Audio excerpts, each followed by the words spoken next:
The CBS Radio Mystery Theater presents... Come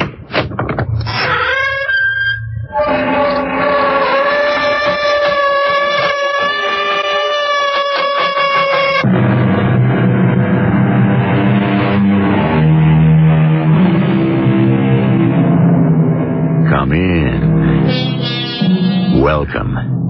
I'm E.G. Marshall. One of the most beloved of all books is Mother Goose. I dare say everyone in the world knows Ring Around a Rosie, Mistress Mary Quite Contrary, Ba Ba Black Sheep. Many of those nursery rhymes were based on actual fact. Ring Around a Rosie depicted death from the plague in the 14th century. Mistress Mary was commonly thought to be Mary, Queen of Scots, and Ba Ba Black Sheep was a protest of the common people against confiscation of property by the royalty. But I wonder what promoted Hickory, Dickory, Dock. The mouse ran up the clock. The clock struck 1, and down he runs. Hickory, Dickory, Dock. Charlie, look. The door to the clock. It's opening. All by itself. At this point, I'd believe anything.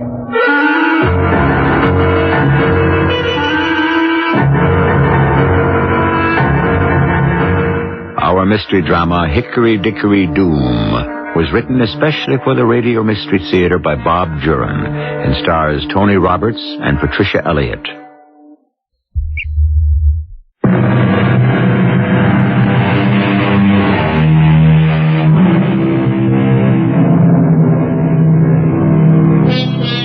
One of our more popular American pastimes is attending garage and tag sales. There seems to be something about buying someone else's junk that fascinates most of us. But of course, not all garage sales offer junk. Some of them have some very usable merchandise, and occasionally you might pick up a real antique. The garage sale we're about to visit now with Charlotte and Charlie Tucker contains the belongings of a recently departed minister, a bachelor, who left his earthly possessions to his nephew, a Richard Lum. Let's join them on the lawn of the Lum's home in southern Pennsylvania. There's some real nice things here, Charlotte. I'm amazed at the prices. Everything's underpriced. They probably want to get rid of it fast. See anything you like? It's all beautiful. I'd like to find a pretty lamp if there are any. Mother hates that one I have in the guest room. Oh, that's right. Yeah, she gets in day after tomorrow. And remember your promise, Charlie. No golf or cards for the 2 weeks Mother's here. You know she adores you. I think she makes her visits more to see you than me. Yeah, I hope she brings her tarot cards. And that's another thing. No teasing her about her interest in the occult. The last time she read the cards for you, everything she said came true. You landed that job with the Cromwell Agency and made art director 6 months later. Yeah, but that might have been because... Can I help you with anything? I'm Mr. Lum. Oh, well, I would be interested in a lamp. Lamps are up on the porch. My uncle had some lovely ones. Your uncle was the minister? Yeah, I was his only living relative, and he left all this to me. I really can't keep it. We have no room for it all. Then this isn't his home? No. I live here. My wife and I carted the things from the parsonage in Milford. I'll leave you to browse. I hope you like one of the lamps. Hey, you want to head for the porch? Well, let's just stroll and look around. We'll get to the lamps. Hey, check that grandfather clock. That's an oldie. What a beauty. It doesn't know what time it is. It just struck 1, and it's 10 minutes to 11. Looks so old. I bet it costs a fortune. Hey, you just wanted a lamp, remember? Oh, but I didn't mean we'd buy it. But it is awfully good looking. It's in great condition, too. Charlie, wouldn't it look perfect in the south corner of the dining room? It almost matches that antique hutch Mother gave us when she moved to Florida. Yeah, it would. But ask the price first before you start redecorating. Well, it'll probably be more than we can afford. It's got to be at least 100 years old. Older than that. I saw you admiring the clock. How much? I priced it at $200. Not much call for grandfather clocks today in the newer homes. Rooms are smaller, more modern, and this one doesn't chime. But it just did. You say this clock struck? Yes, just as we passed it. Oh, that is extraordinary. $200, you said. We'll take it. Sold. Now, do you still want to see the lamps? Oh, but yes, I still need one for the guest room. I'll help you to the car with the clock. Thanks. And I'll go and check out the lamps. They're on the porch, remember? I'll be back in a moment to help you move the clock. And a very beautiful one, too. Funny what he said about it never chiming, though. Isn't it? Careful now. Watch the chair. See it. Oh, the clock weighs a ton. I never found one this heavy. Okay, your end down first. Here we go. Oh, there we are. Oh, Now, come around here and just steady her as we stand her up. it looks so much bigger inside here than it did on the lawn. It's a matter of perspective. There we are. It is imposing, isn't it? It looks better there than I thought it would. Well, let's polish it up first, and then see if you can get it going. Okay. Here, you rub it down with the linseed oil, and I'll do the glass on the door. Hey, this wood is fantastic. I can't tell what it is, but maple, maybe, or even oak? I think we found a steal today. Hey, you know, Charlotte, the grain in this wood has a sort of design to it.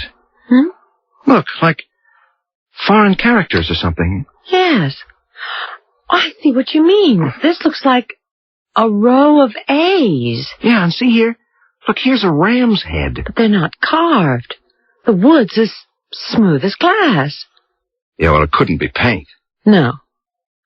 Could it be that the wood just grew that way? That's possible, I guess. But these figures are so clear. It doesn't seem like an accident of nature. Look, there are more on the other side. You don't really notice them until you look for them. This oil really brings out the color and the grain of the wood. I want to clean the inside of the door. Have you got the key?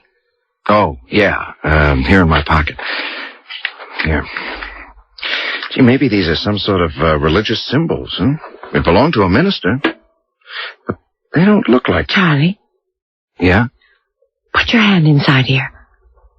Inside the clock? Go ahead. Feel it? Yeah. Yeah, the air is sort of cool and damp. I didn't feel that when we took the pendulum out to bring it home. But then the clock was out in the hot sun. Why would the air inside the clock be cooler than room temperature? It beats me. Oh, Mike's awake.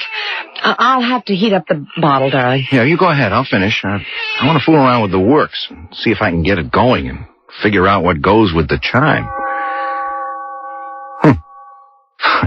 Speak of the devil.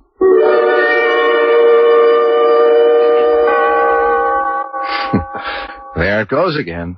Second time this morning. You spent half of yesterday working on it. It's obvious there's something wrong with it that you can't fix. Oh, better hurry and finish your lunch. Mother's plane gets in 2 hours. You sure you won't change your mind about coming along? No, and Mother won't mind. Mike's been so fussy and restless these past 2 days. I think he's coming down with something. Probably another tooth. And Tinker hasn't been around all morning. It's not like her to stay away so long. I'm going to go and look for her. Hey, cats do as they please, and you know it. But yesterday she wouldn't come in at all. She'd start up the porch steps, and then she'd arch her back and spit. She refused to come into the house. Oh, she'll be all right. Cats know how to take care of themselves. And I'd better get going.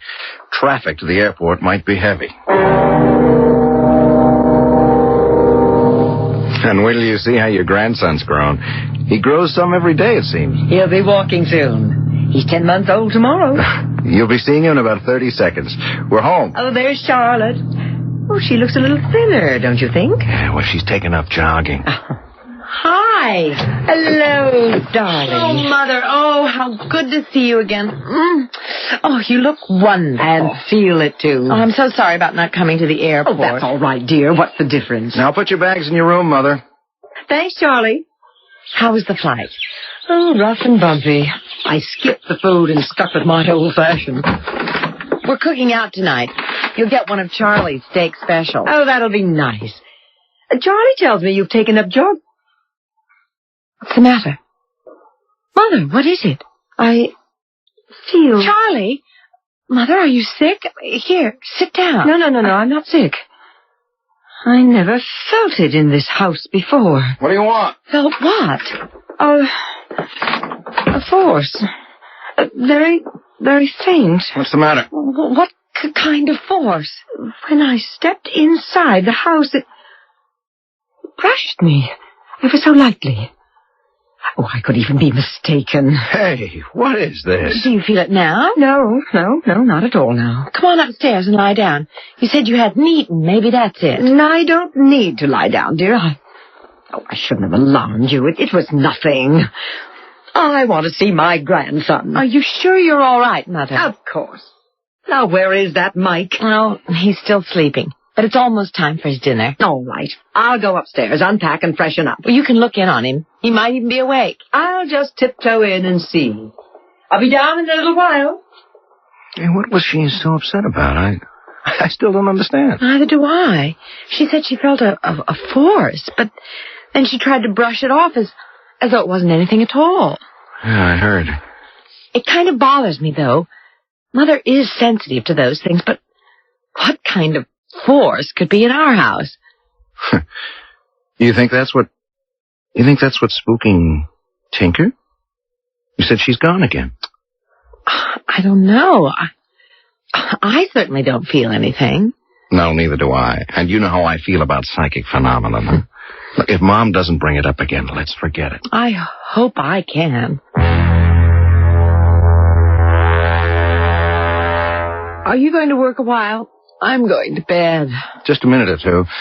I want to look at this new hosiery layout and then sleep on it. Mother and Mike are both dead to the world. Those flights always tire her. Charlie, did Mother say anything more to you about her feelings? I mean, about the force, as she calls it, and the clock. No, not really.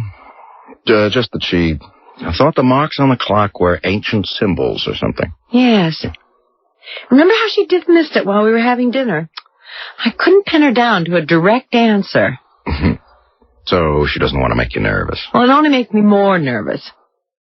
There's something I didn't mention.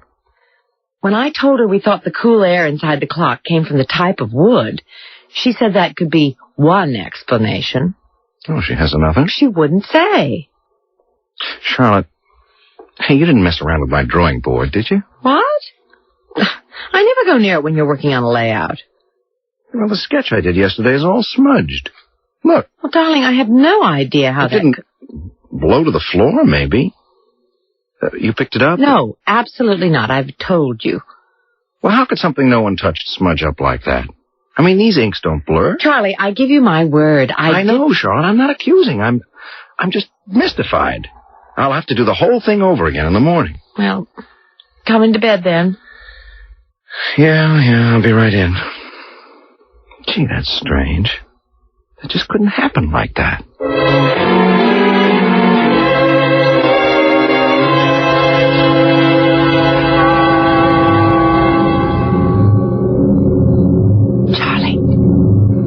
Charlie, wake up. Charlie. What?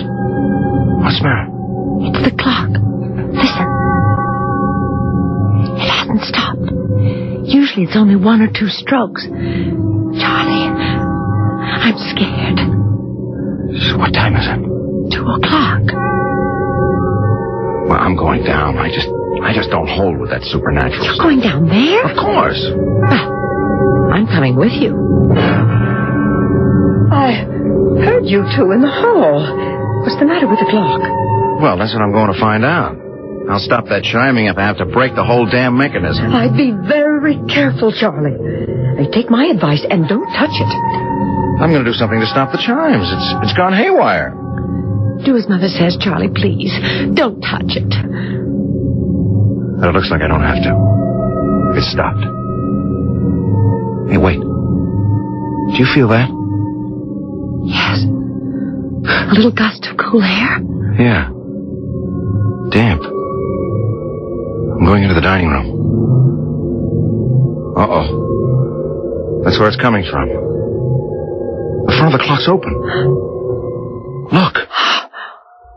The whole room's cold. Something opened that door to the clock. Something? Well, it couldn't have been someone, could it? Charlotte, put on some coffee. It's time we faced facts.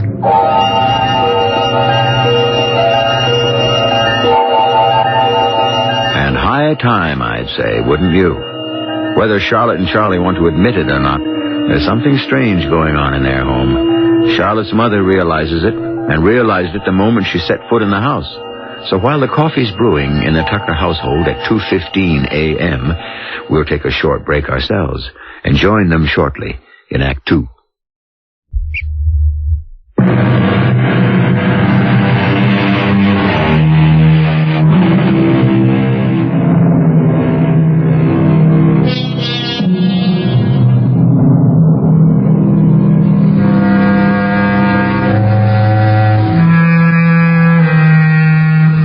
Things always seem more sinister in the middle of the night, don't they? At 2 o'clock in the morning, our little fears are magnified many times.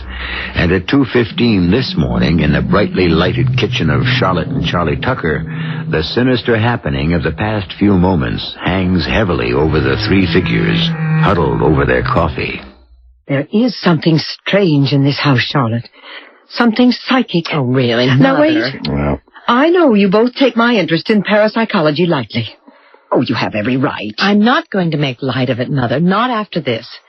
You never did tell me your explanation for the cool air in the clock. Well, I don't know what causes that. But something psychic is developing in this house. Developing? I felt it the moment I came in yesterday afternoon. I tried not to make too much of it. I avoided your questions. But I'm too concerned now. I really am. But why? Why would our house all of a sudden be possessed, if that's what you mean? And what's the clock got to do with it? Well, I think whatever it is in this house started when you brought that clock home. For what reason? Well, again, I have to say, Charlie, I don't know. Have you noticed anything else strange in the house, other than the peculiar behavior of that clock? Well, the baby's been awfully restless lately. I mean, more than usual. And Tinker, she wouldn't come in the house yesterday. She's run off. And Charlie, your layout. Well, now you've got me wondering. What was that about a layout? Oh, it's a hosiery ad I've been working on. It's been smudged, and nobody in the house could have done it. Except perhaps a spirit. Oh, Mother. Well, now that seems even more unlikely. How could a spirit smudge a physical drawing? Poltergeist can actually hurl furniture around. Oh, we've got poltergeists? Charlie, Charlotte, I'm very serious. I think you should call in a psychic investigator, a ghost breaker. You are serious. Very much. Now, there's a particularly good one I know of. Oh, I don't know him personally, but he has an international reputation. Now, he might be interested in this. I thought these guys just prowl around old English mansions. No, far from it, Charlie. They're willing to make a preliminary examination almost anywhere, and they can usually tell right away if there's a hoax involved, or if it's just coincidental events. But I personally think there is nothing coincidental here. Well, how would we get in touch with this investigator? His name is Paul Carlton. Yes, the American Society for Psychical Research could get in touch with him. Oh, they'd be sure to be interested, too. Charlie, do you think we should go that far? It scares Charlotte, me. the sooner this thing is brought out in the open, the better. Well, I'm with you, Motherly. I'm all for this Paul Carlton having a look, if he's willing to come. Would you like me to get in touch with him? Yes. All right. I'll call the society for you first thing in the morning.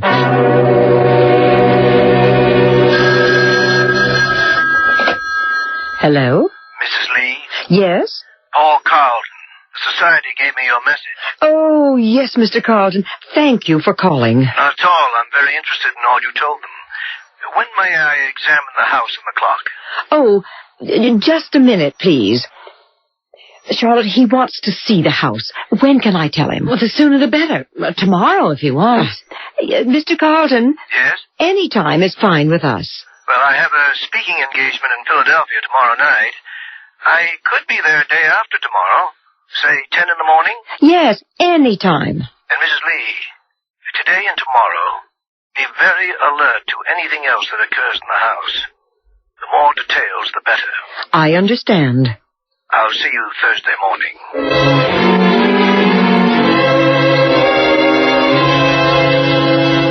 Here he is.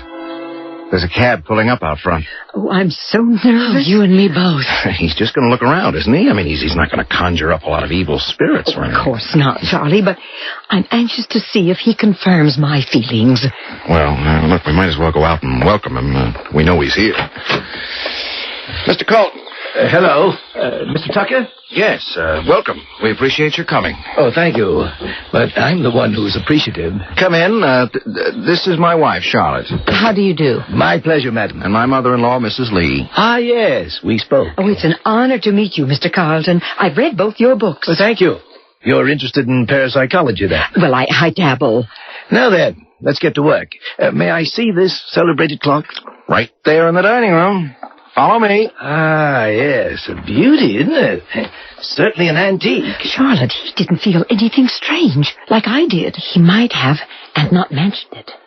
Mrs. Lee, you were right about these characters in the wood. Oh, they are symbols, then. Oh, I was pretty sure. Would you open the door, please? I want to examine inside. Sure. We've kept it locked ever since that experience the night before last. Well, I want to get into that in more detail later. There you are. Yeah, it's definitely cooler. I'll just shine my pocket flash in here. Doesn't seem to be any reason for it. Good heavens. What is it? Your voice, it's echoing like a canyon. What do you mean? Well, when your head was inside the clock, your voice echoed. Show me. You speak in there. All right. Hickory, dickory, dock. The mouse ran up the clock. That is extraordinary. I didn't hear my own voice like that. As though you and Charlie were talking into a long tunnel. The inside is solid all around. Sound should be muffled. There is something psychic about it, isn't there, Mr. Carlton? Well, at this point, let's say there is need for more explanation. I'm going to take another look.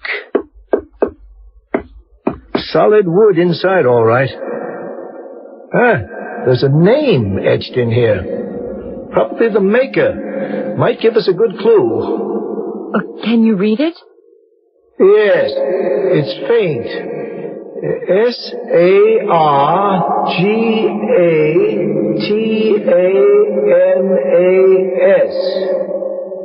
Saga something? It's either a wry joke or... What is it? Sargatanis, Mrs. Lee. In witchcraft. Oh, yes. One of the devil's lieutenants. Brigadier, to be exact. Yes, Sargatanis, whose specialty is opening locks. Devil. Brigadier. Oh, really? You do have a curiosity here, Mr. Tucker. There's much justification for further investigation. I thought so. With your permission, I want to return with a medium I work with frequently. She's gifted and brilliant. Enormous sensitivity. You mean a seance? Oh, not exactly, but if the strange qualities of the clock are the result of spiritual forces, Margaret Egan will know it. Charlotte? Well, we've gone this far. We might as well. Now, keep the door to the clock locked, as you have done. By the way, has the cat returned? No. That's a very definite sign. Animal behavior is almost always an indication of the unseen. I'd like to go over the entire house now, and then I'll be in touch with you after I talk with the medium.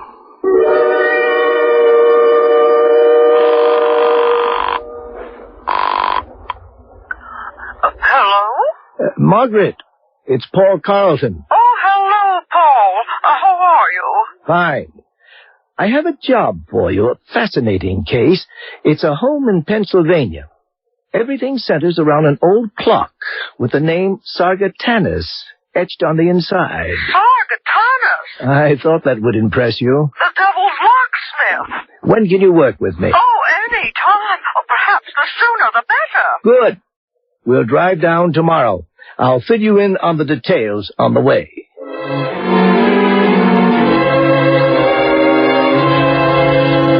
Is there anything special you'll need, Mrs. Egan? No, no, Mrs. Tucker, no, just a comfortable chair. I might explain that hopefully through Margaret's trance, we'll be able to learn the nature of the spirit that inhabits the clock. Are you serious? Oh, very much so. Oh, there is a spiritual force at work in this house, Mrs. Tucker. I felt it the moment I entered. We believe it's the only explanation for the phenomena you've experienced. But you're not going to make anything appear, are you? Oh, no, Mrs. Tucker. This is not a seance. No hand-holding or dim lights. In my trance, if I can contact my guide, we may be able to learn how to deal with whatever force is in here. Why don't we get started, Margaret? Well, I'm ready. Just let me relax a moment. Leona, we need your help, Leona.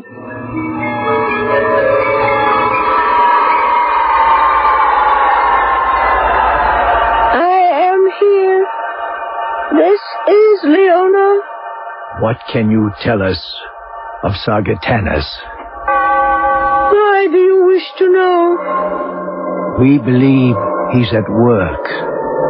Sargatanus is imprisoned. He has been imprisoned for 103 years. We have reason to think he's at work. Impossible. We have in our possession a clock with his name etched into the wood. Subrit, therefore Dundee. What? Speak again, Leona. Board to prom. Oh, she's losing contact. Leona, can you hear me? Sargatanus imprisoned. Charlie, look. The door to the clock. It's opening. All by itself. That cold air again, too. Look. Something floated out of the clock. I saw it, too. What was it? I don't know. I don't want to know. She said she wouldn't make anything appear. Margaret. What? Oh, did I make contact? Briefly. We lost her. Mr. Carlton, look at the clock. Yes, I saw it opening during the trance. Then you saw something float out while you were talking to Mrs. Egan. Something floated out of it? Yes. An ectoplasmic manifestation. There was a manifestation of some sort, but all we got from Leona was gibberish, except at the beginning, when she said Sargatanus was imprisoned. Oh, I've got more work to do. I don't have the strength for another trance now, but I want to consult my books and my charts. I've got to do more research on Sargatanus. And that does seem to be the key to this. Yes, I think so.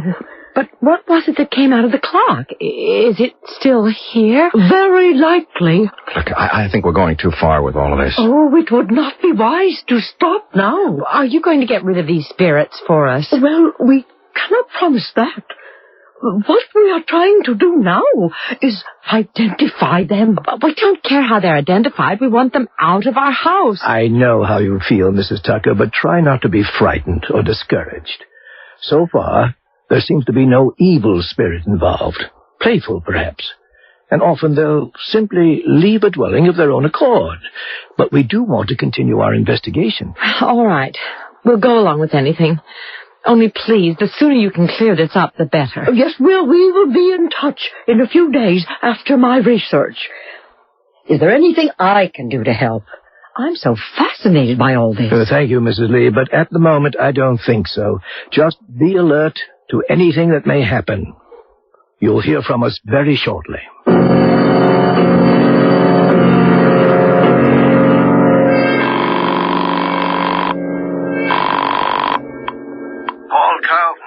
Paul, it's Margaret.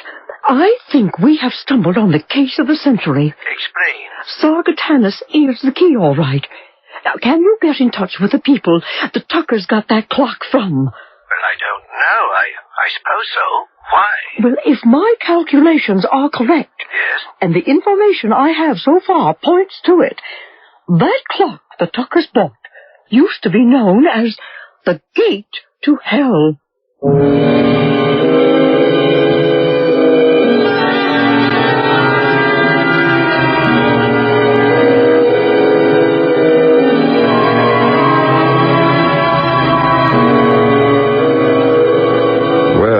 Certainly glad she said used to be.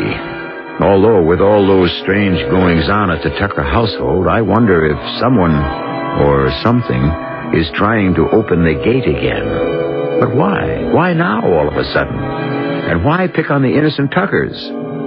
I don't have the answers, but perhaps someone or something will when we return with Act 3.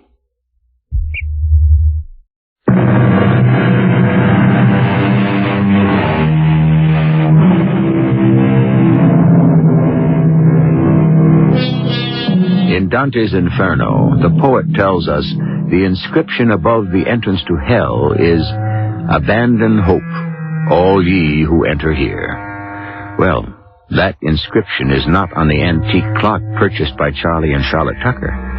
Only the strange name Sargatanas, supposed to be a disciple of the devil. But our medium friend, Margaret Egan, thinks the clock was an entrance to hell, which seems surprising.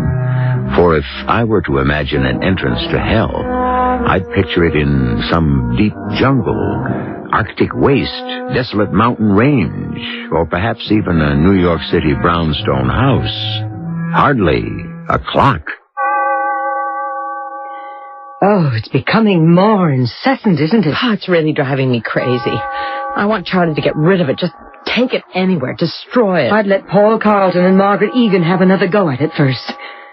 They're coming tomorrow, aren't they? Yes, and I hope this... What's the matter? There he is again. Who? That man crossing the street. I saw him yesterday. At least I think it's a man. Well, so? Look at him. Hunchback. So oddly dressed, as though he were trying to hide his entire body. Now, why should you think anything of it? I had the feeling he was watching our house. Oh, now, Charlotte, I know we're unnerved by what's been happening, dear. I know. I'm imagining all sorts of things. Oh, I hope these people can solve something for us tomorrow. I can't go on like this. I know I suggested having them in. But maybe it's just intensified things. It's simple, really. If the clock is spooked, we get rid of the clock and the spooks along with it. I'm not sure it's as simple as that. Oh, you're sounding like them. I'm going to the village, dear. You want anything in particular? What about wolfbane and frankincense? I wish I could laugh at that. Oh, dear. Here he comes. Who? What? Yes, he's coming up the walk. That oddly dressed man. I saw him yesterday. He has been watching the house. Well, I'll see what he wants. Well, don't let him in. I have a strange feeling, that's all. Yes? I must see the clock. What? Who are you? What do you want? I must see the clock. What do you know about our clock? I must see it, please. If you take that scarf off your face, maybe I can understand you better. Get rid of him, Charlie, please. I know about your clock, which chimes. I have heard the chime. I must see it. You an antique dealer? No. Well, what do you mean you've heard the chime? Charlie, don't. May I just see it, then I'll leave. I'll leave. What do you know about it? Perhaps a great deal. Well, maybe you could answer some questions for us. About the clock. Perhaps. Well, just a look, then. It's in the dining room. Come in. Charlotte, look, he just may be able to shed some light on this. How do you know about the clock? That's what I want to know. I have heard it chime. Ah, yes, there it is. At last. Charlie, what is he doing? Hey, now, look, wait a minute. Look, you can't open that door. It's locked. At last, after all these years. He opened it. Hey, what the... Good heavens, he's stepping in. Hey, get out of there. Block him, What the Charlie. devil do you think you're doing? I'm going to summon the others. He disappeared. He just disappeared. It didn't happen. I can't believe it. Say it didn't It's happen. empty. The guy is gone. But, hey, look in here. I'm not staying at this house another minute. Charlotte, wait a minute. Charlie, we better call Paul Carlton at once. They can get a plane. We don't dare wait until tomorrow. Did you get a look at his face at all? No. How he kept it wrapped up in a muffler type of a thing. And he vanished inside the clock. Yeah, like that. We'd better begin. Yes. I'll try harder. Paul, be sure to press Leona for details. I'll try for a deeper trance. You still haven't told us who you think that creature was. I'm sick with fear now. We understand, Mrs. Tucker. Believe me, this is the most unusual case Margaret and I have ever worked on. You have every right to be nervous. I think we'll have some of the answers in just a few minutes. But who or what was that creature that disappeared inside the clock? That wasn't possible. But we all saw it happen. Well, now, let's see what develops in Margaret's trance. You know what the creature was, and you won't tell us. We didn't see it, Mrs. Tucker. How can we know what it was? Please, let us get on with the work at hand. Yeah, I think we should, Charlie. All right. I'm sorry. Go into your trance and tell us how to put an end to this evil thing.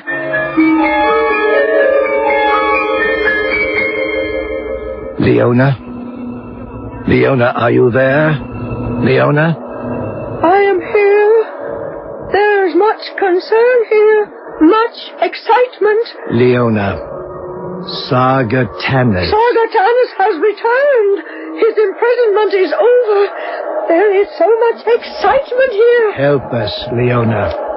Tell us. Sargatanas is telling them his way to the world was through the clock. His gate to hell. Dormitory, Lemon. Leona, please. 103 years ago, the clock was bought by a minister. Sargatanas was ecclesiastically imprisoned. The clock with his name inside it. Yes, the clock is one of the gates to hell. She was right. Margaret was right. It chimes to reveal its whereabouts. For 103 years, the gate was closed. Ecclesiastically closed. Now the gate is free. The clock strikes to let Sargatanas know where it is. To let the demons know the way is again open. Now, Leona, I am in the presence of the clock. It is here, in the next room. It is the way. Sargatanas has come to summon the others. The others? For what? What others? The way is now open. From hell to earth. The clock strikes to lead the demons to the exit. When? How soon? The way is open now. Soon. Tobit, transit. Leona, when? Tobit. We're losing contact again.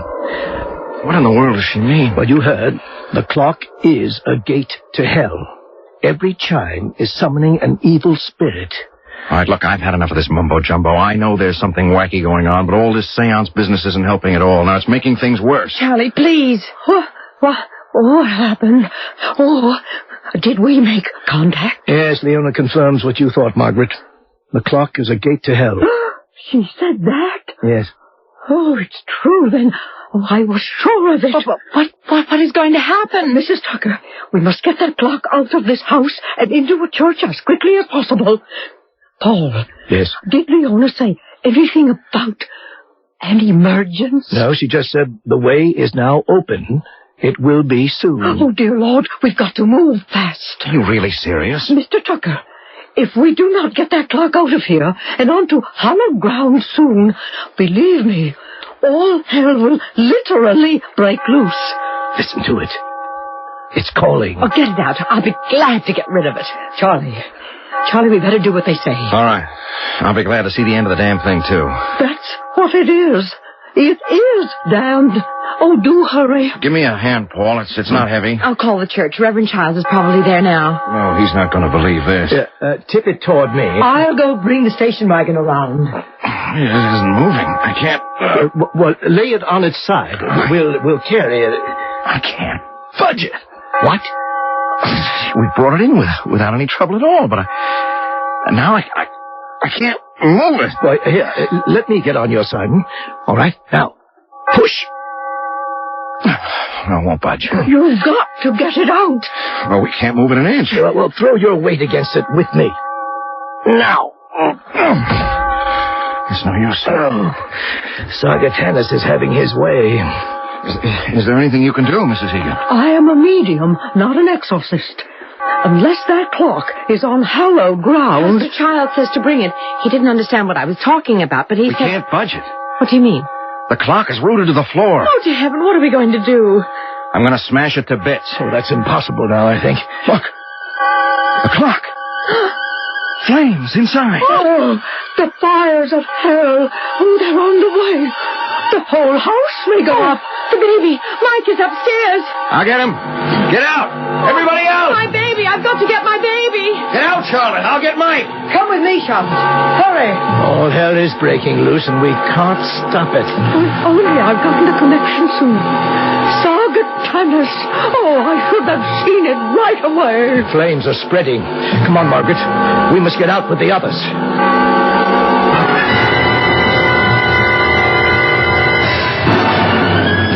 Everything's gone.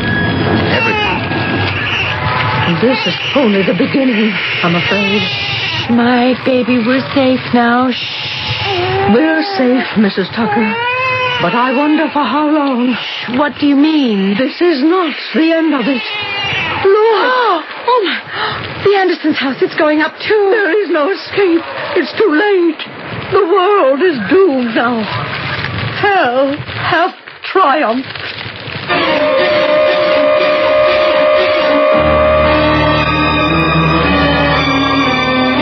Hickory, dickory, doom. A clock stood in a room. The clock struck well to summon hell. Hickory, dickory, doom. I couldn't resist a little parody on the popular nursery rhyme. Something to bring us back to the real world. To realize that such things just don't happen. Do they? Uh-oh. I'll be back shortly.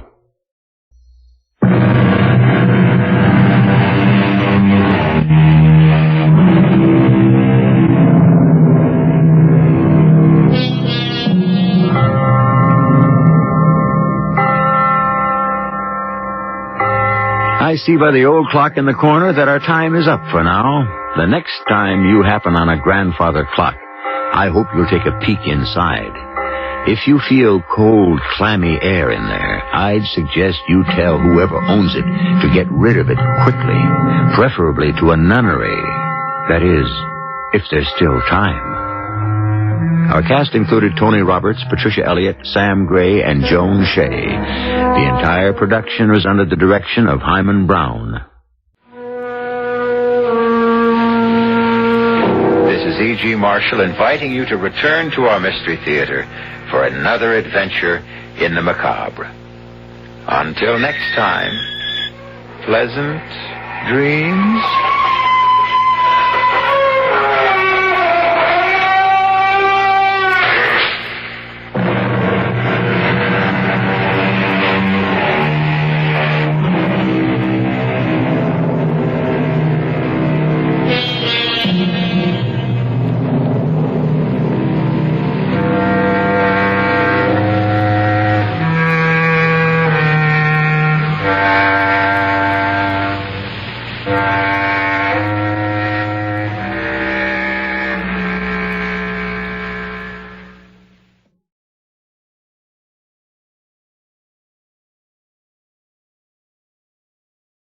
And now, Mystery Theater.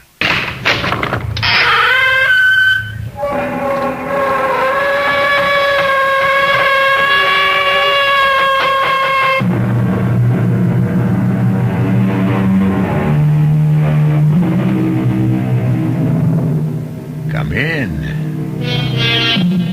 Welcome. This is E.G. Marshall.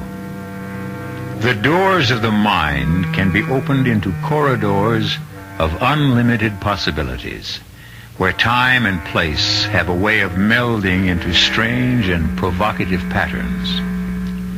Most ghost stories take place in the dark of night, or when shadows are long and the moon is crossed by clouds. But we're about to meet a ghost at high noon, on a blistering hot day without a shadow in the sky. In the course of our story, the two women who are embarked upon a fateful journey find respite from the merciless sun when they are drawn toward a barn from which comes a very human sound.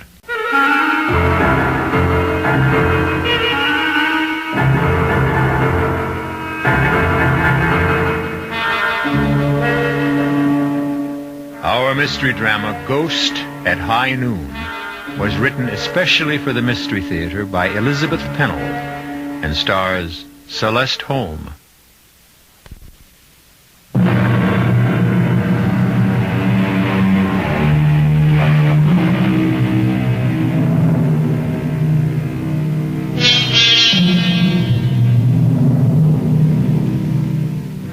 Our story begins on a long, straight ribbon of highway in an arid section of the western United States. Marion Jeffries and Janet Marston are longtime friends who are returning home after having driven Marion's son to a summer camp. What a lonely stretch of road. I don't like it. Oh, come on, Marion. No road is lonely at 10 o'clock in the morning. This one is. George was right when he said we should make this part of the trip either very early or late at night. Well, neither of us ever gets up at dawn. And I don't think two women should travel the highways after dark. Oh, I don't mind driving at night. Well, then why didn't you say so yesterday? That motel we stayed in was certainly no prize. Oh, not so bad. Anything to get away from home for a few days. Not from my point of view. Well, you can travel anywhere you want to at any time. Sometimes I do it only to keep from being bored. Nonsense. You don't know what being bored is like. I wanted to make this trip last longer. Really, Janet, it's an adventure for me. Well, I've enjoyed it, too. It's given us a chance to catch up. But I must say, this stretch of highway is deadly dull. Well, I wouldn't mind if it weren't so beastly hot. There's not a car in sight. Marion, I have an uncomfortable feeling that there are things ahead of us on the road. Oh, I'm glad you're not driving. But don't you see those wavy lines? Shapes rising up, coming closer and then fading away? Sure, heat haze. And over there, look. Nothing but bare, dry land and sagebrush. I swear I see buffalo and Indians. This terrible August heat has gone to your head. But I admit I'll be glad when we get to the next... Uh-oh. What's the matter? We're losing speed. The accelerator isn't working. Oh, please, let's not have a breakdown way out here. Motor's dead. But we're miles and miles from anywhere. I know. Well, let's do something. We can't just sit here.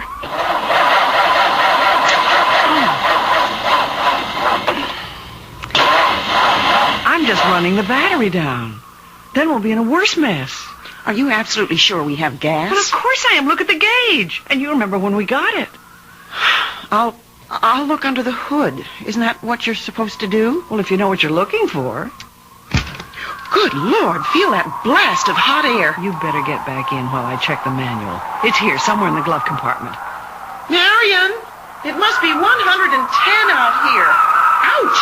What's the matter? The hood. It's so hot I can't touch it. Well, get back in the car while the air conditioning lasts. We just better let the motor cool off. Cool off? In this blazing sun? Hurry, close the door. So now what do we do? I feel so helpless not knowing about what makes a car run. Or stop running. George always says, oh, skip it. I'm going to study this manual and see what happens when a motor's overheated. Maybe if I put on these gloves. Gloves in this weather? Well, then I could open the hood and look for a loose wire or something. You stay here. We'll think of something. I'm thinking very hard. No barn, no tree. Marion, what if we really are... Take it easy, Janet. I said this trip was an adventure, so let's make the most of it. Then I suggest that we get out and start walking. Absolutely not. The best thing we can do is sit quietly here in the car. That's not my idea of an adventure. Someone's bound to come along. Janet? What? Look. Look over there. Is your window closed tight? Make sure. It's a dust storm heading straight for us. That's not a storm. It's someone coming. But there's no road out there. Nevertheless, someone is coming. Well, they must be choking with dust. It's almost too thick to see us. We'll flag them. We'll flag them down. I'll get out and wave this scarf. Only, oh, fantastic. It's horses. Janet, this is unbelievable. Look at what they're pulling. It's a mirage. It must be a mirage. No, they're real. Marion, you said I was suffering from heat Not haze. this time. You do see what I see, don't you? A covered wagon. And a man who looks at least 150 years old.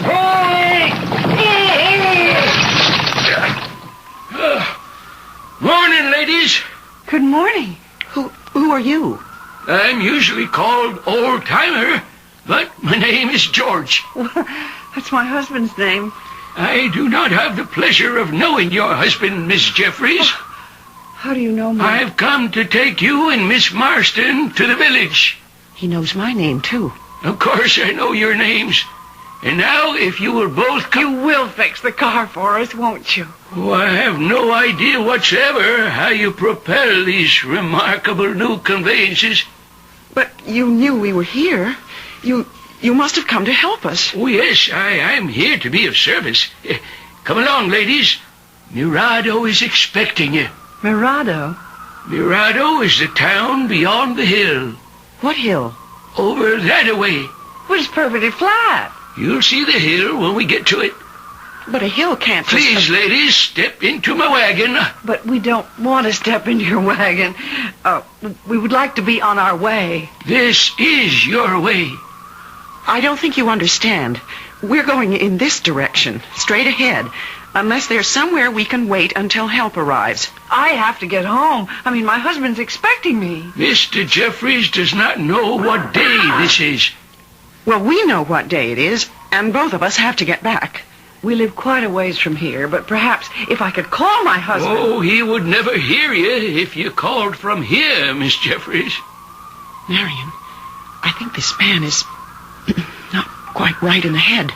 We don't want to bother you, Mr. Oldtimer. What we really want is just to be on our way in my automobile. Ladies, your automobile will never take you to where we're going. But we're not going anywhere with you. Mr. Oldtimer, I think it would be best if you'd be good enough to go back to your town and ask a mechanic. Mechanic? You know, a garage man. Someone who can fix an automobile. Why, no one in Mirado knows anything about automobiles. Marion, what are we going to do? I don't know. But if there is a town, as he says, I can't believe My it. orders are to take you to Mirado. What do you mean, your orders? Why, you have come to help us just as I'm here to help you. Well, then help us, will you, please? Aye, that's better. Come along. You cannot sit here in the sun. Oh, he's right, Marion. And I'm getting terribly thirsty. At least we could get some water and find a telephone. A telephone? Don't tell me your town is that primitive. I've never been privileged to see a telephone. But you will send someone for help. I will take you to Mirado. That is all I can do.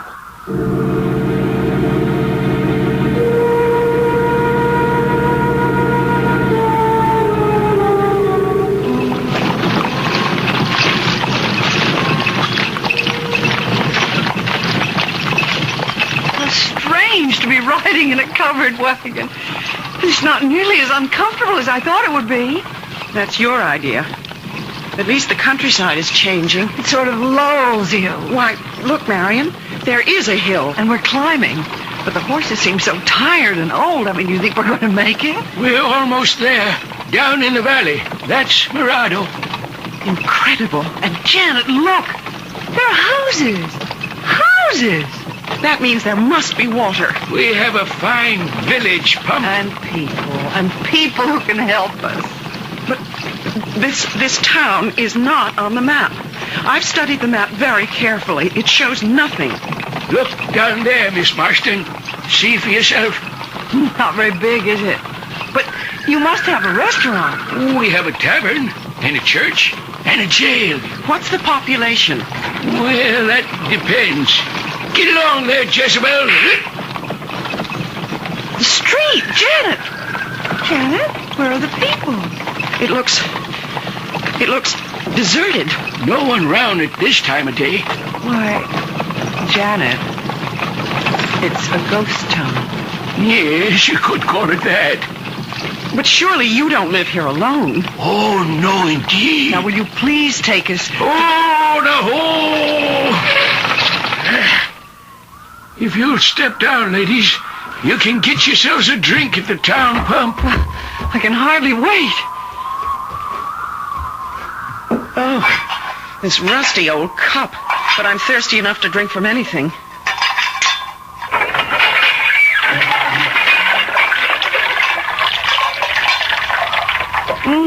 I'd like to put my head under it. Feels wonderful on the hands and arms. But it tastes so brackish. Hasn't been used in a long time. Now, where can we go for help? I will show you the points of interest. No sightseeing right now, please. But thank you. Do you have a telegraph office? Oh, no, indeed, Miss Jeffries. Scouts used to take our messages, although there is now no reason to send a message. No reason? Tell us right now how to find someone who will go to the next town. Ladies, you are going to stay in Mirado. Well, I suppose we're going to have to for an hour or two. You have come home, Miss Jeffries. Oh, stop making jokes, Mr. Oldtimer. Mirado's a place where people stay forever. Stay? In this deserted place? We'll soon see about that. Let's go to the mayor or to the police chief or anyone in charge. You won't find them now. Not a soul till the stroke of noon. Why not? Someone must live in these houses. Where are the people? Asleep, Miss Marston. They're sound asleep. That store over there. Surely inside we'll find someone who... No one there yet, Miss Jeffries. Well, I'm going to look anyway. Will you come with me, Marion? Yes, but it's all so quiet and eerie. Not a sound. Oh, you'll hear sound, all right. In the barn, cross road, out in that field.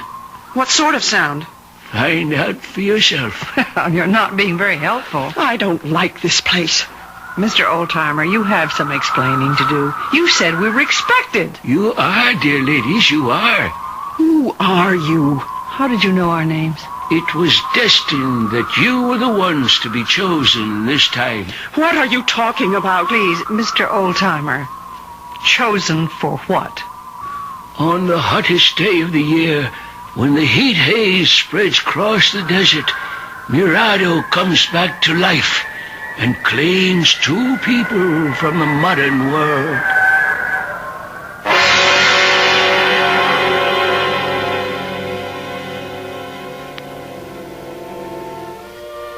There may be no new thing under the sun, but a frightening prospect confronts Marion and Janet if Mirado really has a living past.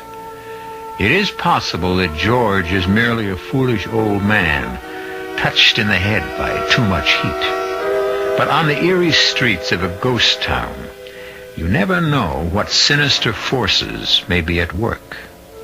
The two distraught ladies seem to be getting further away from help with each passing moment. We'll return to them and the old-timer shortly.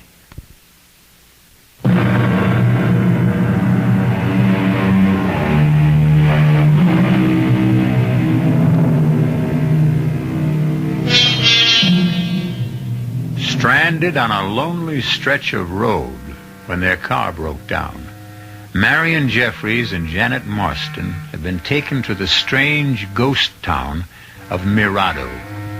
In vain, they have tried to persuade their ancient escort to help them get back to civilization. But he has an unsettling way of insisting that they have come home to Mirado, and that here they will stay. Their panic is growing with each new turn of events. Aside from the old man, there is no sign of life on the narrow streets. And so you see, dear ladies, we are happy to welcome you. We? You keep saying we. Where are the others? Later, Miss Marston. You'll meet them later. We really can't stay very long. Miss Jeffries, I'll show you to your quarters. My quarters? Truly, we are not planning to be here long. Come with me, both of you. We need you, Miss Jeffries, in the tavern here. Come, we'll go inside.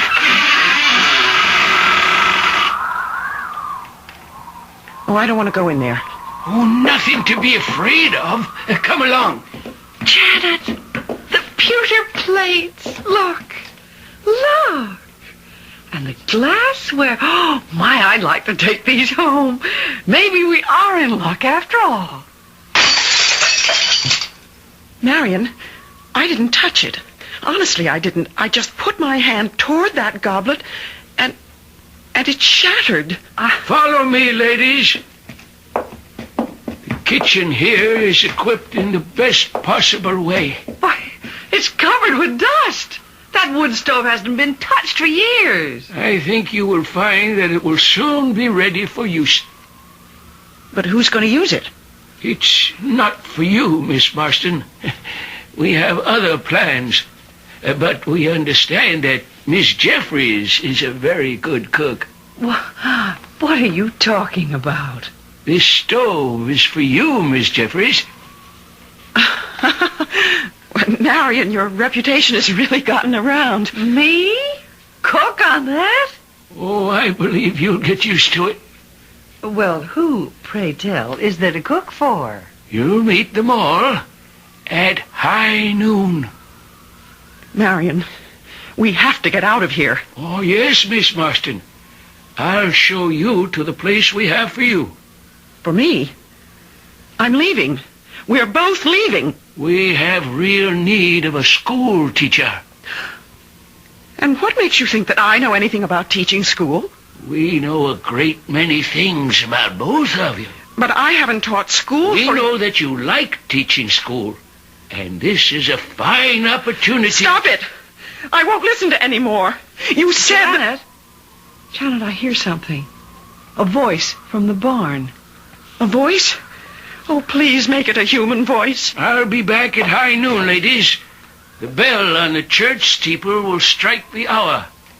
And then, at 1 o'clock, it will all be over.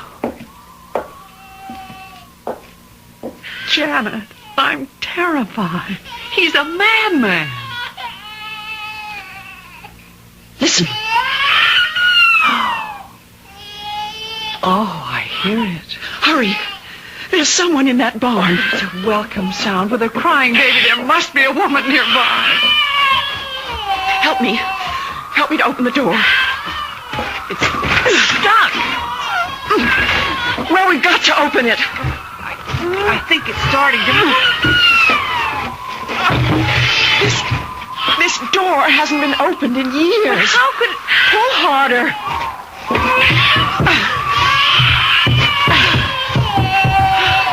Oh, there. So dank and musty. What a place for a baby.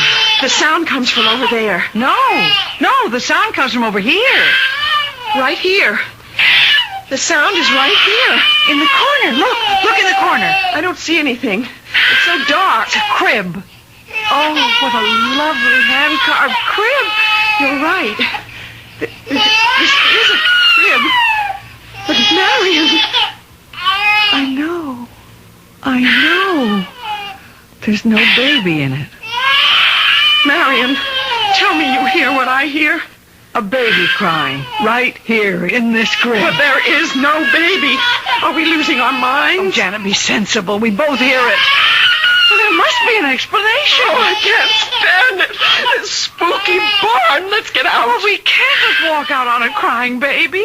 You look on that side, I'll go over here. But, Marion, I'm frightened. I always was afraid of the dark. Janet, we've got to keep our heads. That baby must be here somewhere. It's weird. There's no sense to any of this. Now, come on. It must be something about the acoustics of this old barn.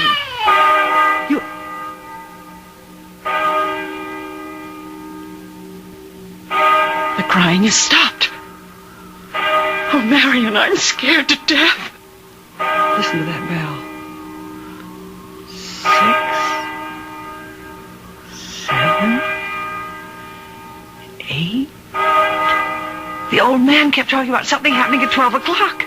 Let's get back to town. I tell you, I'm afraid. Well, you're the one who doesn't like the dark. We can't stay in here. But the baby that was crying. But there's no crying now. There must be a reason. Come on, we've got to find out. Look, Marion, out on the road to town, people. Thank heaven. Those 2 men in the field. Let's go talk to them. How odd. They aren't moving. They look like statues. Or that painting. Yes. It's the Angelus. And that girl who's running. Only she isn't running. She's standing still. 12. 12 must be the magic number. That girl is moving now, and she's coming this way. Little girl? Little girl? Can you tell her stop? Please stop. We want to ask you. She didn't hear us. She didn't even see us. Well, those 2 men. Let's talk to them. Sir, would you tell us, please? Please, we don't want you to stop your work, but we do need your help. I mean, where's it? No use. They can't see us or hear us. This is impossible. They're here. Janet, you do see what I see, don't you? A man with a spade and a man with a hoe. Exactly. So I'm going to find out. But the way they're behaving. This can't be true. It can't be real. Nonsense. They're ghosts. I don't believe in ghosts. Now, I'm going to make this man talk to me. Look out. You'll be hurt. That hoe is sharp. This man is real. His hoe is real. Marion, don't go any closer. I'm going to touch him. No! Marion, no! You can't grab his arm. Mister, you have to listen to me. He stopped breathing. I'm not sure he ever was breathing. But he's standing there. His eyes. Look at his eyes. Let go of him. It can't be. It can't be. He's gone right back to work again. What about the other man? No use. It would be the same thing. We can try. No. Marion, I can see the look in his eyes, too. He's dead. Just like the other one. Let's get away from here. Honey, where can we go? Well, I'm coming around to your point of view. We must be very calm and think this whole thing out very sensibly. Let's move as far as possible away from these robots. How about that hillside over there? Well, maybe if we sit down in the shade of a tree, we'll come to our senses.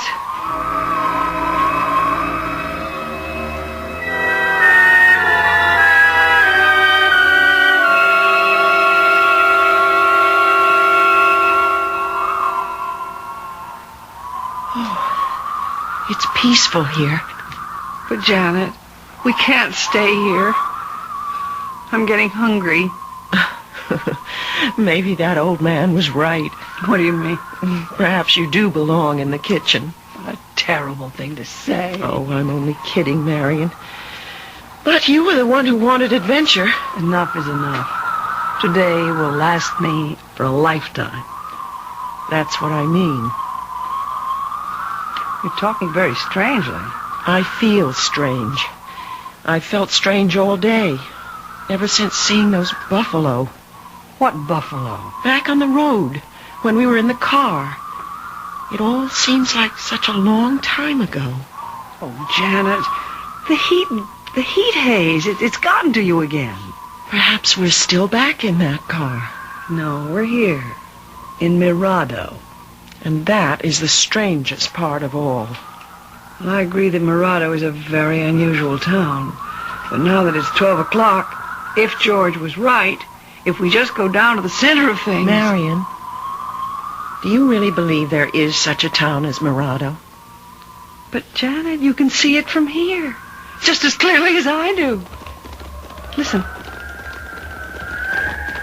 I've heard that sound before, when the old man came. No, but this is different. The way they're traveling, this must be young men. And they're heading down the main street. There must be someone who can help us. Ghosts. They're all of them ghosts. Janet, snap out of it. Come on. Come on. Where are we going? Back into town. I don't think I can stand any more of these ghostly people. But the horses, Janet. Maybe we can get some horses and ride away from this frightening place. I haven't been on a horse in 1,000 years. Neither have I, but we can try. Oh, Janet, we can try.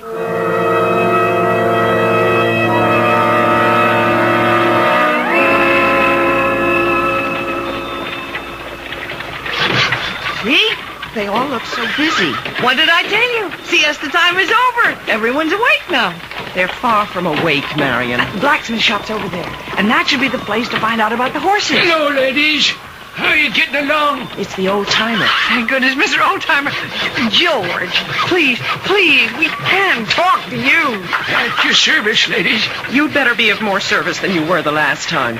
Well, I know it was you who brought us here, but we simply don't understand. It's all very simple, Miss Jeffries.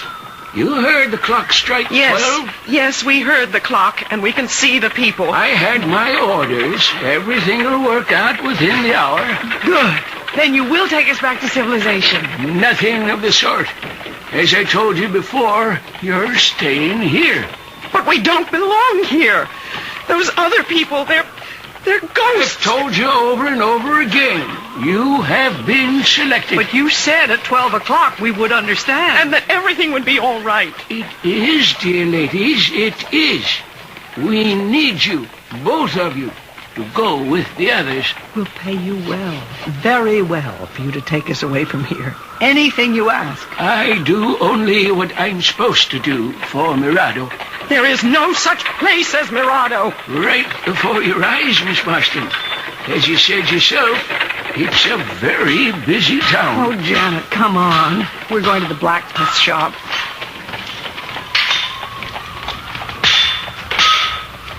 I wouldn't dare touch one of those horses. Oh, they look gentle enough to me. That gray one, for instance. I mean, are they real? Of course they're real. And that white-haired blacksmith, he's not like those other men. Look at those rosy cheeks. Most likely from all that heat. I must say the fire looks real enough. Excuse me. Please stop for a moment. It's important. We want to hire 2 horses. No use talking to old Sam. He's deaf and dumb. They're all deaf and dumb, every one of them. Ladies, you've spent enough time in here. There's someone waiting for you. Well, why didn't you say that before? You found someone who can help us? Come along. We're going back to the tavern. Why, that sign in front of the tavern is new. It wasn't there before. Well, people have been working. Right this way, ladies. Through the swinging door. And the door. It isn't rusty anymore. Someone's oiled the hinges. The place is crowded. Joe! Oh, Joe! Welcome back, old-timer. Glad to see you. Did you bring her? Janet, he can talk. We found someone who can talk.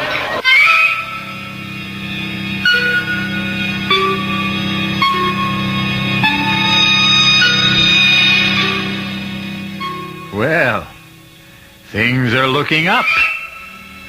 Or are they? At least there seems to be one other living soul in Mirado. But why did Joe ask that question, did you bring her? Which one of the ladies does he mean? It doesn't sound as though he's going to help them get away. Marion and Janet may be in yet deeper trouble. And the mystery of this ghost town is far from solved. I'll be back shortly with Act 3.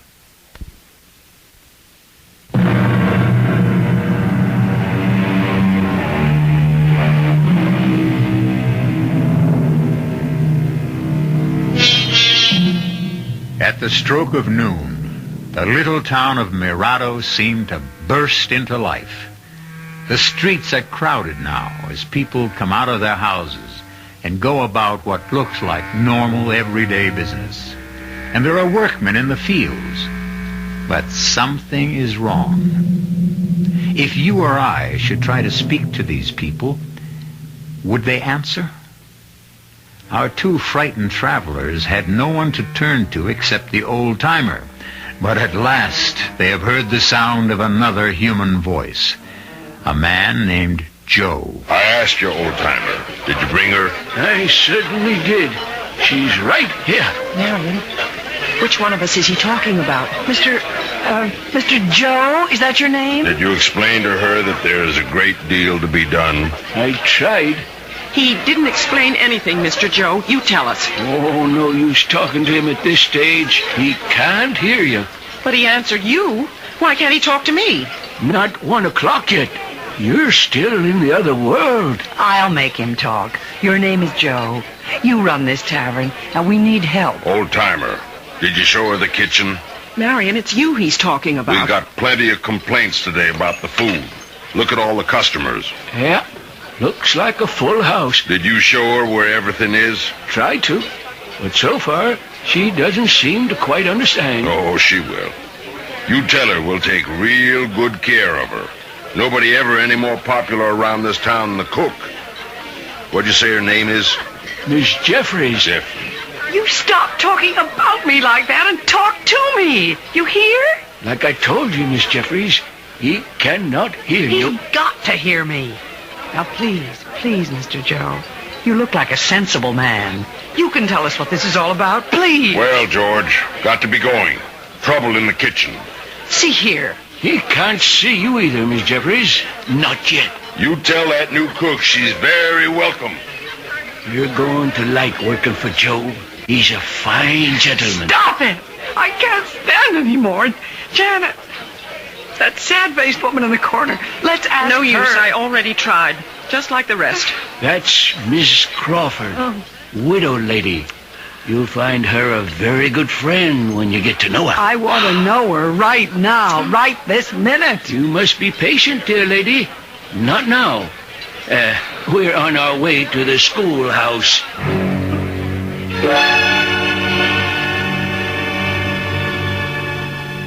We're here, everybody. Get ready. Oh, Janet.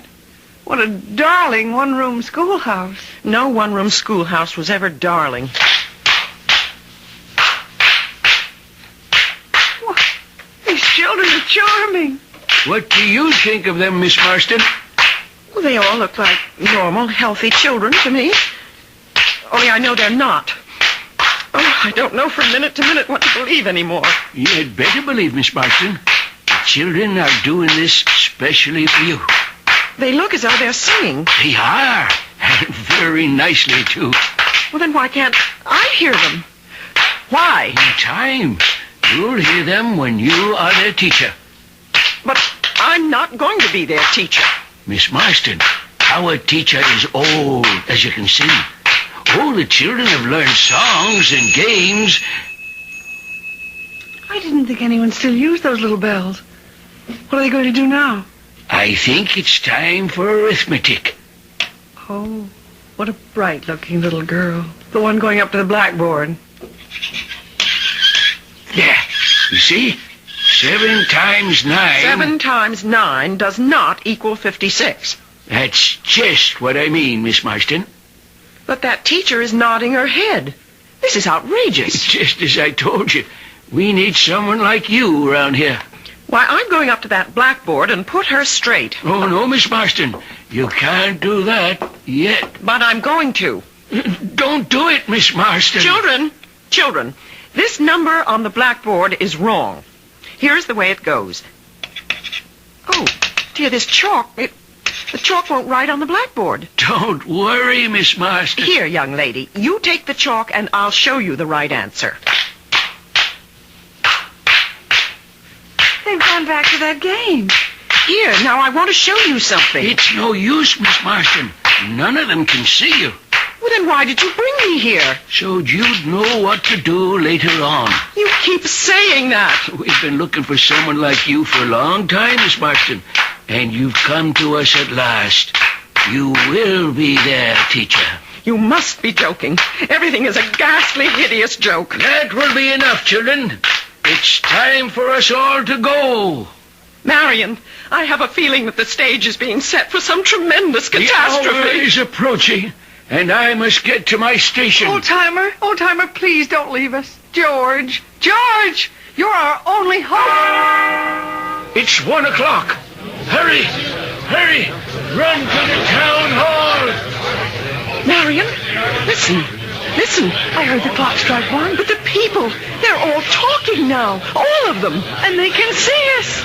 Look, they're beckoning to us. Let's catch up. It's Dusty. Storm. The beginning of a terrible storm. Look over there. I told you. What did you tell me? This morning when I saw those buffalo and the Indians. The town hall. Hurry!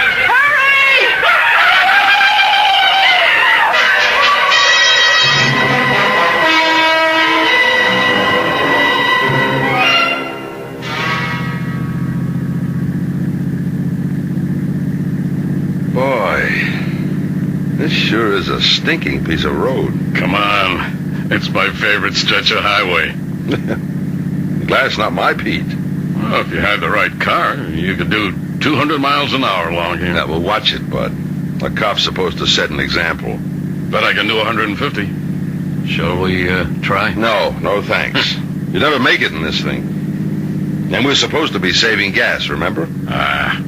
This road's only fun when you drive as fast as you can. Especially on a day like today. You know, Sweeney, sometimes I just feel sorry for the poor slobs we haul in for speeding on stretches like this. Yeah, right along here's the best place to get them. You actually come out here on purpose just to give them speeding tickets? Sometimes. When I have nothing better to do. Hey, slow down, will you? Why? There's something up there on the road. Heat haze. No. Come on now, Sweeney. Slow down, will you? Hey, I think you're right. It's a stalled car, that's for sure. Yeah, rotten place to run out of gas. California plates. Nobody in it. Maybe they're sleeping. Well, we'll soon find out. This is supposed to be your day off. But I'm still on duty, so here goes. No, I'm coming too. Man, feel that heat. Nobody in the car, Sweeney. Oh, they'd be crazy if they were. I got the license number. If it's unlocked, there should be a registration. Find anything? Yep. Belongs to a Mr. George Jeffries, Vallejo Street, San Francisco. You want me to get that down? Okay. But where's Mr. Jeffries? Wait a minute. Ladies' gloves in here. And a scarf. Guess he wasn't traveling alone. That looks like women's luggage on the back seat, too. Say, you don't suppose it was some dame who got stuck way out here all by herself, do you? No, it's my hunch that there were at least 2 people in this car. But whoever they are, they took the ignition key. Air conditioning. But that wouldn't work if the motor conked out. Yeah. Well, which way do you think they'd go? Wouldn't be stupid enough to walk on such a hot day. We got a ride. But we didn't pass anybody coming this way. They must have gone straight ahead. Yeah. Could have been some time ago. Well, what do you think? Should we push the car off the road? Car's in plain sight. No traffic. And Midway's only about 10 miles. We'll find a better. Maybe I should stay here. Oh, you're off. Well, I mean, just in case, you know. I'm sorry we don't have the patrol car. We did, I checked with headquarters. I'll make my report, and if there's any trouble, you can come back with me. We'll bring the tow truck. Okay. I got it all down. Sedan, color blue. Yeah. Come on. Get in. Let's go. There's something in this book I want to check. What are you carrying that thing around with you for? What a rookie. Well, I haven't worked this territory as long as you have. Maybe they'll assign me to a car out here. Oh, just ask me anything. I just want to make sure that there isn't some other town or farm or someplace where those people could have gone. Oh, nothing but desert for miles in every direction. Well, let's just see. There's Baker, razor. Hey, Sweeney, listen to this, will you? Listen to what? Ever hear of a town called Mirado? It's not around here. Well, it's a ghost town, or at least it was. Old trading post. Maybe 100 years ago. No, longer than that. Well, then who cares about it today? I do. You know, you're really something. Well, just a minute. Can I read it to you? Read it. Since I got nothing better to do, go on, read it. It says here that in August of 1846, a band of bloodthirsty Indians swooped into the little town of Mirado and killed all but one of its inhabitants. All but one? The lone survivor was a baby boy who was found asleep in a crib in a barn. There is a legend that once a year, the residents of Mirado come back to haunt the place. What do you think of that? I think it's poppycock, made up for the tourist trade. Hey, look over there, that great big spiral of smoke. Oh, Johnson, you're a fool. That's a dust storm, and it's coming our way. Come on, step on it. If anyone else drove as fast as I'm about to, even you would arrest him for speeding.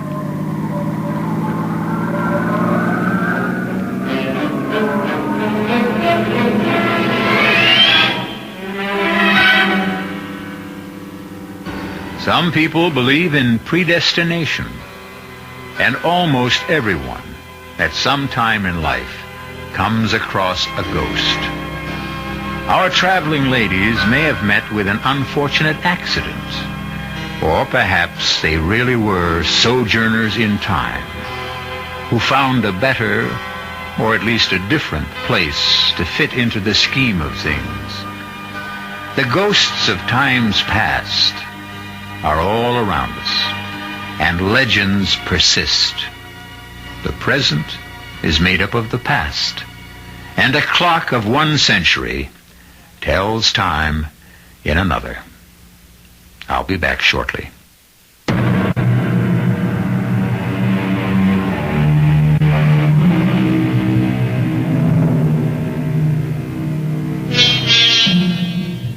Be grateful for the energy crisis this summer. It may keep you from driving along a deserted highway. Check your automobile and drive with care. There could be a ghost town waiting for you. Our cast included Celeste Holm, Francis Sternhagen, Nat Polan, and Gilbert Mack. The entire production was under the direction of Hyman Brown. This is E.G. Marshall inviting you to return to our Mystery Theater for another adventure in the macabre. Until next time, pleasant dreams.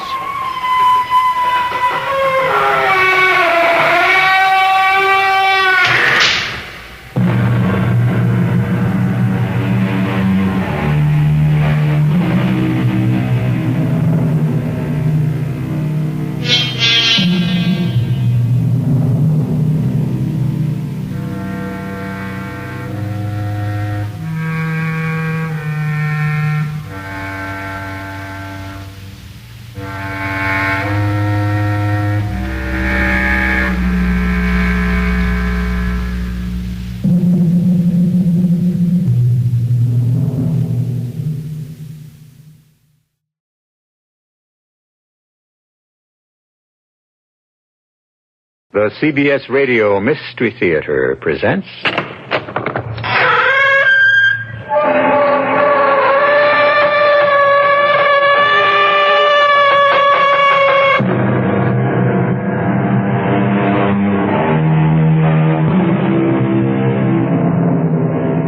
Come in.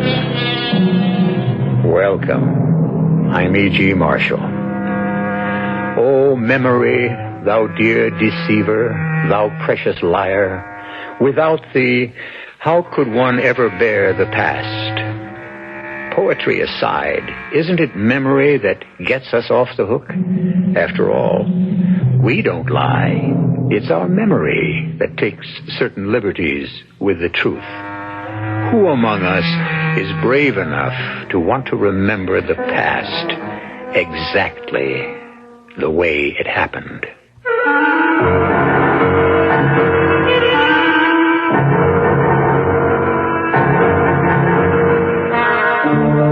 Our mystery drama, Killer's Appointment, was written especially for the Mystery Theater by Sam Dan and stars Marion Seldes.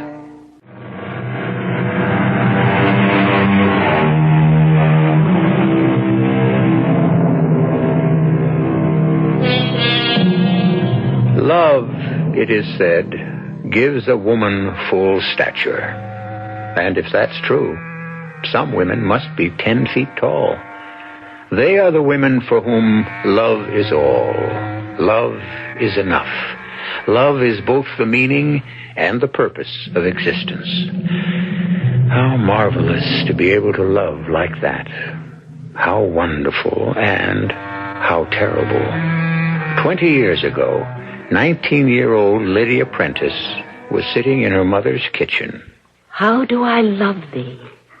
Let me count the ways. Lydia, you'll be late for work. I love thee with the breath, smiles, tears of all my life. It isn't as if Herb is making enough to support and the if two God of you. choose, I shall but love thee better after death. There's no point in talking to you. I'm sorry, Mama. What were you saying? Honestly, Lydia, you can be so provoking sometimes.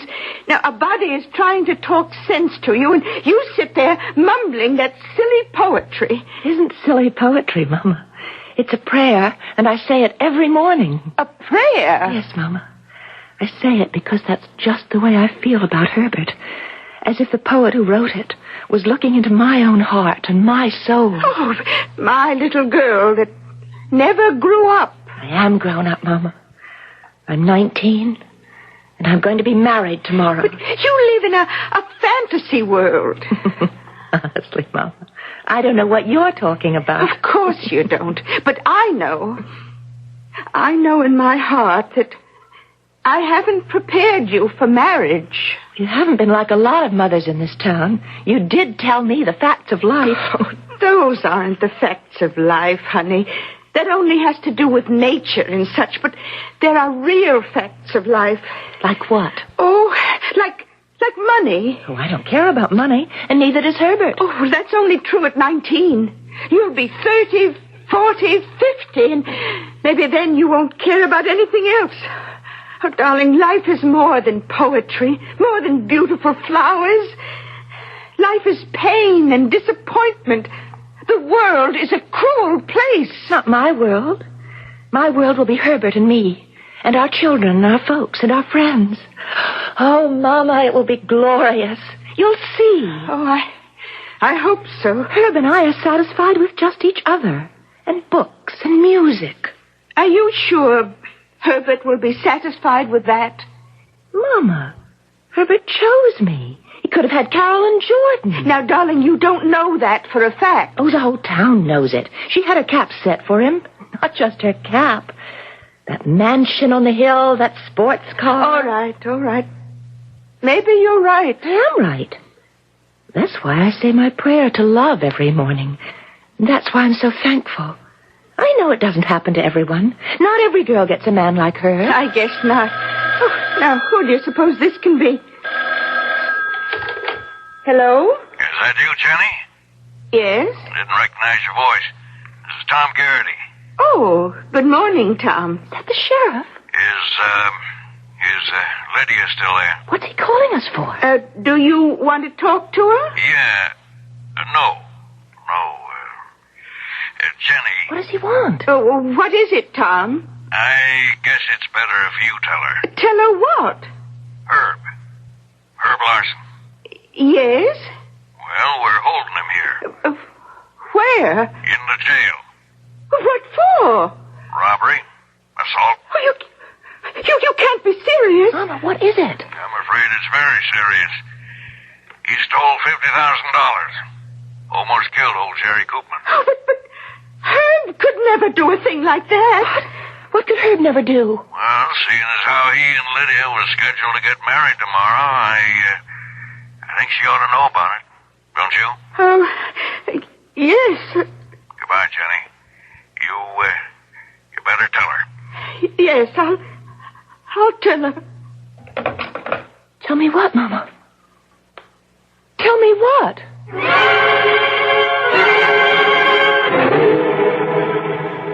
No, Sheriff. No. Sorry, Lydia. Who else but Herb would have known there was that much money in the safe last night? Please, Sheriff. Herb's the only one who knew the combination of the safe. Herb didn't do it. I know he didn't. Herb spends a lot of time there nights going over the books. So he knew that at 10 o'clock regular, Jerry Koopman, the night watchman, has himself a sandwich in the utility room. But you can't prove that. So Herb was able to sneak up behind him, hit Jerry on the head, and make it look like a professional job. Sheriff, it's just a mistake. I know, Herb. It's a mistake. It's a mistake, all right. Evidently, Herb didn't know that the money had all been registered. Every one of them bills is recorded. That money is going to be too hot to spend. Oh, Sheriff, Herb is innocent. I tell you, Herb is innocent. Well, I didn't expect you to say anything else. But just between you and me and off the record, you've got to get him to confess. Confess to a crime he didn't commit? If he confesses and tells us where he hid the money, we could maybe be talking in terms of 3 to 5, 5 to 7. 3 to 5, 5 to 7 what? Years in jail. 7 years in jail? What are you getting so excited about? I don't want to hear another word. Do I have the right to see him? Why, Herb? Why? Oh, my poor darling. What are they trying to do? That doesn't matter. It's what it will do to you. Well, we'll fight it. It isn't any use. Everyone is convinced I'm guilty. Well, I don't care about everyone. I believe in truth and I believe in justice. Oh, Lydia. It happened to us now, the day before We'll be married. I promise you. It's no use, Lydia. You'll not go to jail. I don't care how many voices are raised against you. One voice will be raised for you, and that's the only voice that counts. The voice of God. Oh, Lydia, don't. Don't what? Don't believe it? Well, I do believe it. God isn't just something to talk about. He is here. He is with us all the time. Let's pray to him. He'll not let an innocent man go to jail. Lydia. He will not let an innocent man be branded a common criminal. Listen. Just don't say anything for a minute and just listen. I'm not an innocent man. Last night I stayed late at the plant. I know, darling. Please don't say anything. Please. It was 10 o'clock. I closed the ledger. I walked out of my office, past the utility room. The door was open. He was sitting at the table, old Jerry, his back toward me, eating a sandwich. That Polish sausage, that kielbasi, smelled so good. Herb.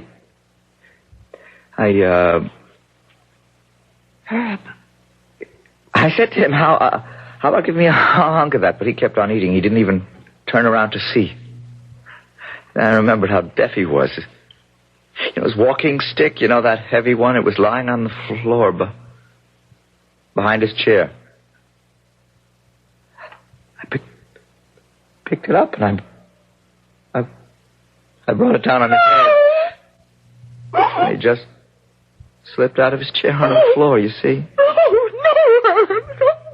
And then I walked down to the hall into Mr. Jordan's office and I opened the safe. You didn't. And I took out the $50,000. Don't say any more. I have to say the rest. I hid the money in, you know, the old elm tree near the lane to the lake where we carved our initials. Why? I don't know. Well, there must be a reason. I don't know.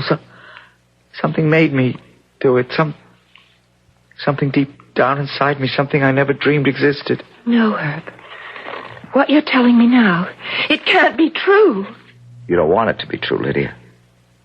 I don't want it to be true either, but I did it.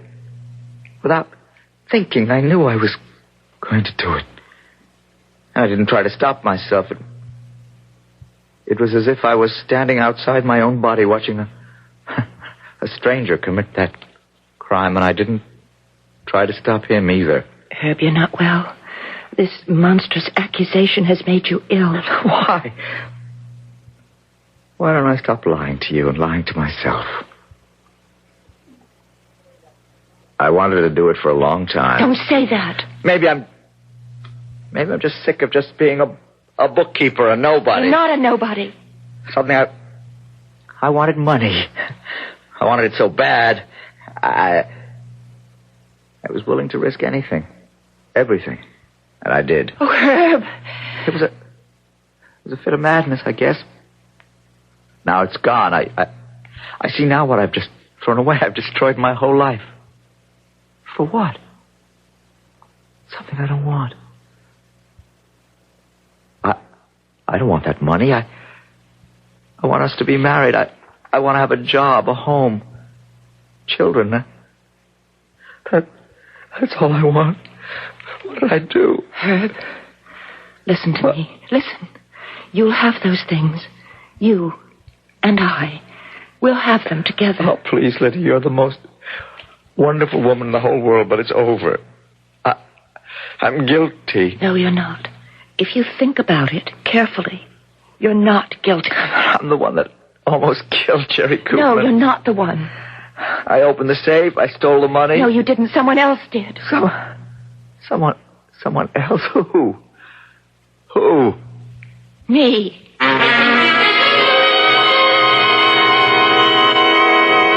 Lydia, our shy, ethereal Lydia, our young, idealistic Lydia, she hit old Jerry Koopman over the head. She stole the money from the safe. How? It's true that still waters run deep. However, this seems to be a stream that has no bottom, but it does have a second act, and I'll bring it here in just a few moments.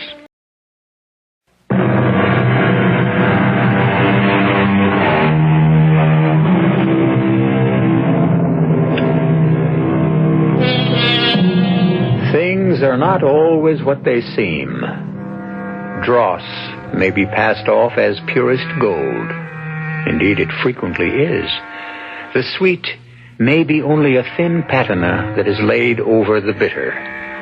Indeed, sometimes misfortune even turns out to be a blessing in disguise. How do you figure Lydia Prentice? You? How can you say you robbed the safe? Because I did it. Oh, Lydia, please don't you fail me. You're all I have left. Don't let this destroy you. You must listen. No. Not when you say you bludgeoned old Jerry and you robbed the safe, because why? Look, I'm not crazy. I did it. Herb, I'll confess. I'll go to jail. What have I done to you? You must not be convicted. There's no way you can prevent that. I'm showing you a way. I don't understand. I will confess. But you didn't do it. Herb, I did it. You're crazy. Look, can we consider the facts? You're convicted. You go to jail. 3 years, 5 years, whatever. You're branded. You're a criminal, and it follows you for the rest of your life.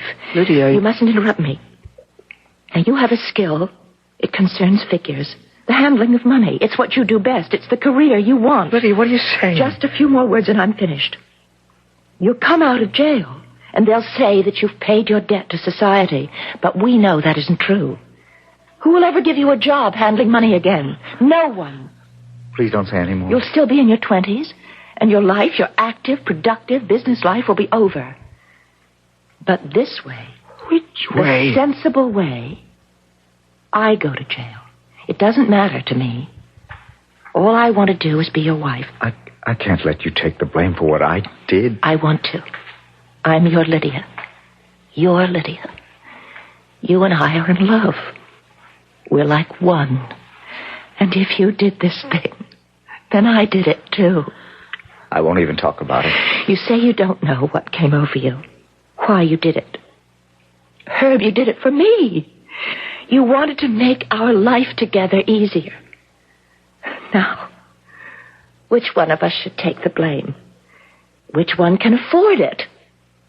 I can. A few years in jail won't ruin my life.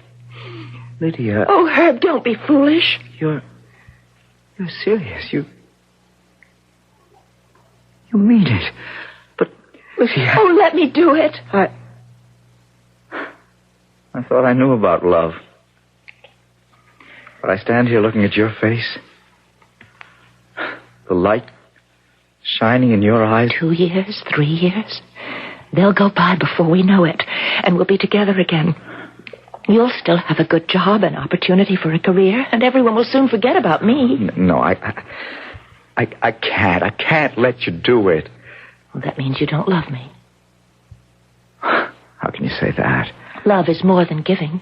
It's also taking. And if you don't take this from me, it means you just don't love me enough. Don't say any more, please. We have to do it this way. There's no choice.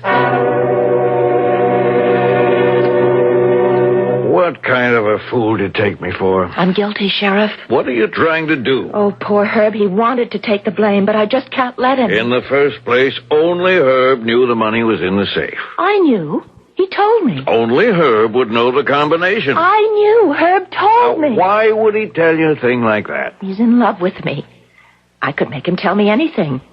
Oh, it took a while to worm all the information out of him. But I learned everything I had to about old Jerry and his late-night lunch hour. And sure enough, Jerry was busy eating, and I hit him over the head. You hit him over the head, huh? Yes. Tell me, Lydia, what did you hit him with? His own walking stick. That heavy wooden cane that he carries. It was lying on the floor behind him, and I picked it up and... Oh. Really paying attention to me now, aren't you, Sheriff? Oh, Lydia, I can't believe it. The walking stick? You found blood on it. Well, how would I know that walking stick was there if I hadn't used it? Lydia, I know you since you was a little baby. I just won't believe you would commit... And if I wasn't the one, Sheriff, how would I know where the money is?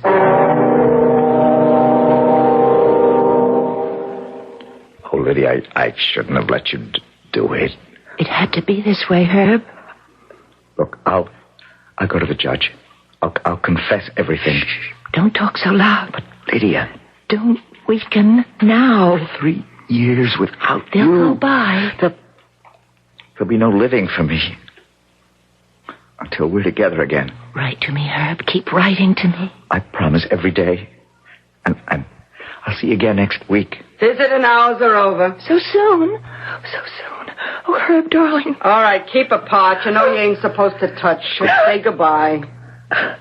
Goodbye, Lydia. Goodbye. Goodbye, Herb. Now, through there, mister. Hand your pass to the guard at the door. Yes, ma'am. Goodbye, Herb. Goodbye.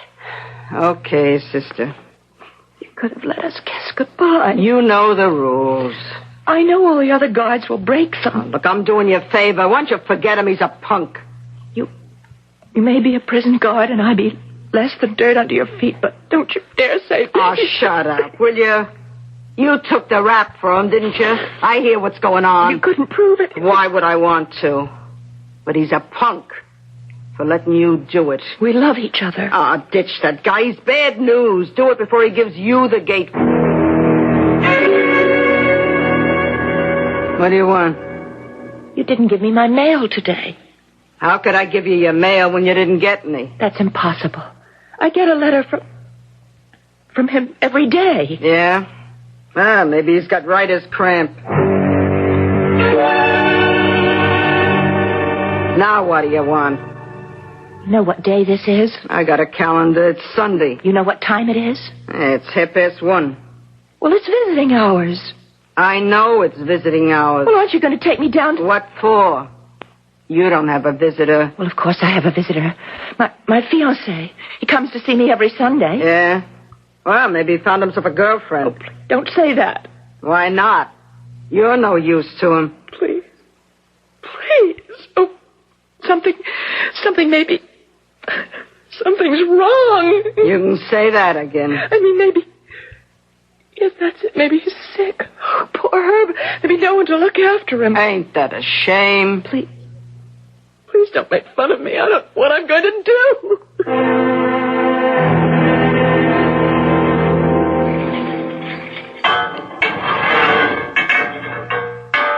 Hey, Hey, you okay? Let me alone, please. You got a visitor. What? I said you got a visitor. You see, I told you he didn't forget me. He loves me. He's here. Listen to me. He loves me. Why didn't you tell me he was here? I don't even need makeup on. I have some lipstick. Where's Oh, for crying out loud. I didn't say he was here. It's your old lady.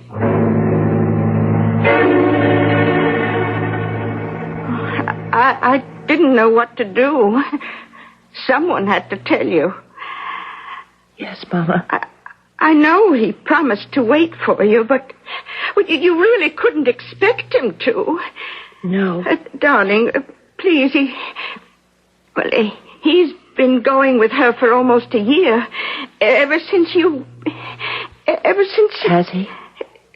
She's rich. Her father owns the plant. It's a golden opportunity. It would seem to be. But what did you expect? You did something crazy. I see that now. It was crazy. How could you do it? I'm sorry, Mama. Do you need anything? No, Mama.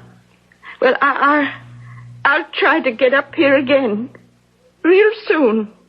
Thank you, Mama. Through that door, hand your pass to the guard, please. Goodbye, Lydia. I'm sorry.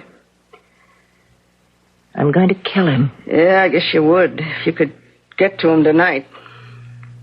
But you're lucky. You still got 2 years to go. You'll cool off. I'm going to kill him. It ain't worth it. You knock him off, it's a minimum of at least 10, 15 more years here. It ain't worth it. It is to me. I'm going to kill him.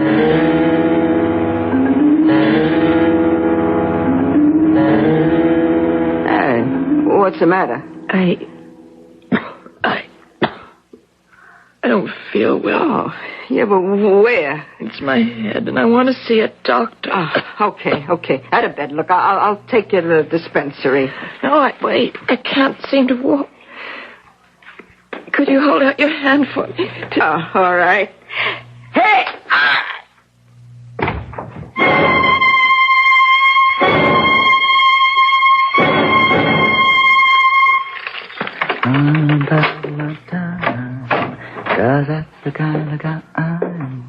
No use complaining. Hello, Herbert. Lydia. You surprised to see me? Why, you're supposed to be in jail. Yes. Well, that was my mistake. You are supposed to be in jail. What are you talking about? Oh, I understand. Now, we're at that point. What am I talking about? You've rewritten some history, haven't you? Oh, Lydia, fate does crazy things. We can't predict our actions. Yes, we can. I can predict mine. I know what I'm going to do. I'm going to kill you. What? Lydia, that gun. This gun, very cheap, badly made. Lydia, you can't kill me. You love me. I did love you, Herb. How I loved you. No one will ever love anyone the way I loved you. And perhaps no one should. Love can be too strong, too terrible, too all-consuming. I can't help it, Lydia. I just fell out of love with you, that's all. That's all. I'm telling you the truth. Bye, Herbert. Hold on, Herb. Hold on! Let go of that gun, Lydia. Let go. I'm going to kill him. Lydia, let go of that gun. I missed him. My first shot missed him. I'm going to kill him. No, Lydia, no. Now, you going to stand still and behave, or do I have to put the handcuffs on you? Why didn't you let me kill him, Sheriff? Why? Just be thankful I stopped you. The thing they called me from the penitentiary, they figured you'd be headed this way. I'm going to kill him, Sheriff. Lydia, you talk like that, and you'll never get out of jail.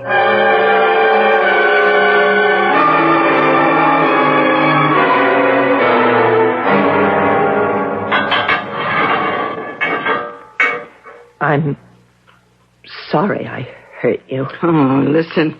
You ain't nearly as sorry as you're gonna be. Well, I suppose you do have the right to make it tough on me. Oh, not as tough as you're about to make it on yourself. Let me see. Your original sentence was 3 out of 6. That goes up to the full 6 now. You got 7 for assault, another 7 for escape, so... tonight's little caper just lost you the best years of your life. You could have been out when you were 22. Instead, you stay here till you're 39. At least. It doesn't matter. Whenever I get out, I'm going to kill him. Sure. I don't care how long it takes. But I'm going to kill him. I promise you. I'm going to kill him.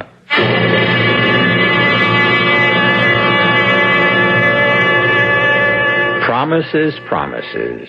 But if you analyze what we've had so far, you'll see that this is a story that's based on broken promises. Meanwhile, here Lydia is back in jail for what appears to be a very long time. Well, in a very short time, I promise to be back here with the third act, and that's a promise you know I'll keep.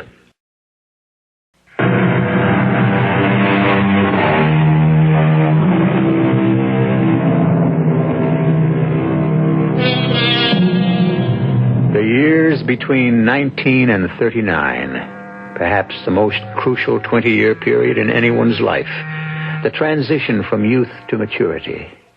2 fantastic decades of infinite possibilities. Well, not for everyone. Certainly not for Lydia Prentice. Lydia Prentice is spending those 20 years in prison. Lydia Prentice with the raven black hair. There are little strands of gray here and there by now, and there's a line or two, still very faint, near the eyes, the mouth. 20 years. A lifetime. And yet, she is kept busy, in a way. She has compiled a scrapbook, painstakingly, over the years. Mail call. Here's that hometown paper of yours. Thank you, Agnes. Got another picture of him in it. Hey, he don't change a bit, does he? Yeah, I see. He's been named president of the plant.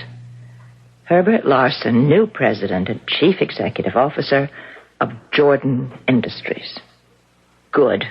Good? Why is it good? Shouldn't you be rooting for him to fall on his face? No, I want him to succeed. Well, I gave up trying to figure you out a long time ago.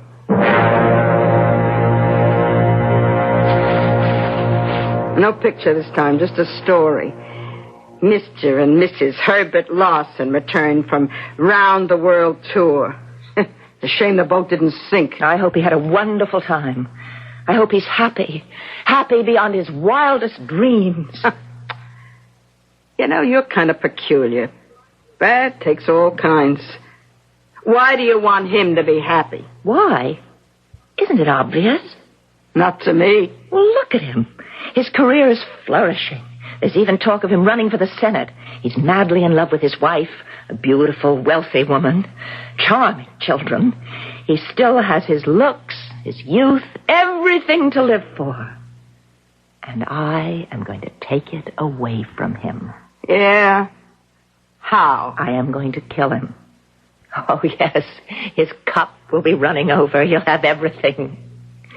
And then he'll have nothing. Now, Lydia, listen.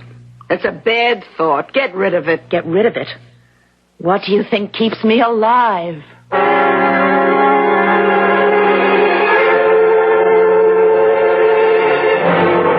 Oh, come in, Lydia. Sit down. Thank you, Warden. Oh, come on, old pals like us. You can still call me Agnes. It's been a lot of water under the bridge since you was a new fish in this joint and I was a wet behind the ears guard. Exactly 20 years ago. Tomorrow. Yeah. I'm gonna miss you, Lydia. Let's face it. What you get in the jail is mostly riffraff, but I don't know. You're a lady. Will you try to hide it? You're one, too. Well, now what are you gonna do? You know what I'm going to do.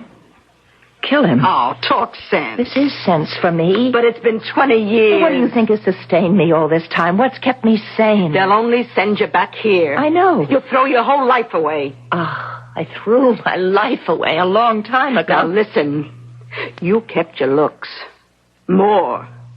When you came here, well, you're only a pretty girl. Now, you're a beautiful woman. It's not too late for you. I'm not interested. Oh, come on, be sensible. My brother, he's in real tight with the governor. That's how I got here behind this desk. Well, I spoke to him about you. Now, things can be arranged. A job, a good job could be found, say, somewheres downstate. With your looks, you could still meet guys. Interesting, important guys. This don't have to be the end of your life. Make it the beginning. I gave him all these things. This ease, this wealth, this pleasure. And I am going to take them away at the very height of his enjoyment. Yeah. Okay. I'll keep your old cell reserved for you.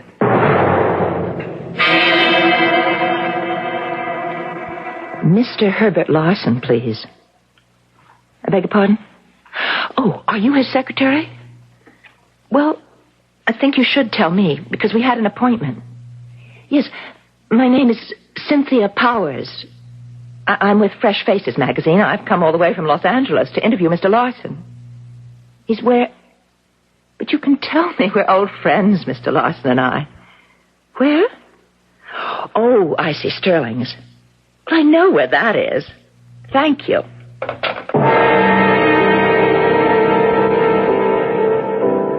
What'll it be? Ginger ale. You sure? Don't you serve ginger ale? Well, the reason I asked, the gentleman at the other end of the bar wanted to know if he could buy you a drink. Thank the gentleman. Tell him no.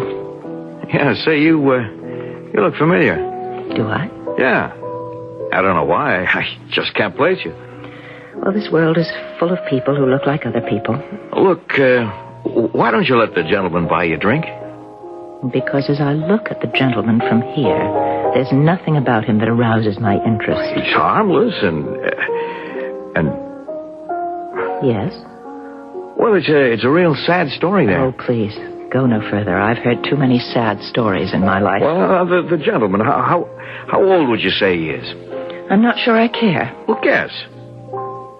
60? You're way off. 70. Oh, look at him. Close. His hair's almost white. He's kind of fat, but he ain't nowhere near that old. Man's hardly a day over 40. Well, that's too bad. I mean, what does it cost you?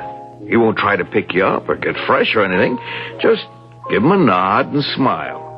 You're looking at the richest man in town. What kind of a town is this? Rich town. Lots of dough here, and he's got most of it. Well, his wife has, anyway. They own the mill, half the real estate, 3/4 of the banks. You name it, they got it. Of course, she always had it. He fell into it. Who is he? Name's Herb Larson. A guy with everything going for him. And he just, he's going to drink himself to death. It's hard to believe. Well, he's got a good constitution. Let him take at least 20 years. 20 years? Oh, who knows? He may die sooner than that. Yeah, that's true. You never can tell. He might even die tonight. Are you going to kill him, Lydia? How do you know my name? I thought you looked familiar. I'm Joe Garrity. Sheriff Tom Garrity's boy? Yeah, I was a year behind you in high school. Yeah. How's your father? Oh, he's okay.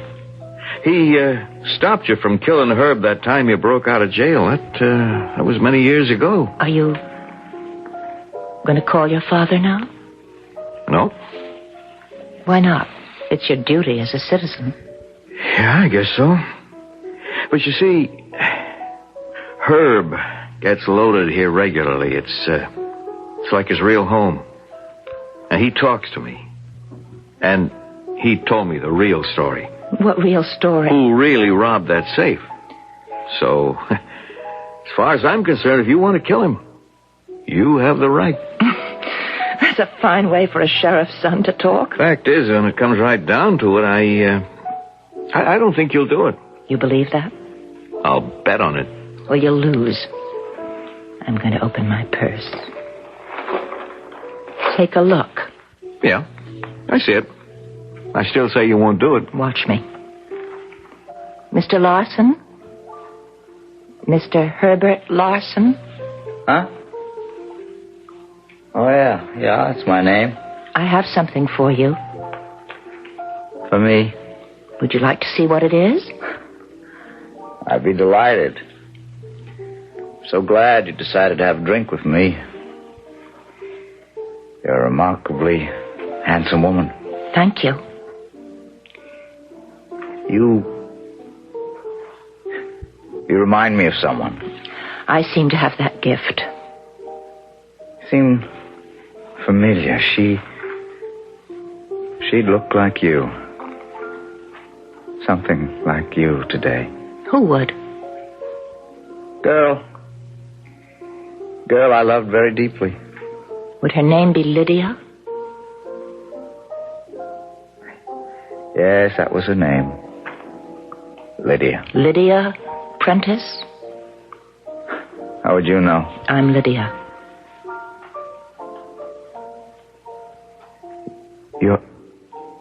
You're Lydia? Yes. Lydia, you've come back. Yes, Herb, I've come back. I'll divorce her. I never wanted her money. None of it was any good.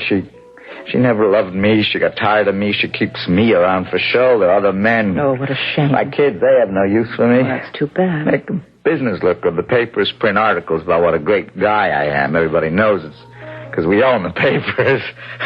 I'm a joke. Joe Garrity, bartender, ask him, he'll tell you. But all these years, I had a dream. A dream you'd come back. I could start all over again. That was your dream? Almost 20 years. I dreamed you'd come back. We'd start all over. And it's happened. You've come back. Yes, I've come back to kill you. Lydia. I've come back here to kill you. That's been my dream. For 20 years, I've thought of it every moment. Thank you, Lydia, for setting me free. You're doing for me what I don't have the courage to do for myself. I tried it so many times, but I'm a coward. A gun terrifies me, pain frightens me. Can't force myself to take the pill. Shoot me, Lydia. Please. Quickly. Pull the trigger. Hello, Lydia. Hello, Sheriff. I heard you was out of jail. Knowing you, I figured... You figured right. I'm going to have to try to stop you. I could kill him before you moved a step, before you reach for your gun. Kill me, Lydia, please. You'd like that, wouldn't you? This little .36 caliber bullet would be so quick, and you'd be out of your misery. You were always the strong one. You were the one who knew what had to be done. Kill me. If you love me, kill me. No, Herb, I don't love you. And I'm afraid if you want to die, you'll have to make your own arrangements. But I don't want to live. Well, I'm afraid you'll have to. Oh. What's the matter with me? I feel... Lydia? Lydia, you all right? Yes, I have this feeling. This light, crazy feeling. I've come awake from a nightmare. I'm 19 again, and my whole life is in front of me. My whole life is out there, waiting for me.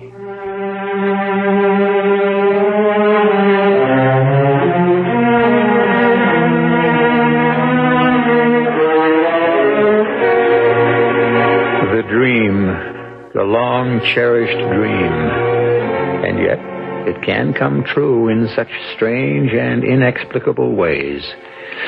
Sometimes the best way to kill someone is to keep him alive. Sometimes life is actually death. Well, on a more definitive basis, Sometimes I leave you, as I do now, for a few moments, but I always return.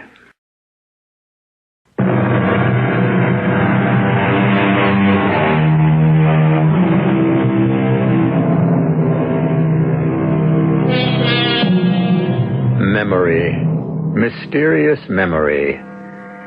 What did happen in the past? What is the past? 10 minutes ago? Yesterday? Last week? Last year?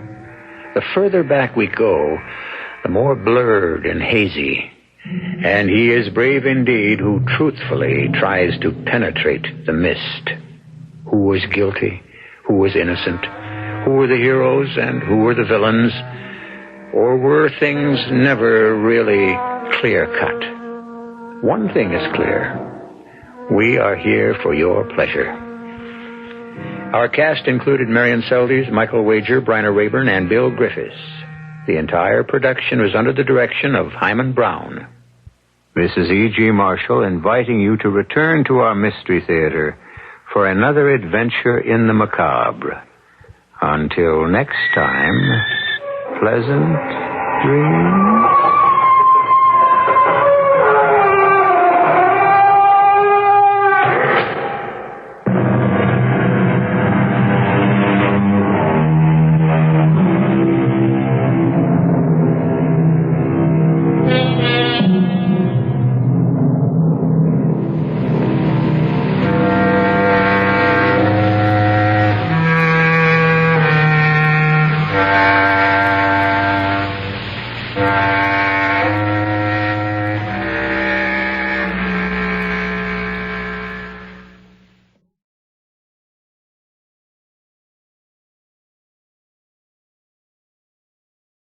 The CBS Radio Mystery Theater presents...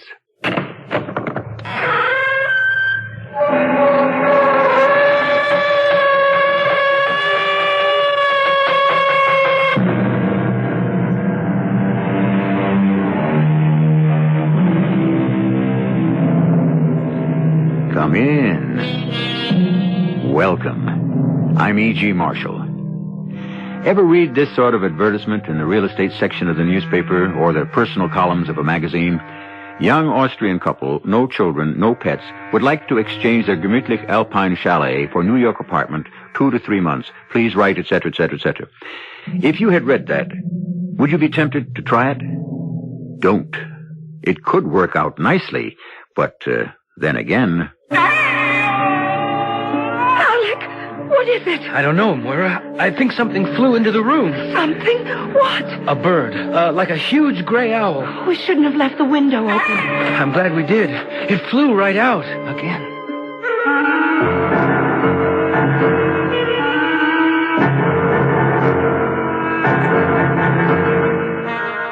Our mystery drama, The Ghost Gray Bat, was written especially for the Mystery Theater by Ian Martin and stars Don Scardino and Jennifer Harmon. I'll be back shortly with Act One.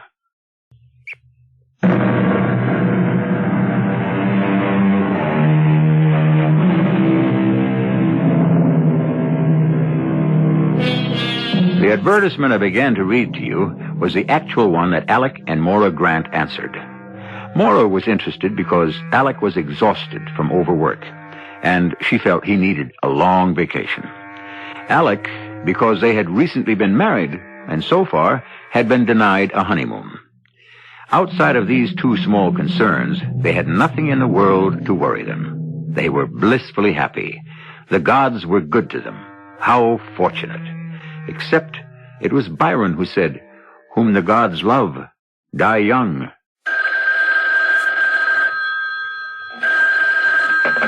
Professor Grant. You don't have to be formal. It's just me. Oh, who's me? Your wife. Oh, that Darling, the most marvelous thing just happened. It came. Oh, that's nice. What came? The letter from Frau Gottschalk in Austria. She's charming. There's a picture of her and her husband, and they look like dear people. And the house is a dream, and they want to exchange. Only they don't own a car. But couldn't we just rent one there and... Hey, honey, slow down, will you? Oh, when are you coming home? home? I'm just finishing up. I had to empty the drawers and get all this junk out of poor Murray's way. Well, you're only going to be away from the university for a year. It's still your office. Not while I'm on sabbatical leave. But it's all done. I should be home within the hour. Oh, hurry, darling. I'm just bursting with all the news about Austria. I'm Dr. Alec Grant, and my sabbatical leave began at the beginning of the summer. I hold a full chair in philosophy at Gotham University, and my intention was to spend my sabbatical year finishing a book. When Murray Sprague got in a bind and asked me to take over a summer course he was teaching in comparative theology, I would have turned him down, except that it was he who was covering my courses while I was on leave. It was a stroke of luck that I said I would. First, because during the course, I learned more than I wanted to know about demonology, but mainly because I met Moira and we got married. There's only one hitch, Alec, provided you think the house sounds right. Moira, it sounds too good to be true. I mean, right on its own lake, isolated but only 10 miles by road from Wintersbad, ski trails everywhere, and enough peace and quiet for me to finish my book. So what's the hitch? We won't be alone. I knew it was too good to be true. What are we stuck with? An ancient dachshund? Oh, no, just a housekeeper. But we don't have to pay for her. That's bad? I think it's good. What's she like? She's sort of an old family retainer, but Gretel says she cooks like an angel and disappears right after dinner every night, and you never hear from her till you're ready for breakfast in the morning. Gretel? That's Frau Gottschalk's name. Her husband is Hans. Oh, isn't it too much? Hansel and Gretel in this divine gingerbread house waiting for us. Plus a built-in witch? Oh, now that's unfair to Frau Zauber. Gretel says she's a dear old thing and will take care of us like we were her own children. Well, I don't need anyone to take care of me but you. Oh, and you know how totally I want to possess you, surround you, make you all my own. Well, you don't have to try. You got me. So we are off for the Austrian Tyrol? Well, aren't there arrangements to be made? How do you know they'll like this old dump of ours? Mine. That's all settled. I've described it and sent pictures. When do they plan to arrive? A week from Saturday, the morning of the day we leave. We'll have a whole day to show them everything and help them get settled. Well, I hope they don't miss their plane. Oh, stop trying to put the hex on all this, Alex. Anyway, your child bride was smart enough to cover that. How? Well, if by any chance things get crossed up and they don't arrive before we leave, Betty Sprague has the keys and she'll settle them in. And they know about that? Of course. I mean, you've heard from them since you wrote them? Natch, worrywart. I don't mean to sound that way. It's just that, well, why didn't we just get them on the phone and work out all the last-minute details? Well, that's the one thing I didn't mention. They don't have a phone. They don't? Well, who needs it? We can shut out the rest of the world. Oh, isn't it heaven? Well, as long as I share it with you. The idea of being that isolated was heaven to me. I couldn't put my finger on what niggling little thought kept sputtering in my brain like a loose electrical connection. And in the face of Moira's enthusiasm and shining expectation of our projected trip, I didn't have the heart to allow anything to spoil it. I never dreamed my random hunch would turn out to be true. Hello? Yes, this is Mrs. Grant. Is that the Gottschalks? Shh. What? A cablegram from Frankfurt, Germany? Right. No, please, read it to me. If you got a pencil, darling. Right here. That's correct. Just read the message. Missed connections here. We arrive New York a day late. Sorry we will miss you, but please not to delay your departure. Frau Zauber expects you. We will contact your Mrs. Sprague, and all will be well. Auf Wiedersehen, Hans and Gretel Gottschalk. Yes, thank you, operator. I have it. No, a copy will not be necessary. They missed the plane? Or maybe you ought to take up fortune-telling. I'm sorry, darling. Oh, I didn't mean to bite at you. I'm just disappointed. I would have liked to have met them. Well, do you want to cancel our flight and... Are you kidding? That's a special excursion deal that saves us a fortune. Besides, we have to pick up our car in Munich. We don't want anything to go wrong with that. Okay. And we'll let Betty Sprague handle our German cousins. Austrian. Oh, my apologies to the Grand Duke or whoever. I think it's the Chancellor. Anyway, we're going on a honeymoon in Austria, darling, and we're going to love every minute of it. It's so easy to be prophetic in hindsight. But some chill tremor, even then, closed around my shoulders like a shawl. I shrugged it off because Moira was sizzling with delighted anticipation. The plane flight across the Atlantic was uneventful, except for Moira's constant happy chatter about the new life we were headed for. By the time we got to Munich, she had me decked out in rose-colored glasses, too. And all my doubts had evaporated. We picked up the car at Munich in the early morning, and by shortly after lunch, we found ourselves arriving at the end of our journey. Oh, it's all so green and so beautiful. It's like driving on the floor of a still green lake. It's breathtakingly lovely. An enchanted forest. Oh, but doesn't it ever end? Mm-hmm. Oh, yes. Up ahead. See? Oh, that's the lake. And the trees are starting to thin. Oh, there it is, Alec. Oh, it is a gingerbread cottage. Well, it's a bit larger than a cottage, but it's a real Hansel and Gretel house, all right. With a witch waiting for us, broom in hand. Oh, stop it, Alec. She looks like a dear little old lady. Willkommen in Schlossreihaus. Ich bin Frau Zauber. Wir sind Herr und Frau Grant, aber wir haben keine Deutsche sprechen. Ach so, it is no matter. I have English pretty good. Have you come with a nice trip? Oh, yes. The countryside is gorgeous. Oh, from Munich, you are arriving? Yes, we flew in this morning and drove straight here. Oh, I have been waiting though. With the broom, I sweep the doorstep again and again so you will see the house at its best. But you must be tired. Kommen Sie bitte. I show you your house of dreams. We entered the chalet, our shadows streaming before us from the sun at our backs. Something revived that vague, uneasy feeling I had forgotten during our journey. But the tour of the house was too fascinating to allow me to dwell on it. I might never have thought of it again if it hadn't been for what happened that night. What's that? Alec! Hey, what is it, darling? Nothing. We shouldn't have left the window so wide open. I think something flew in here. Something? What? Oh, a bird. A sort of gray owl. Oh, don't worry. It flew right out again. Where are you going? I just want to have a look-see. Sounds like a storm brewing. I think I ought to close the windows. Oh, yes, it's gotten cold. Oh, hurry back to bed. Come on, darling, close them. Huh? Oh, yes, right. Oh, here I come. Oh, you have cold feet. Yeah, warm heart. Oh, don't I know it. Oh, Alec, I love it here. The house is a dream, and I've never been so happy. I love you. Good night. And I love you.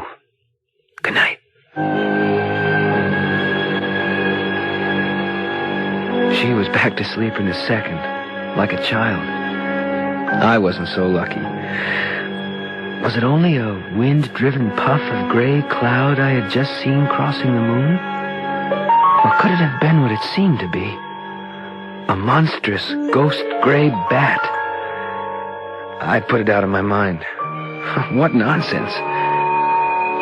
And then I remembered what it was I had forgotten when we entered this dream house. 3 of us, the sun behind us, our shadows dancing before us. but it didn't seem to me there were 3 shadows. Only 2.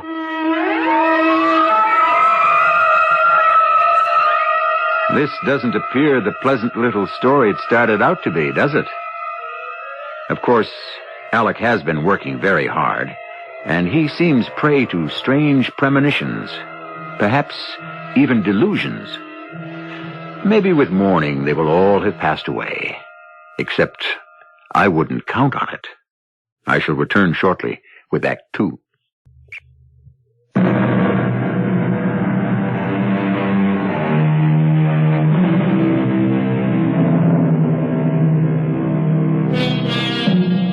An ancient legend has it that those who became proficient in the black arts were chased by the devil himself through subterranean halls. If he caught only their shadow, they became first-rate magicians or witches, but lost their shadows forever. The question here, so far, is twofold. Is there a shadow missing at all? And if there is, whose is it? Mora? Frau Zauber? Or Alec himself? Well, it's the following day. Let's see if that question is resolved. Would you like already some more coffee, Herr Grant? No, thanks. Frau Grant? No. But it was wonderful, Frau Zauber. So was breakfast. And dinner last night was superb. Dankeschön. It makes me very happy you like it. So, I clear away everything. Thank you so much, Frau Zauber, for making us feel so much at home. Aber it is your home while you are here. I go make you a picnic lunch. Don't worry, the mist will burn off, and it will still be a beautiful day. Oh, isn't she an angel? Yes. What's this about a picnic lunch, Mora? Well, it was Frau Zauber's idea. She thought we might like to spend the day exploring. She's told me about a wonderful spot which will give us a view of the whole lake. Oh, doesn't it sound like fun? I don't know. What's the matter, darling? I was just wondering about the Gottschalks. I didn't realize how much I'd miss a phone. I would like to have run down to Wintersbad and given them a ring to see if everything was all right. Darling, you're forgetting the time difference. It's still the middle of last night at home. Oh, that's right. Excuse me, please. Oh, I didn't hear you, Frau Zauber. You were talking. I didn't want to interrupt. I have here the picnic, all in the basket. You want it now? Oh, well, not quite yet. I want to get dressed. I won't be long, Alec. Oh, Frau Zauberg, you're so kind. You're making us very happy. But of course I must. You are very, I don't know how to say, precious to me. Frau Zauber, do you have any bats around here? Bat? Fledermaus. Ah, das Fledermaus. Oh, no bats. Nothing like that in this place. Why do you ask? Well, we were disturbed last night. We had the window wide open, and I woke up thinking a bird was in the room.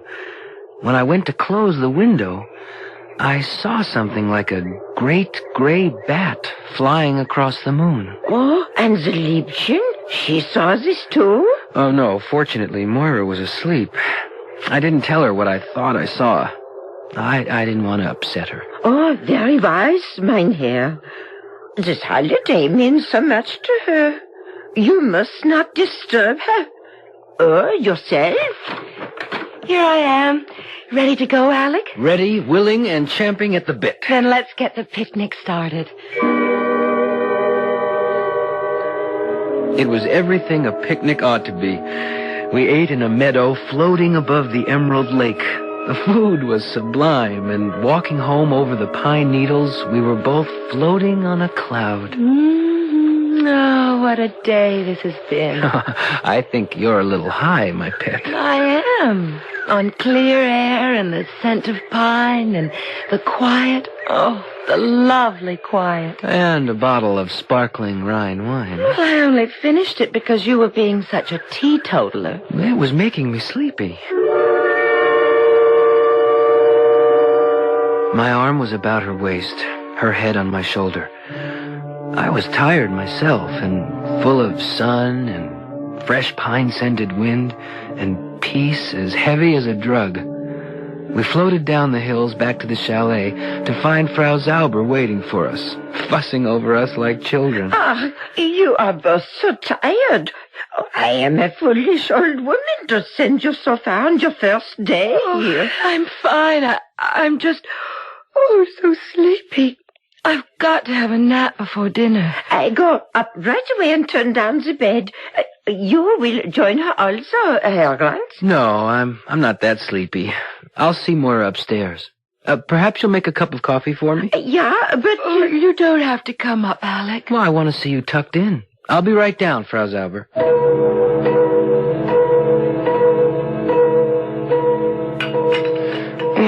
Thanks for the coffee, Frau Zauber. Max sneaked. I needed it. I'm quite sleepy myself. You should be resting with the little one. Nope. This is a good chance to make a quick trip to town and make that phone call. Why don't you wait till tomorrow?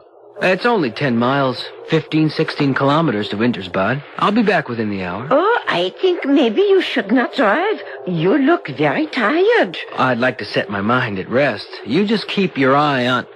Oh, what is los, mein Herr? Something wrong? Oh, no, not a thing in the world. Just a flat tire. Wait a minute. Both front tires are flat. I'll be damned. Oh, is it something bad? It's not good, Frau Zauber. Until those tires are fixed. One I could handle, but two... Is there a mechanic near here? In Wintersbad, yeah. Well, that's great. How do I get in touch with him without a phone? Oh, Fritz comes with the milk. I could tell him to let the garage know. When's that? Tomorrow morning? 9. Tomorrow's Thursday. He'll be here again on Friday. Oh, no. Pardon. Not even Friday. That's All Saints' Day. It's a holiday. It will not be until Saturday. I guess that fixes that. Without wheels, I'll just have to use Shank's mirror. Excuse me? Walk. 15 kilometers? Well, not tonight, anyway. I guess my phone call to the Gottschalks can keep. Maybe I'll join my wife in that nap. But supper? Why don't you leave us some sandwiches? Yeah, I will make a tray. And some wine. And the coffee all ready to brew. Will there be anything else? No. If I want you, where will you be? I sleep in the cellar. It would be too difficult for you to find me. Well, it doesn't matter. We both probably will sleep until morning.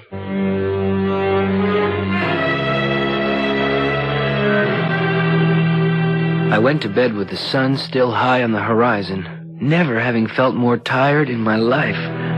Moira was dead to the world, and as soon as I pulled the covers over me, so was I. No! What is it? Moira, what is it? I thought something was biting my neck. What? Let me see. No, it was just a dream. There's nothing there. Oh, Alec, I'm so tired.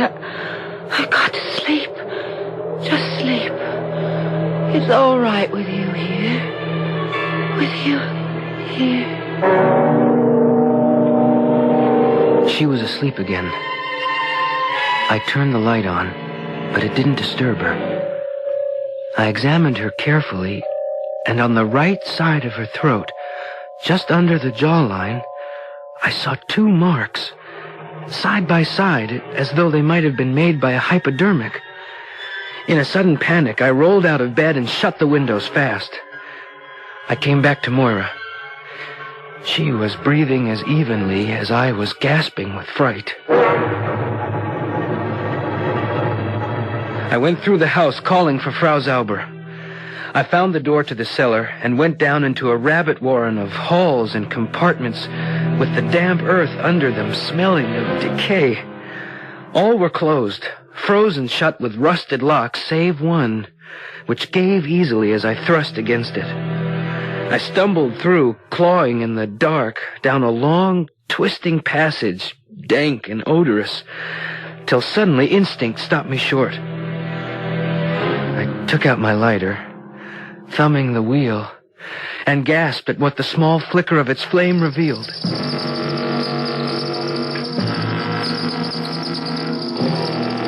I was on the edge of a vast cave covered with bats. Bats everywhere, hanging upside down, gazing at me inscrutably, accusingly. The most horrible of all was a huge worm-gray one hanging by the hooks on its wing elbows, its unwinking upside-down eyes driving a dreadful hate through me like nails pinning me against the wall. Then as I raised my lighter, with a sudden powerful swing, it somersaulted upright, and spreading its enormous wings, it launched itself at me with a banshee wail.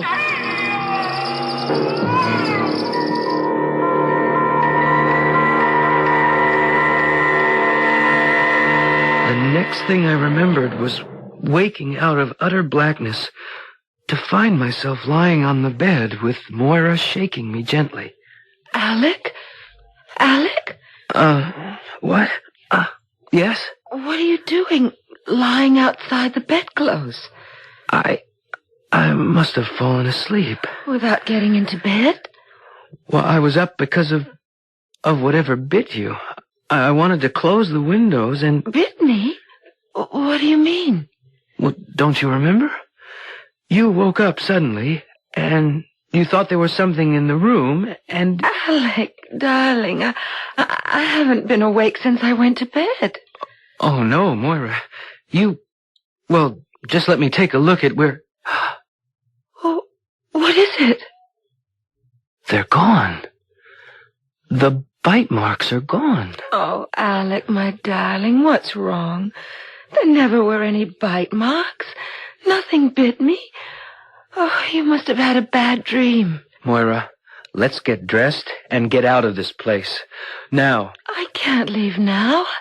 I'm just beginning to relax. I have to sleep. You can't, Moira. You've been asleep for over 14 hours. It's morning. The sun is up. I must sleep. Why? What is it, darling? I have to be ready. Ready? For what? Ready for the moment when... Moira. Moira! You've got to wake up.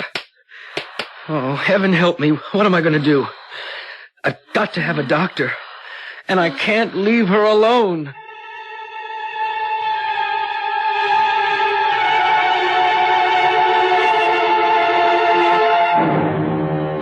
A terrible dilemma for Alec. What strange sickness is drawing the life from his wife's body? He must find help for her. On the other hand, stark and terrible is the memory of that awful cavern, peopled by the obscene and monstrous bats. Or were they only a figment of his imagination? Does he need a doctor as desperately as his wife? I shall return shortly with Act 3.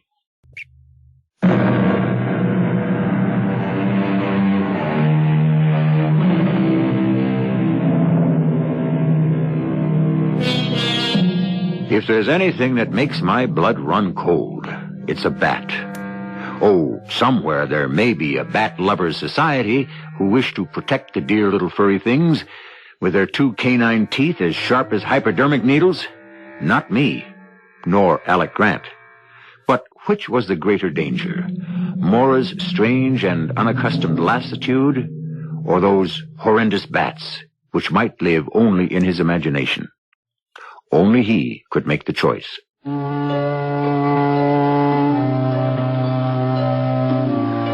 listened to Moira's heart. It was steady, far steadier than my own. Her pulse was strong and normal. She breathed easily. But she was in a profound sleep that was dangerously close to coma. I had to get to a doctor. Guten Morgen, Herr Grant.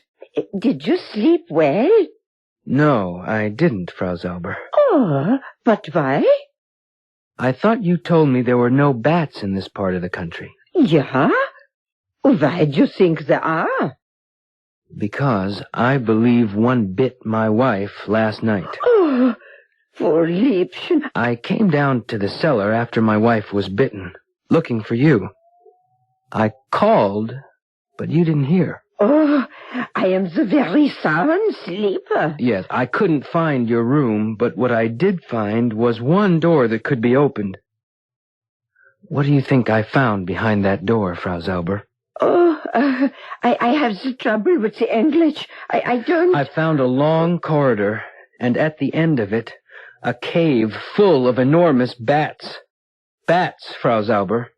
Herr Grant, I think you are having eine böse Traum, a nightmare. But there's nothing like that in the cellar. I tell you, I saw it. Then come. You show me.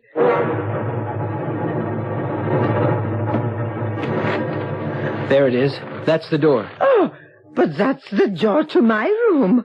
No, I show you. I couldn't believe my eyes. Beyond the door was not the twisting, shadowed corridor of the night, but a bright, neat bedroom. The walls covered with pictures, the bed neatly made and covered by a handmade counterpane. The furniture, a comfortable armchair, an inlaid chest of drawers, a huge and magnificent armoire.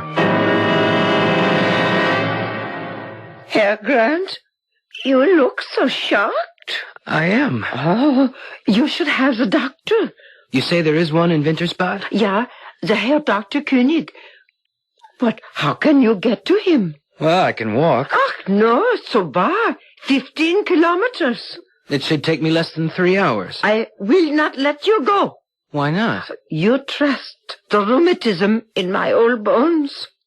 We are to have a storm. When the snow comes, driving with the wind, you could lose your way. I'll have to take my chances. With any luck, I'll get there before it breaks. The 5 kilometers to the main road were a nightmare of slipping, sliding stone under my feet. And above, the sky was becoming ominously black as the temperature dropped. As I reached the main road, I had a piece of luck. A farmer with a load of feed hay in a cart drawn by a small donkey was passing. Hey! Achtung, bitte! Was wollen Sie?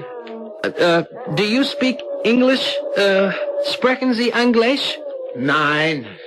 Sprechen Sie Deutsch? Oh, no.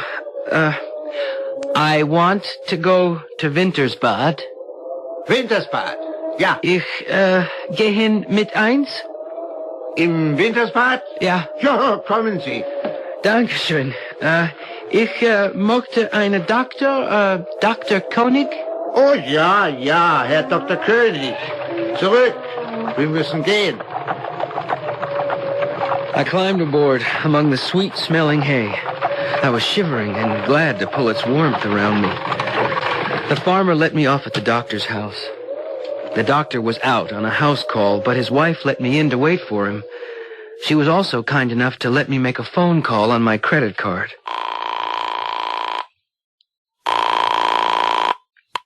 Hello? Betty Sprague? Alec? Yes. For heaven's sakes, where are you? In Austria? Yes. Oh, isn't this lucky? I've been racking my brains trying to get in touch with you. Oh, why? Well, those people, your tenants, you know the Gottschalks? Mm-hmm. Well, I've been on pins and needles, Alec. They haven't arrived yet. I don't mean to worry you, but... Well, that's all right, Betty. Matter of fact, that's the reason I called. I had a hunch maybe they wouldn't. Is something wrong, Alec? What can I do? Nothing, Betty. I'll have to handle it from this end. You don't sound like yourself. Are you sick? I don't know. Well, is Moira all right? I have to hang up now, Betty. You'll be seeing us very soon. Tomorrow, if I can arrange it. Alec, you're scaring me. What is it? What's wrong? I was scaring myself because once again I was blacking out. That's the way the doctor found me when he returned, and I don't know what garbled story I blurted out. It was only after I found myself gulping some scalding black coffee that I gathered my wits enough to return to normal. Very well. That is better. The eyes begin to focus now. You know me? Yes, but... I am Dr. Franz König. You are in my consulting room. Have I told you why I am here? Oh, you have told me a great deal. You came to me under the influence of drugs, Mr. Grant. Some form of hallucinogen plus deep sedation. And you have told me a most exceptional story. My wife, Moira. You've got to come and see her, Doctor. I'm afraid. Yeah, I too am afraid for her. That is why, if you feel well enough now, I suggest we get into my automobile and drive quickly before the storm breaks to bring your wife away from that evil house. What do you mean? I'll try to explain that to you as we drive. You mean that Frau Zauber has been systematically drugging us? If what you tell me about your wife is true, who else? But why? First of all, because she is not Frau Zauber. Well, who is she then? I cannot give you the whole answer to that. I can tell you that her real name is Gretel Gottschalk. But her husband? Hans has been dead for the last 20 years. I wrote his death certificate myself. But the Gottschalks were young people, my age, younger. 2 generations ago, yeah. How old do you think Gretel is now? Gretel? Oh, you mean the woman I know as Frau Zauber? Yeah. I don't know. Nearly 80, I would think. You would be wrong. By the records of my grandfather, who was also a doctor, she was born in 1871. 109? But why would she pretend to be younger? Why all this masquerade about dragging us over here and pretending to exchange homes? Because she does not want to die. Gretel, or the woman you call Frau Zauber, has been shunned for the last 20 years. People are afraid of her. They believe, at the very least, that she is a witch. At the very least? What else? A vampire? There is a legend here that witches possess human bodies, and having lived out the term of the human they invade, must find a new one to violate. And she wants to invade my wife's body and steal it for her own. I say the real danger is that she believes she can. Then for pity's sake, let's get there. I'm driving as fast as I can in this weather. What is it? The motor. I can't believe it. We're not out of gas. We can't be. If we get stuck in this blizzard, we'll be buried in an hour. I don't see how it is possible. But we are out of petrol. Well, now what do we do? No one will be traveling this road on a night like tonight. We must walk. What, back to Wintersbad? It's too far. If we are to save your wife, we go on to the Gottschalk house.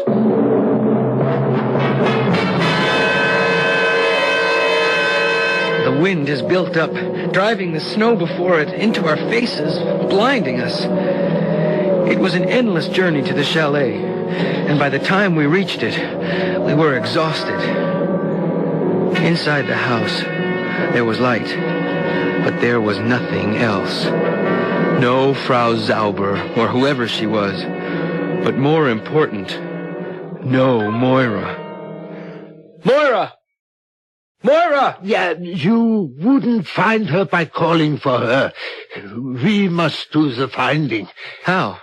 We can start by looking for the witch. Where's her room?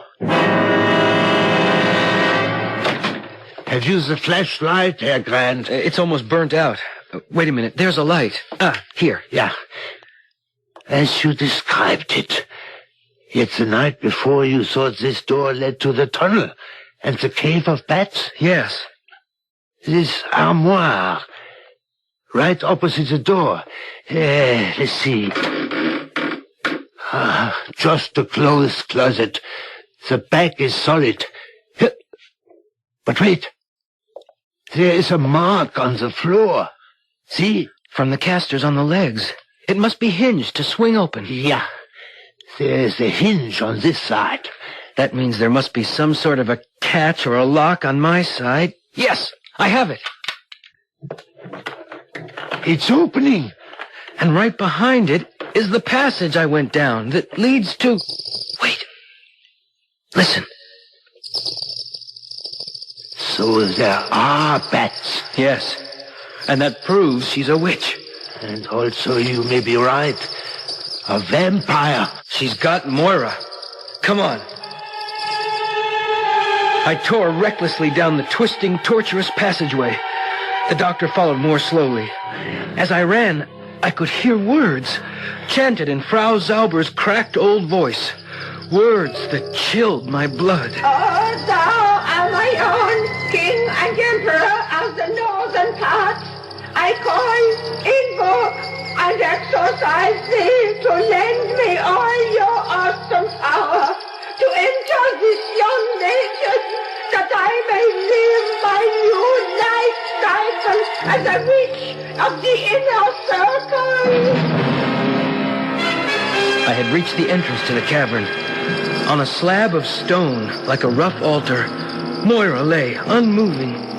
Behind her, a step higher, that ghost-gray bat was poised, the words I had heard issuing from its mouth. And behind it, obscenely, a crucifix turned upside down. I feel your presence. I feel your power. What is it, Herr Grant? A filthy, pagan rite, huh? All the forces of evil and the legions of hell. What do we do? We call on him and ask him to lend us his strength. In your name, I will be reborn. As I drink her blood, I will be done. No! Stop! You are too late, Hilgrand. She is mine! Mine for all days! As she bared her fangs and bent to sink them in Moira's throat, I went berserk. Seizing the torch from the shaken doctor's hand, I shone it directly in her face. As she recoiled from the light, I lunged and drove the heavy oaken alpenstock with its steel-tipped end through the loathsome, furry body, driving it back to pin it to that obscene, inverted crucifix. I took Moira up in my arms, rushing through the mist, gasping for breath, dodging flames which were beginning to sprout from the earth. I reached the safety of the passageway none too soon, for suddenly, behind us in the cave, the floor exploded with a roar of flame and hissing steam.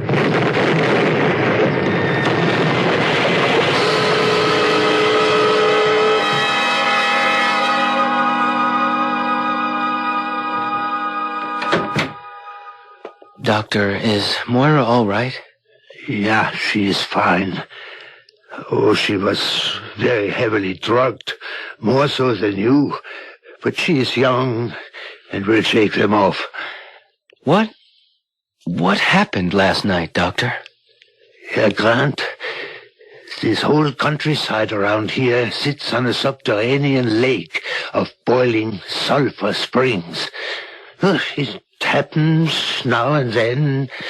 There was an explosion. Too much pressure. It blew off like a volcano. Did you see everything I saw? Oh, the light was poor, and my eyes are not what they were. The mist of steam created strange illusions. That cavern is gone forever, buried under tons of earth and stone. You need fear nothing anymore. You are free of her forever. There's nothing either good or bad, but thinking makes it so, as Hamlet remarked to Rosencrantz and Guildenstern. Are there such things as witches and vampires? I can only answer with another quote. We are what we believe.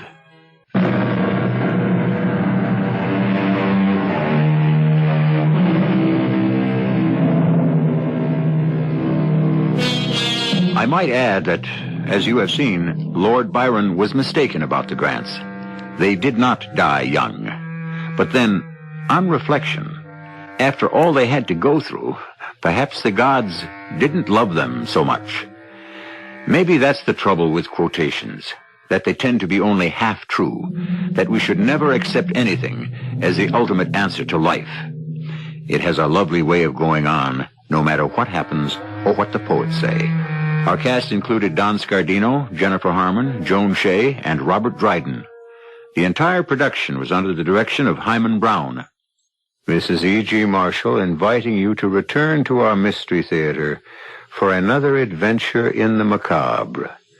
Until next time, pleasant dreams.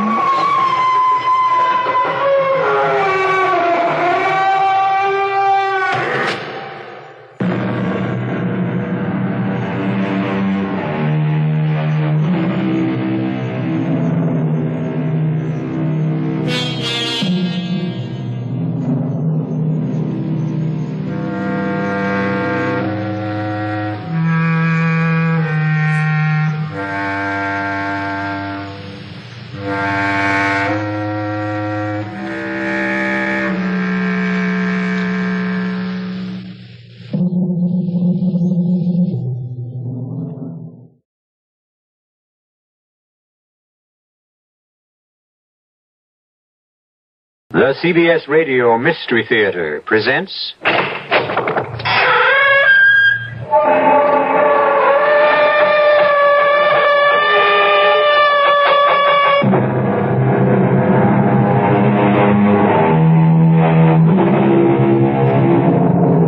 Come in.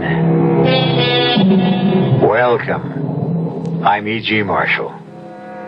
Welcome to the world of your over-self. What is the man talking about? Over-self. What's that? Well, you might say it's that part of you where your imagination resides. The truth is that, according to any number of religionists, you don't exist at all. Only your imagination. When you refer to myself, you are actually talking about an illusion created by your over-self. Confusing? Certainly is to me. And it was more than confusing to Amanda Phillips.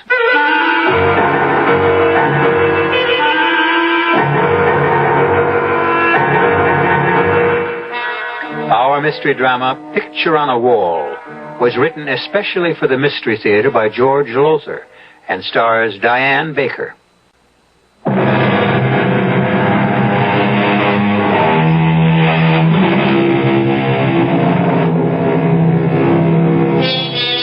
No, I didn't say you don't exist, that you are not really yourself. Those who devote lifetimes to the study of what we are and why we are here, who try to understand God and our relation to Him. I'm talking, of course, of priests, ministers, Buddhist monks, even philosophers.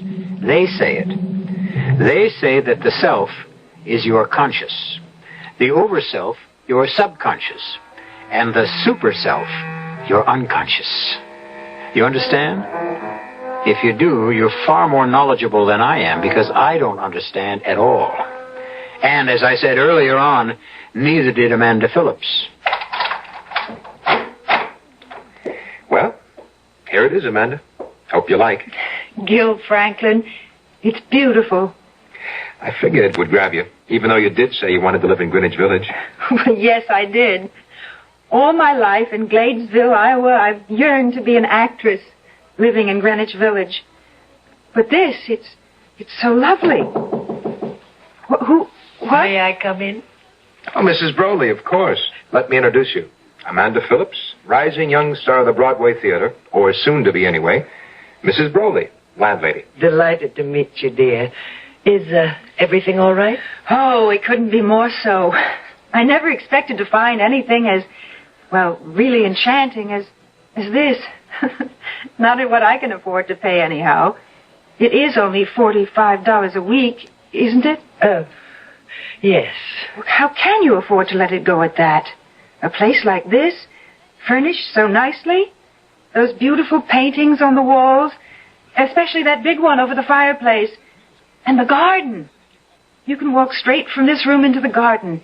It's just lovely. I should think you could rent this for 2 or 3 times what you're asking.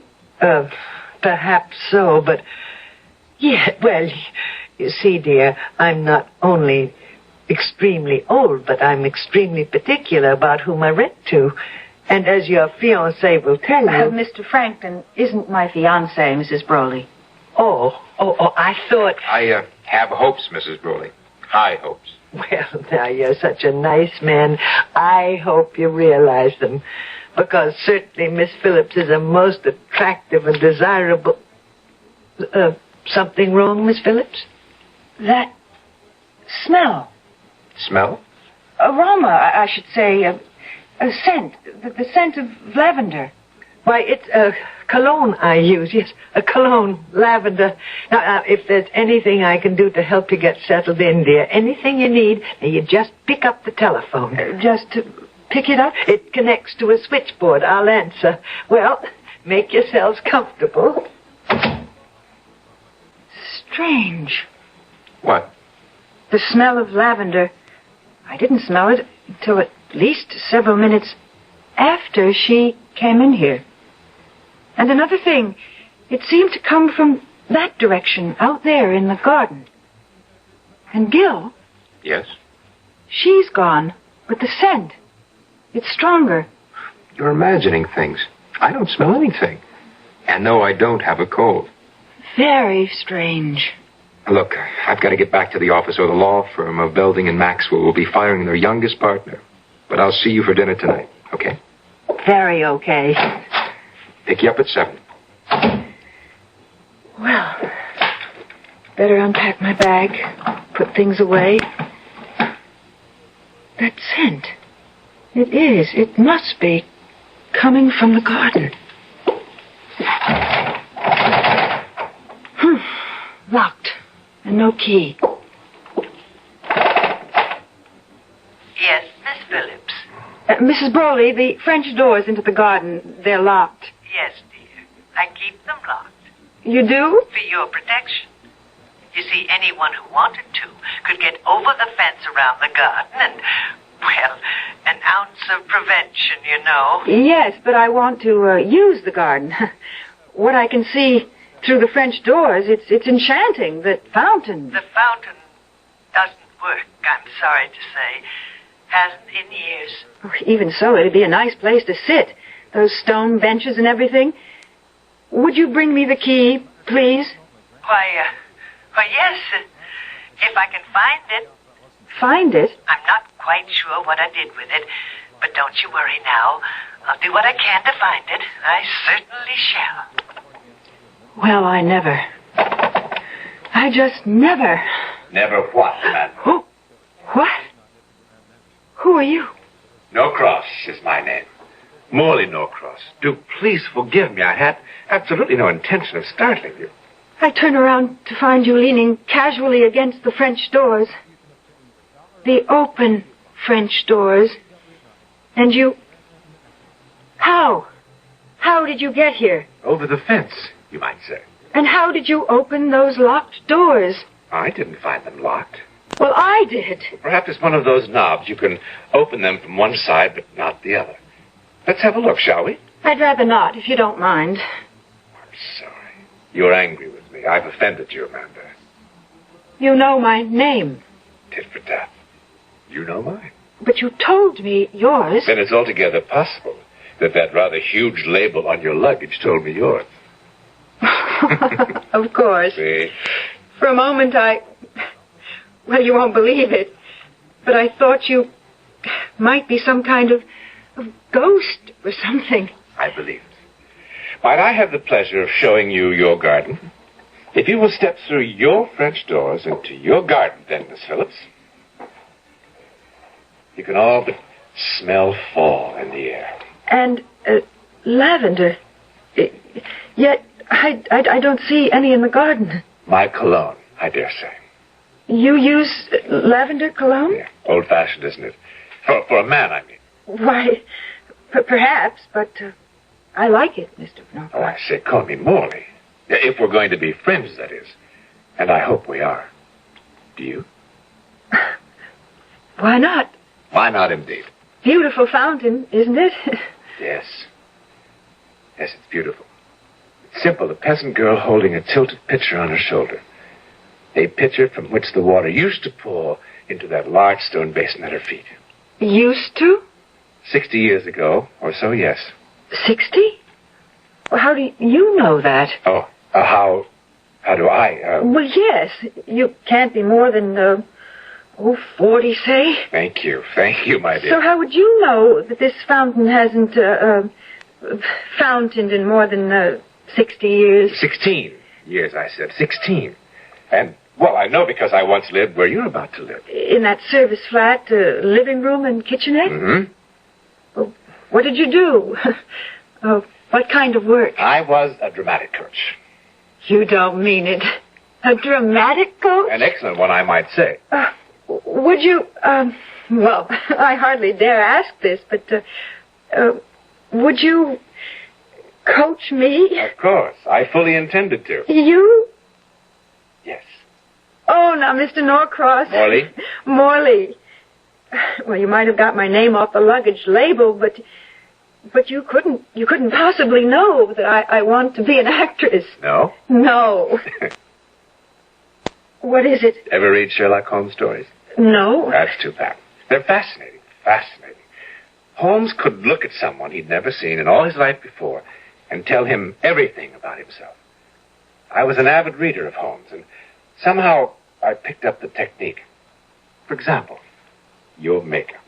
Oh, what about it? Unless I'm mistaken, on your cheeks, that's panistic rosy glow, isn't it? Why, yes. And a touch of daylight orange in the corner of each eye. You're amazing. Of course, on stage, you'd use vermilion, but for daytime wear, you're most astute. And then, of course, your clothes are a dead giveaway. To say nothing, my dear, nothing of your warmth. Unbelievable, Morley. Elementary what? Elementary. Would you like some tea? Did you have any? I mean, you were just moved in. In my suitcase. Then I'd love it. Come along inside. No, I'll sit here. I'll sit here. It's such a pleasant afternoon. I'll be as quick as I can.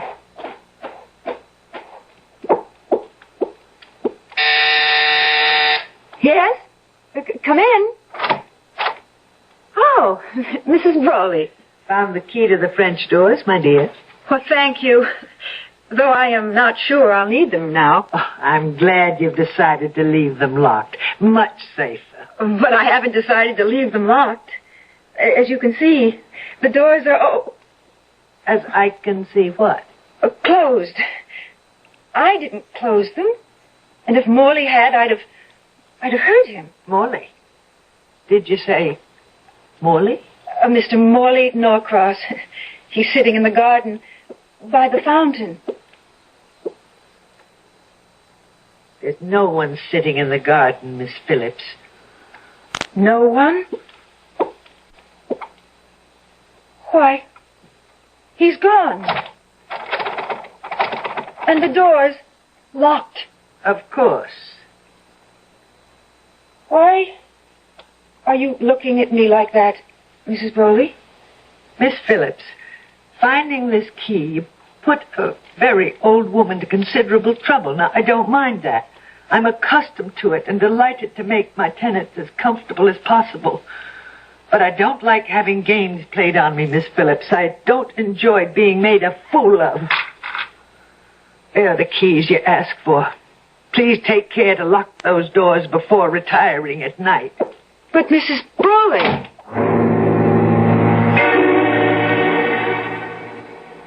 Amanda, you were dead tired, beat. You probably stretched out on that couch to rest and fell off to sleep. You dreamed it all. You had to. I don't remember lying down. Gil, I didn't. I started to unpack, and then the scent of lavender came to me even stronger than before. It came from the garden.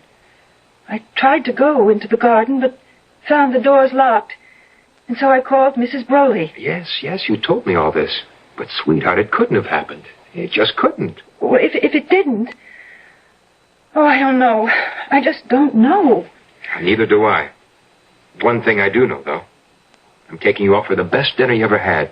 You need it. I guess I do. Won't be a minute. Put on a new face. Okay. Know something?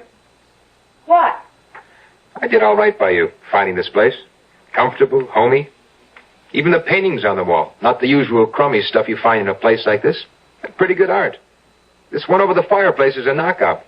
I haven't had a chance to look at it, really. It's by, I don't know, some name here at the bottom. Can't make it out. Dated, I can make that out. 1909. It's called The Dramatic Coach. Oh? Shows him, the coach, teaching a girl how to act. Very handsome guy. Tall, wavy chestnut hair, worn kind of long. Blue eyes, I think. Gray at the temples, strong nose. Very strong nose. Oh. Ready so soon? Let me see that. The painting? Yes, the... Huh? Amanda, what is it? The man in the painting. The dramatic coach, Gil. That's Morley Norcross.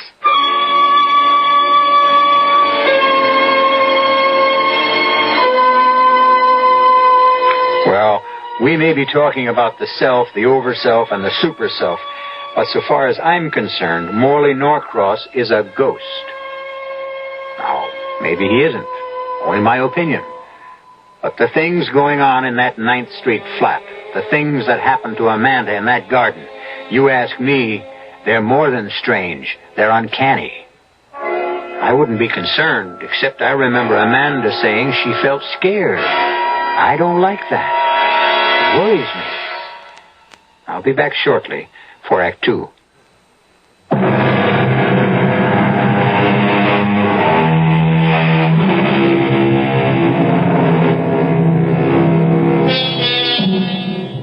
We're involved with an experience having to do with the occult, the esoteric. Or rather, lovely young Amanda Phillips is. As we know, she has come to New York City from Gladesville, Iowa, hopefully to become a successful actress. One can expect all sorts of things to happen to one in the Big Apple, of course. But what has already happened to Amanda on her first day is, well, to say the least, odd. The man in the painting is Norcross? The man you think you met out there in the garden? Gil, I know you think I'm spaced out. No, I just think you dreamed it all. Fell asleep and dreamed. Dreamed about a man who was the living image of the man in that picture? A dramatic coach to boot? Well, that figures, doesn't it? What do you mean it figures? Well, there he is in the painting. The painting is titled The Dramatic Coach. Your eyes may have just glanced at it, but your brain, it registered it clearly. You were tired, worn out from your trip. You stretched out to rest, fell asleep, and, well, dreamed of the man in the painting. The man who said he was a dramatic coach. Well, I don't remember falling asleep. But what you say makes sense. That's what must have happened, I guess. Sure. And speaking of getting rest, young lady, you've had a long, tiring day, so I'm going to split. Oh, it's only 10 o'clock, Gil. You don't have to... No, you're tired. And now that I've got you here in New York, you can count on seeing a lot of me, if you want to. Oh, of course I want to. You sound as if you really mean that, Amanda. Oh, Gil. Sweetheart, you know how I feel about you. It's just that... It's the great white way beckons. It's a career on Broadway or nothing. No, a career on Broadway or marriage and kids. Oh, Gil, darling, look, I've got to try it first. I've got to satisfy myself that I've got talent or I haven't. That I can make it or I can't. That... Look, I've just got to have my chance. Be patient, please. For you, I'll outdo the patience of Job. Good night, honey. Good night, my darling. I am tired. Into bed, Ethel Barrymore Phillips. What? Lavender. The scent of lavender again. From the garden. He's there, sitting by the fountain.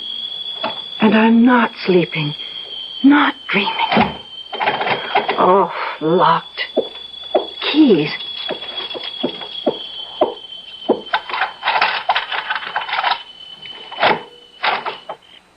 Morley? Amanda. What are you doing here at this hour? It's such a beautiful evening. Full white moon. Yes. Isn't it an enchantment? The jet-black buildings tall against the night sky. Lights shining yellow and orange in windows here and there. And here, right here in the midst of it all, a small oasis of peace and quiet, loveliness. You keep talking like that, Morley, and you will cast a spell over me. I will, won't I? Amanda, do you mind my coming here of an evening, now and then? I won't, if you say no. Well, no, I suppose it's all right. You come when you want to. Thank you, my dear. Thank you. Morley? Yes. There's a painting over the fireplace. It's called the Dramatic Coach. And the man in the painting, the coach, looks exactly like you. Yes. Yes, he does. It was painted by Scott Costain in 1909. The man in the painting is my grandfather, whose name was also Morley Norcross. Oh. You didn't... You didn't think... Yeah, I'm afraid I did. No, you couldn't have. But, look, if you haven't lived here in 16 years, you said? Yes, 16. Well, what's the painting doing there now? You have no doubt heard of actors being forced to leave their luggage behind because of non-payment of rent. And you? Oh, Morley. But it's quite all right, Amanda. It's quite all right, especially since I can look at it almost as much as I want to. I can take a peek now and then through the French doors. You poor man. You love that painting, don't you? You're very perceptive. Yes, I do love it. As much as I love this fountain. The fountain? Yes. Did Mrs. Broley tell you? No. I don't suppose she did. There's a legend goes along with this fountain. A legend? It's rather tragic. All the better. The more romantic. Perhaps. A man, someone who lived in that flat where you live now, as I lived, a man committed suicide at this very spot. Oh, no. Why? I think the phrase of the time was unrequited love. Oh, Morley. That is romantic. It didn't seem so then. What? I mean, say, the man must have felt the very depths of misery, experienced the most frightful emotional horrors to kill himself. He committed the greatest sin known to man, or God. Suicide? No. Despair. And in despairing, renounced his faith in God. No one who believes in God, truly believes, can ever give way to despair. Amanda, you remember that. Yes, Morley, I shall. As for the legend, the fountain ran red with blood, his blood. And then it stopped flowing, just stopped. They've tried to get it flowing again and again, but they have failed every time. According to the legend, it never will flow again until someone, somewhere, sometime, does something so supremely unselfish, so totally and completely selfless, that the sin of suicide committed here is paid for. Beautiful. So beautiful. And when that happens, if ever it does, the fountain will gush forth once more. I was wondering... Yes? Would you have any objection if I came in, only for a moment, to have a closer look at that painting? Why, of course not. Come along. Thank you, Amanda. Your grandfather, was he a dramatic coach, too? Or did he just pose for No. He coached actors and actresses just as I do. Well, there it is. Yes, there it is. Amazing, the resemblance. Isn't it?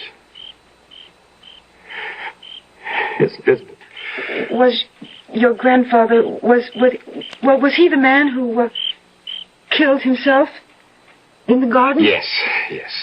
And she, the girl in the painting. Oh, he loved her. He loved her.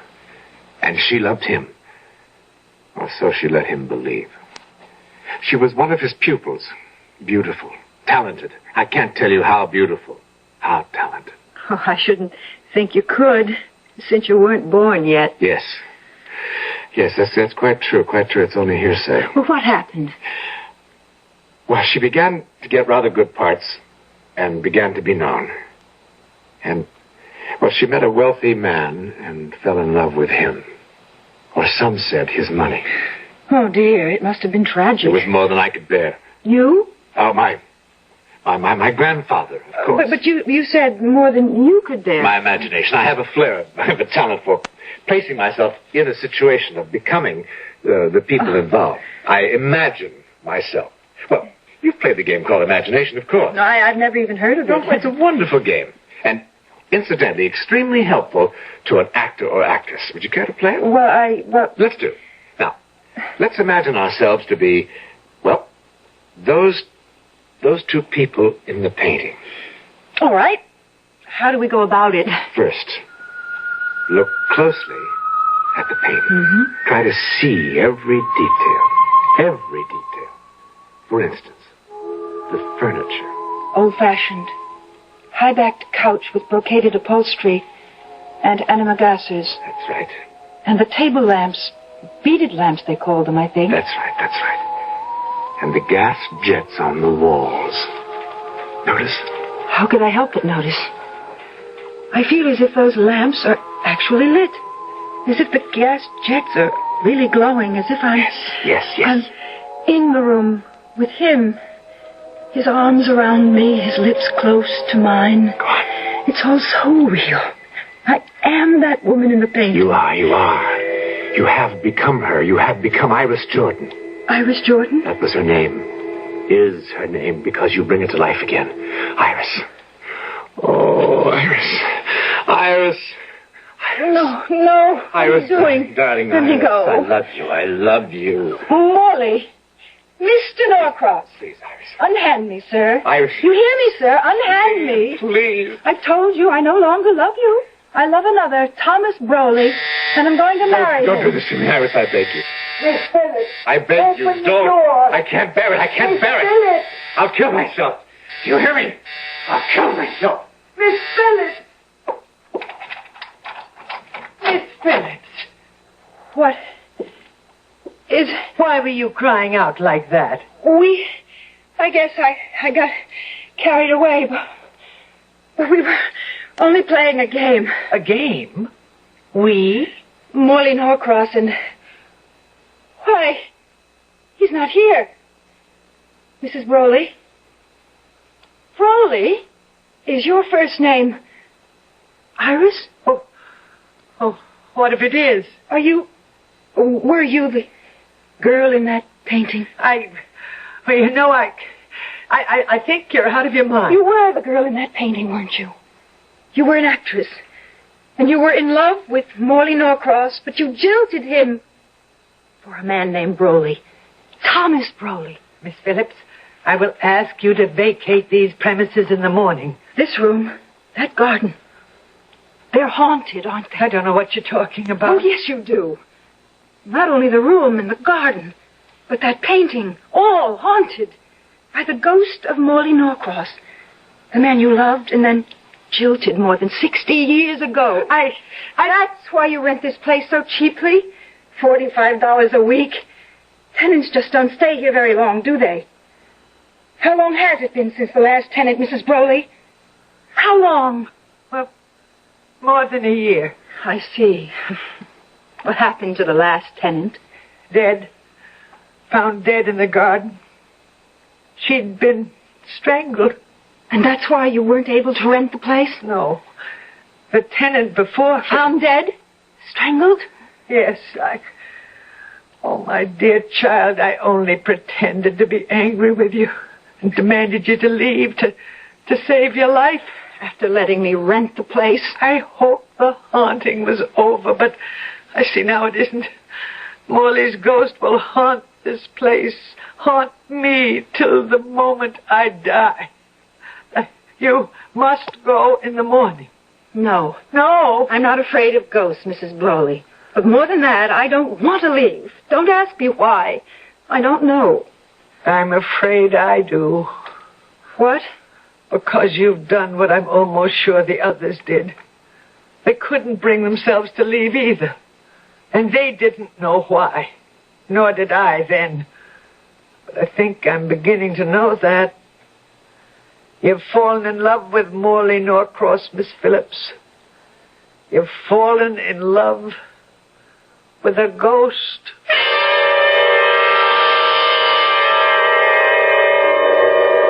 Well, there's a twist for you. Has Amanda fallen in love with the ghost of Morley Norcross? Or is some other power, some other force at work? Let's not forget that we've been talking about not ghosts, but the baffling, the mysterious complexities of the human mind. I'll return shortly with Act 3.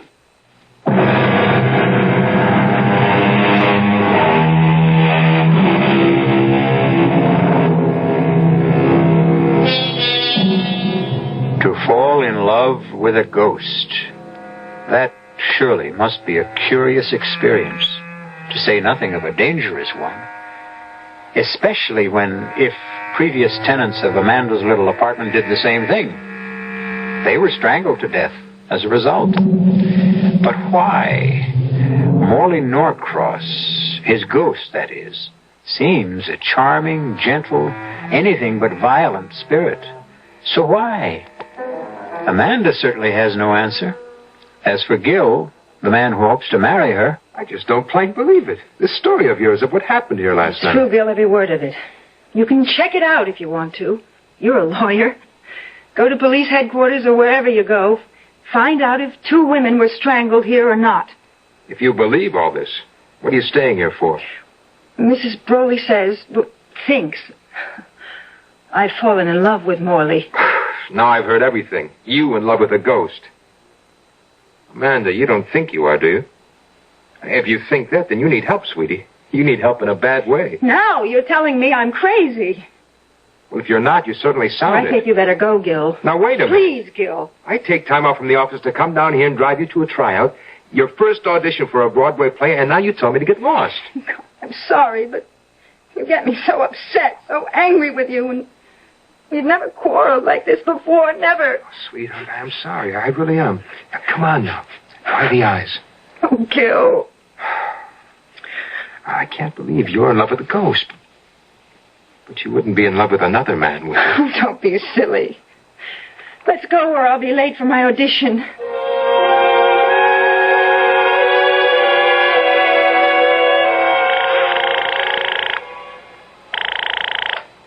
Belding and Maxwell.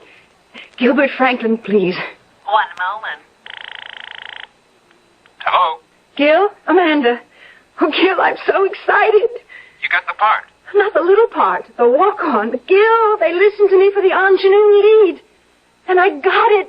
I got it. Ingenue lead? Hey, that's fantastic. I can't believe it. I can't either. Well, this calls for a celebration. I'll take you out to dinner tonight. A champagne dinner. No. Let's celebrate here. At your place? I haven't cooked in a week. I'll go out and do some shopping. Okay, and I'll bring the champagne. Enough for the 3 of us. The 3 of us? You, me, and your ghost boyfriend. I don't think that's very funny, Gil. Uh-oh, I put my foot in it again. Forgive me. Now, come on, tell me you forgive me. I forgive you. And, honey? Yeah? Ask Morley Norcross to forgive me, too. Well, I just never. I just never. You know, Amanda, that's virtually becoming a cue line for me. Morley? Why have you gone so white? Why are you trembling so? I know now that you're a ghost. Oh. It makes me feel scary. Oh, please, no. The last thing in the world I want is to frighten you. That you ought to know that, particularly since I did all I could today to help you get the ingenue lead in Hope Springs Eternal. You? Didn't you know? Yes, I did. I felt something. Something that lifted me above myself, above my talent. That made me act as I've never acted before. But I didn't know it was you. It was. I was there all the time, coaching you. Now, still frightened of me? No, not really. Only... Yes. Did you strangle them, Morley? The 2 women who lived here before you? Yes. I confess it, I did. Why? The painting there above the fireplace.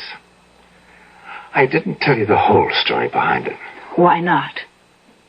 I was ashamed. Ashamed? Of what I did to Iris, or tried to do. You see, my dear, she didn't leave me for Thomas Broley just because she'd fallen out of love with me. I was the reason she fell out of love. My ungovernable temper. Temper? Rage is a closer word. Violent rage. Another word for it would be ego. My ego that demanded its way, or I would fly into an insane fury. Iris, yes, the withered little woman who was your landlady, feared me, loved me, but feared me. And that is why she left me. That is why, let me also confess, I killed myself out there by the fountain. Not from despair, as I told you. Not from misery. But from sheer, limitless, violent rage. And I have been paying for it ever since. Oh, Morley. You helped me today. How can I help you? Amanda, are you sure you want to? Oh, yes. Very sure? Very sure. Then meet me by the fountain tonight at 10 minutes of 12 tonight. 10 minutes of 12? That was the hour I took my life. Promise you'll be there. I'll be there, Morley. I promise.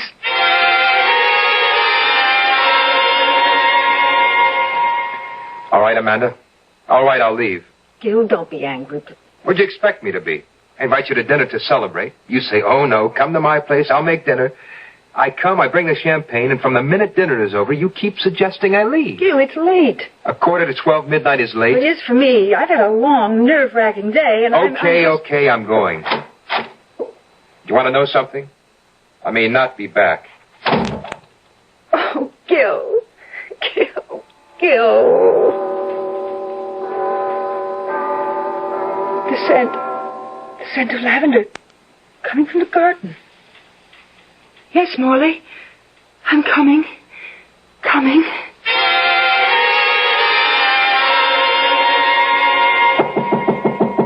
Yes, who is it? Gil Franklin, Mrs. Broley. Just a minute. What do you mean, disturbing an old woman at this hour of the night? I need my rest. And I need my girl, Mrs. Broley. The girl I intend to marry. What's that got to do with me? Maybe nothing, maybe everything. All I know, there's something queer going on here, especially tonight. And I intend to get to the bottom of it. Mrs. Broley, I want to know the whole story. The whole story, you understand? Of what's happened in that room since Morley Norcross committed suicide over 60 years ago. Amanda? Morley. I startled you again.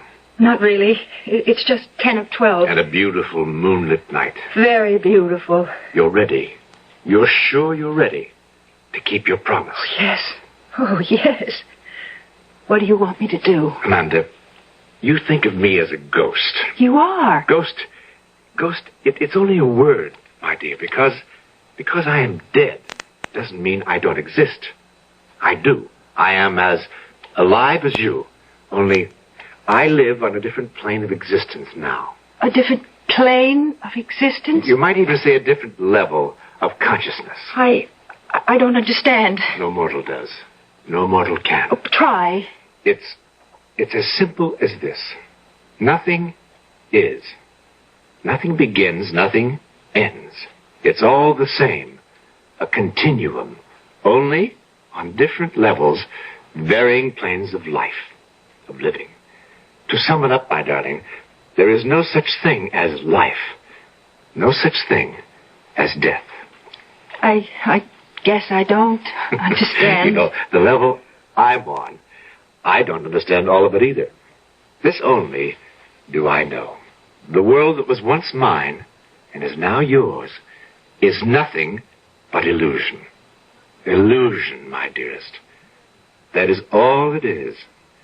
So it will be only an illusion you leave now. Leave?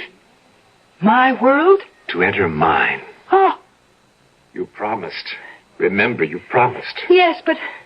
Oh, Morley, how can I leave it? My world? Illusion. Illusion, reality, call it what you like, I don't know. But Morley, I'm going to be the ingenue lead in a Broadway play. It's what I've wanted, dreamed of, yearned for since I was a child. I can't leave that. You must. I can't. I tell you, you must. Can't you understand?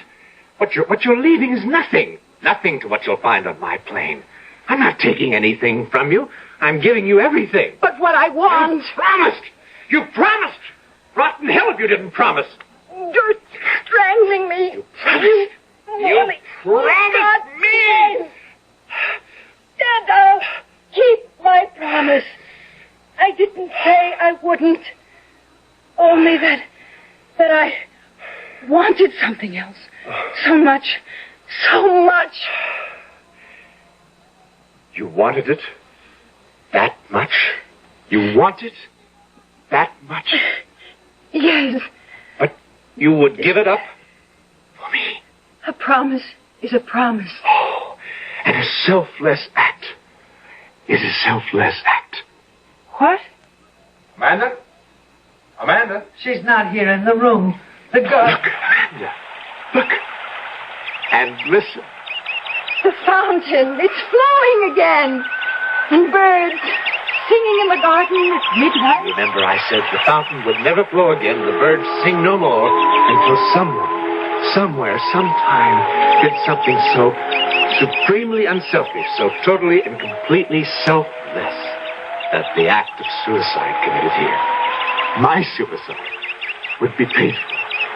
Oh, Amanda. I knew it would be you. I knew it. Amanda. And I was right. Amanda. Gil! Oh, Gil! Darling. The fountain. Oh, my God, the fountain. Yes, it's flowing again, Mrs. Broley, and the birds are singing. I don't understand. Don't try. Just don't bother trying, Mrs. Broley. But I must, because I've always had the feeling that if ever the fountain started again, I would stop. You would... Oh. Gil, catch her. She's fainted. No, Amanda. She's dead. Not dead, Gil. Alive. Very much alive. On another level.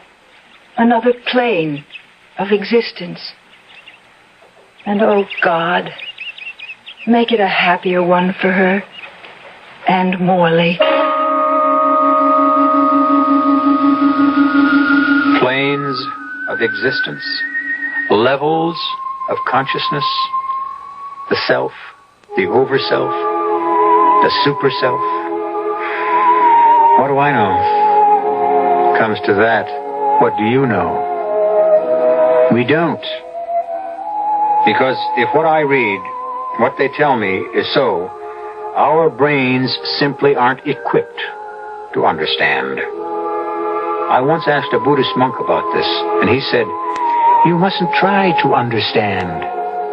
Just experience. That says it all, I guess. I'll be back shortly.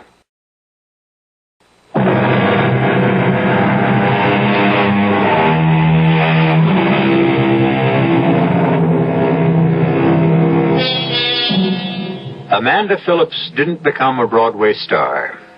She became Mrs. Gilbert Franklin. Oh, she played the ingenue lead in Hope Springs Eternal, all right. But the play folded in New Haven. Well, if Morley Norcross was right, it doesn't much matter. After all, the world we live in, you and I, nothing but illusion. Some illusion.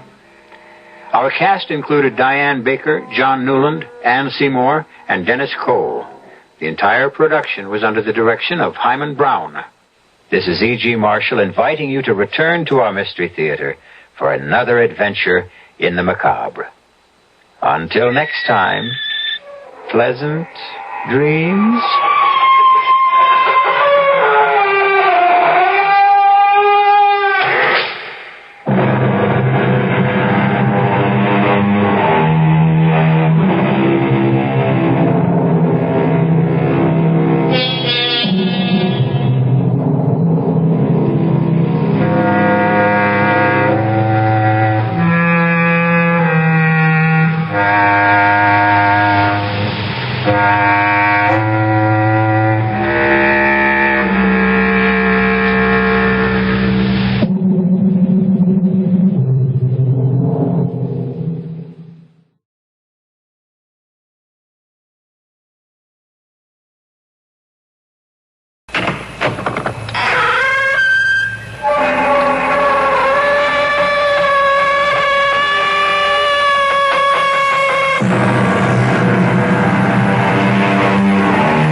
am E.G. Marshall, Dean of the demons and devils that descend upon us at this hour.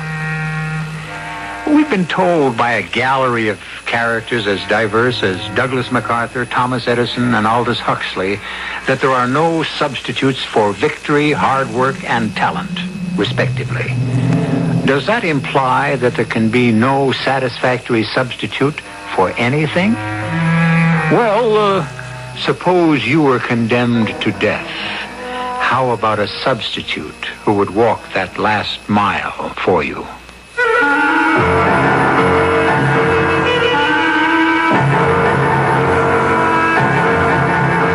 Our mystery drama, 45 Minutes to Murder, written especially for the Mystery Theater by Sam Dan, and stars Larry Haynes.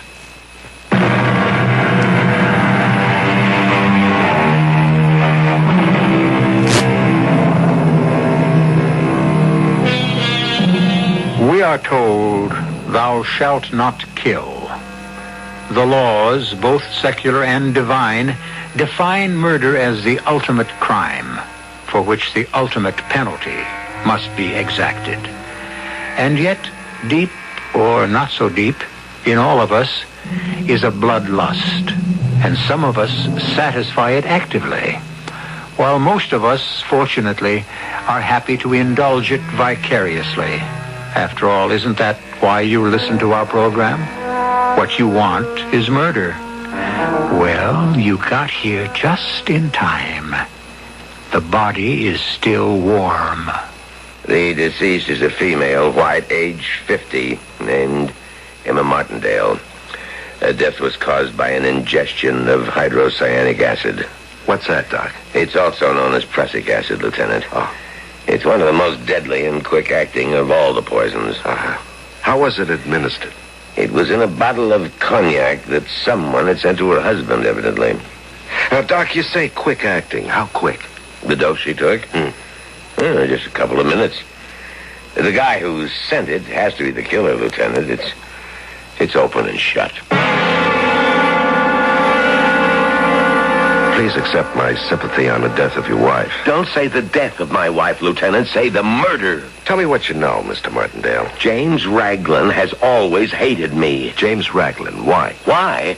He envies me my talent, my success, my position as vice president of Caraway Chemicals. A job he thinks should have been given to him.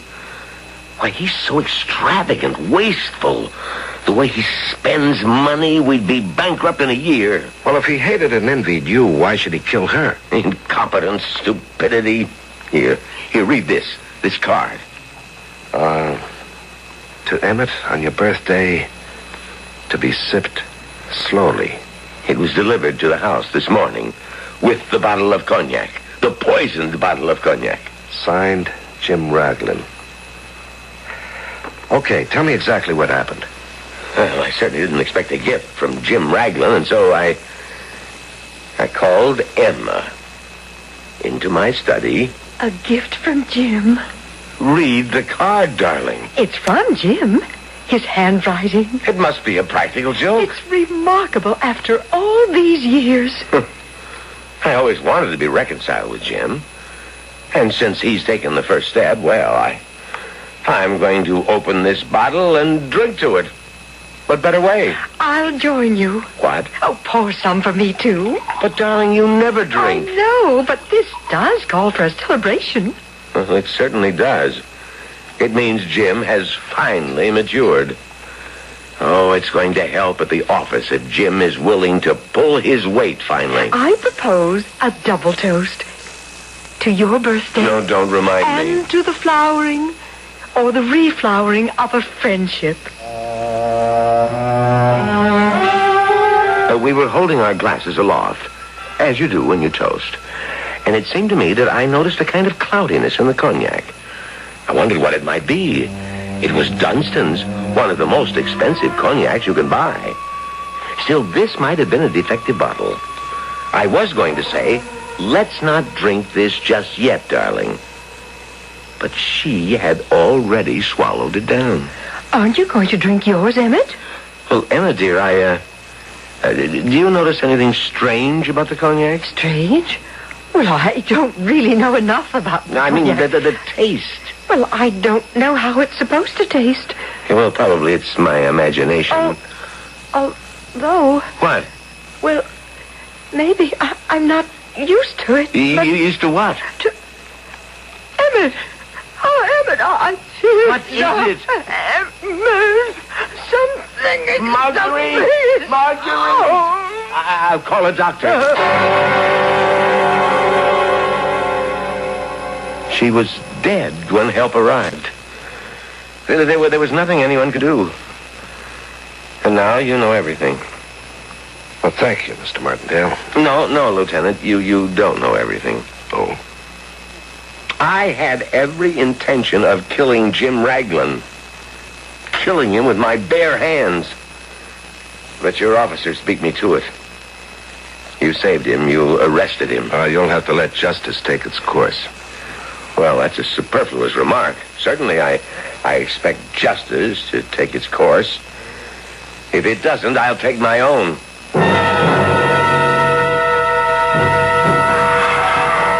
Mr. Raglan? Who are you? Lieutenant Cooper, homicide.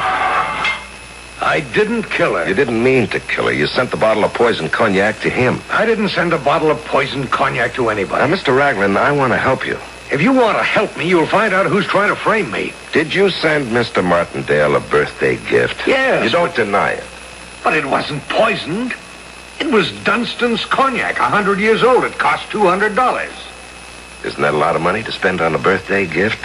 Well... Especially for a person you really don't care for?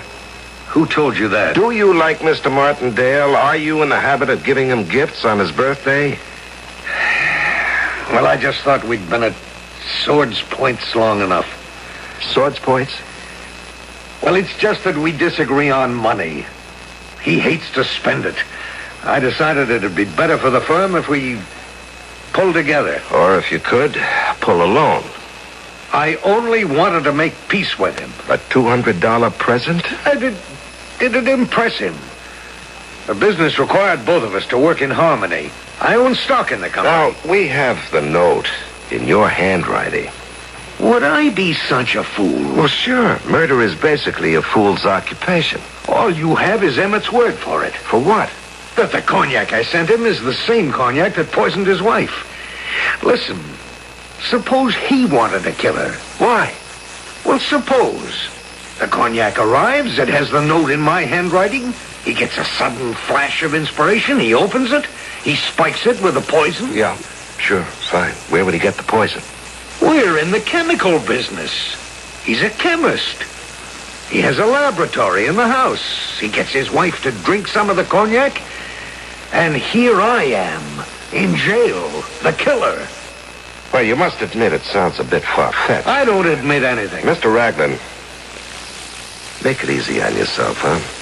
Anytime you're ready to make a statement, why you... I'll have your badge. I'll sue this town for false arrest. How dare you accuse me? Now, look, Mr. Raglan. Why don't you go to Barnaby's liquor store on 4th and Van Buren? That's where I bought the cognac. I said, give me a bottle of Dunstan's. He got it. I said, gift wrap, and put this card inside. He did it. And then I said, deliver it. There was no way I could have poisoned that cognac.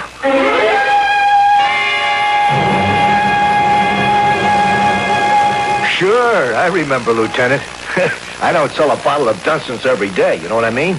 Very few liquor stores even carry that quality. Now, he came in here, asked for the Dunstan's. He wrote a note. Yeah, he says gift wrap it and put this note inside, which I did. So, now we have this wrapped package. Now, tell me the next thing that happened. The next thing he says... I want this delivered. Sure thing. Right now. To Mr. Emmett Martindale. 13 Pleasance Drive. Well, my delivery guy won't come in until noon. Well, that's more than an hour from now. I'd like it delivered at once. Oh, it's only an hour away. All right. Suppose we forget the whole thing. Oh, no, wait. Let us not be hasty. Now, you stay here a minute. Watch the place, will you? I'll run next door to the grocery. Maybe his guy will help me. I ran next door to Markowitz's place. We do favors for each other, see? But his kid was already on deliveries. And you left Mr. Raglan and the package all alone in your store? Yeah. How long? Oh, I don't know. A couple of Now minutes. think very carefully. Was he carrying anything?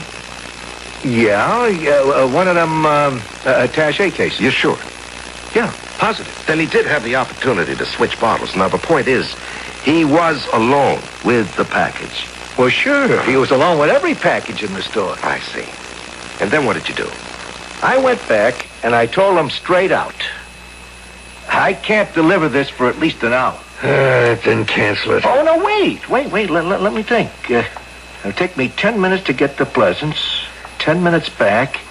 I can close the store for 20 minutes or a half hour. Look, I'll deliver it myself. And then what happened? What do you think? I delivered the package. I want you to explain every detail of that delivery. Okay, I drive up to the door, I park the car, I ring the bell. Yes? Hey, gorgeous. I got a package here for Mr. Martindale. From whom? From Mr. James Raglan. Hey, what's your name? Are you sure it's from Mr. James Raglan? Cross my heart and hope to die. Wait here. With that, she leaves me standing at the door. Well, from inside, I hear voices. What kind of voices? Voices. Saying what? Well, I couldn't hear. It isn't more than a minute. And she comes back. Thank you. That'll be all. What time do you get off tonight, honey? You know how it is, Lieutenant. You win some, you lose some. Yeah. Would you know exactly what time that was? You bet I know. Every minute was costing me money. It was exactly 9 minutes after 11.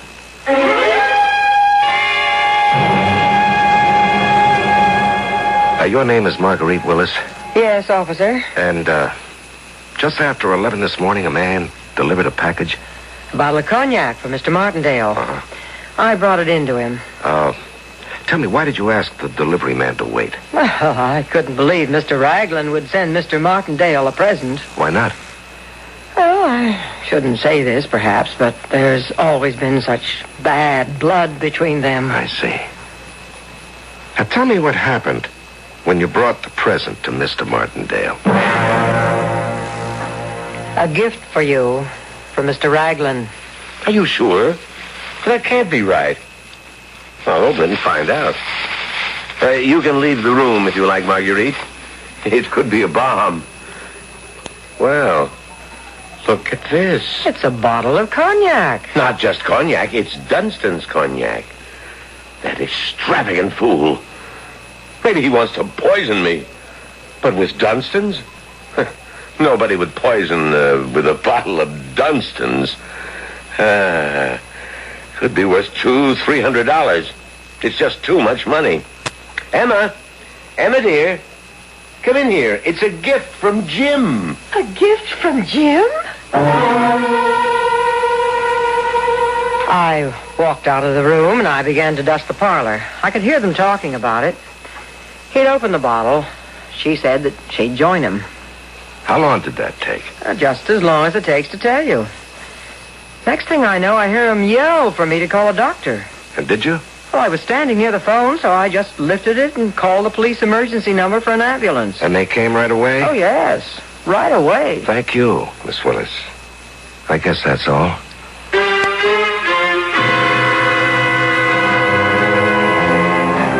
That's all?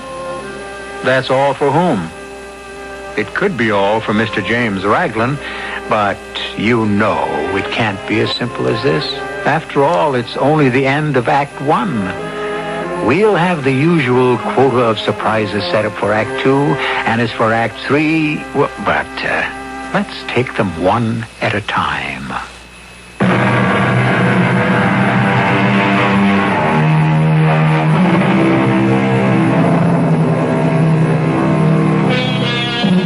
The French say, chacun a son goût, which means everyone to his own taste. All too soon, we become enslaved by our tastes and form habits, which lead to patterns of action. And to these we remain true. If we are rash and impulsive, we do everything in a rash and impulsive manner. including murder. If, on the other hand, we are devious and complicated, we do everything in a devious and complicated manner, including murder. With what sort of people are we dealing in our story? Lieutenant, what am I getting out of here? Now, Mr. Raglan, while you were in that store, you did have an opportunity to either doctor or switch bottles. What are you talking about? The owner of the store left you alone for several minutes while he went next door to see if he could get a delivery boy. Listen, Lieutenant, you gotta believe me. Now, you'd have been in the clear to tamper with that bottle. I don't know what you're talking about. I'm innocent. Now, look, Mr. Raglan, you gave me a lead. I followed it. But you're in just as deep as ever. I didn't poison the cognac. Well, if you didn't poison the cognac, who did? I don't know. Martindale did. Ah, you said that before. Why would he want to kill his wife? Because... Yes? Because she was too good for him. In what way? In every way. She was delicate and aesthetic, and he was kind of vulgar. And that would motivate him to kill her? That and Marguerite. Marguerite? The maid. Oh, what about her? Well, you've seen her. Good looking, sexy. Oh, I see. And Martindale was having an affair with her? How did you know? Well, that's what you're trying to say, isn't it? Well, it's true. Everybody knows it. Who's everybody? All of his friends, her friends. Just ask. Well, that's not good enough. Would they be willing to swear to that in a court of law? Well... You know, these things that everyone knows usually come apart on the witness stand under oath. But it's true. All you have to do is look at them. Listen to the tone in their voices when they talk to each other. All right. Why didn't Emmett Martindale divorce his wife and marry the maid? Oh, a gentleman doesn't do that. Besides, in her poor, deluded way, Emma was madly in love with him. She wouldn't let him go. And that's why he took the opportunity to get rid of her. Yes, Mr. Raglan. You don't believe me? Well, should I believe you? In this country, a man is supposed to be innocent until he's proved guilty. You'll be given the chance to prove your innocence in court, Mr. Raglan. Now, don't hand me that some chance. The state has unlimited resources, money, manpower, experts. What have I got? Now, look, Mr. Raglan, I don't create the setup. I just work for it. Now, let's go back to the beginning. You and Martindale were on the outs. Why? We couldn't agree on anything. Mostly on how the business should be run. You see, he's tight. He's the stingiest human being in existence. He won't spend a dime on anything. I believe you have to spend it to make it. We fight each other constantly. Well, finally I decided we'd have to find a middle ground. It was his birthday, and I took the occasion to send him a very expensive present. Why? Why not something for $10 or $15? I don't know. Are you in the habit of giving people expensive gifts? No. Wasn't there a lot of defiance in this particular present? Hostility? Wasn't it your way of saying, see how generous I am and how cheap you are? So, maybe that's true. Then wouldn't you say the basic purpose of the gift was not to wish him well, but to irritate him? Okay. What if you're right? What if I did it to outrage his shriveled, miserly, stingy soul? I hated him for being mean and grasping, but that doesn't prove I wanted to kill him.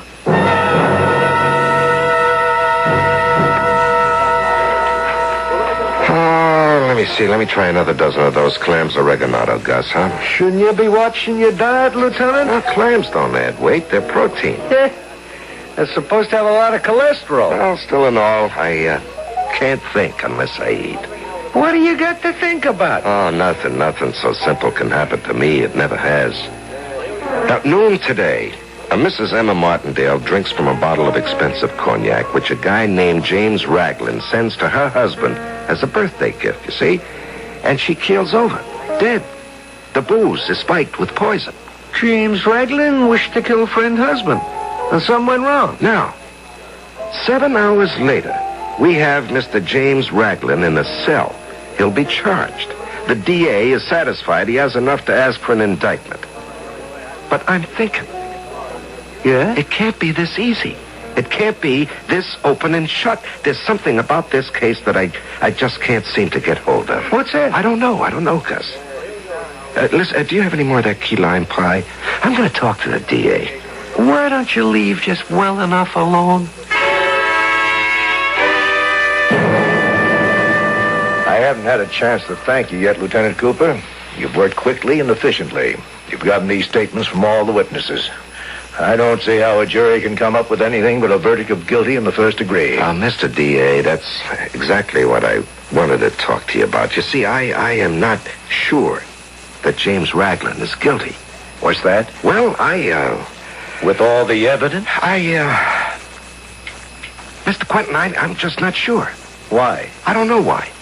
What are you trying to tell me? Well, I know. The case looks ironclad, but I think there's a weak seam somewhere, and the whole thing can come apart. Mm-hmm.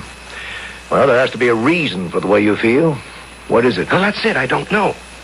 Well, maybe I do. It's just that I can't believe James Raglan is guilty. Why? Well, I know how this sounds, but I don't think he's the type. I see. It's one of those reasons. Look, Lieutenant, we've both been around a while. It happens every now and then you get someone who you can't believe can be guilty. It's just a hunch. Maybe it bothers you. Yeah, I know exactly what you're talking about, and this one does bother me. But we've got him. We've got him cold, Cooper. You know me. I'm not running for governor. It's as much a job to prove a man innocent as guilty. But James Raglan is 100% guilty. Well, it still bothers me. Ever ask yourself why every now and then somebody bothers you? It's because guys like us, we always have it on our conscience that we may be railroading an innocent person. I understand, but not him. Yeah, but I still want to poke around, see if I can come up with something. Okay, since it bothers you.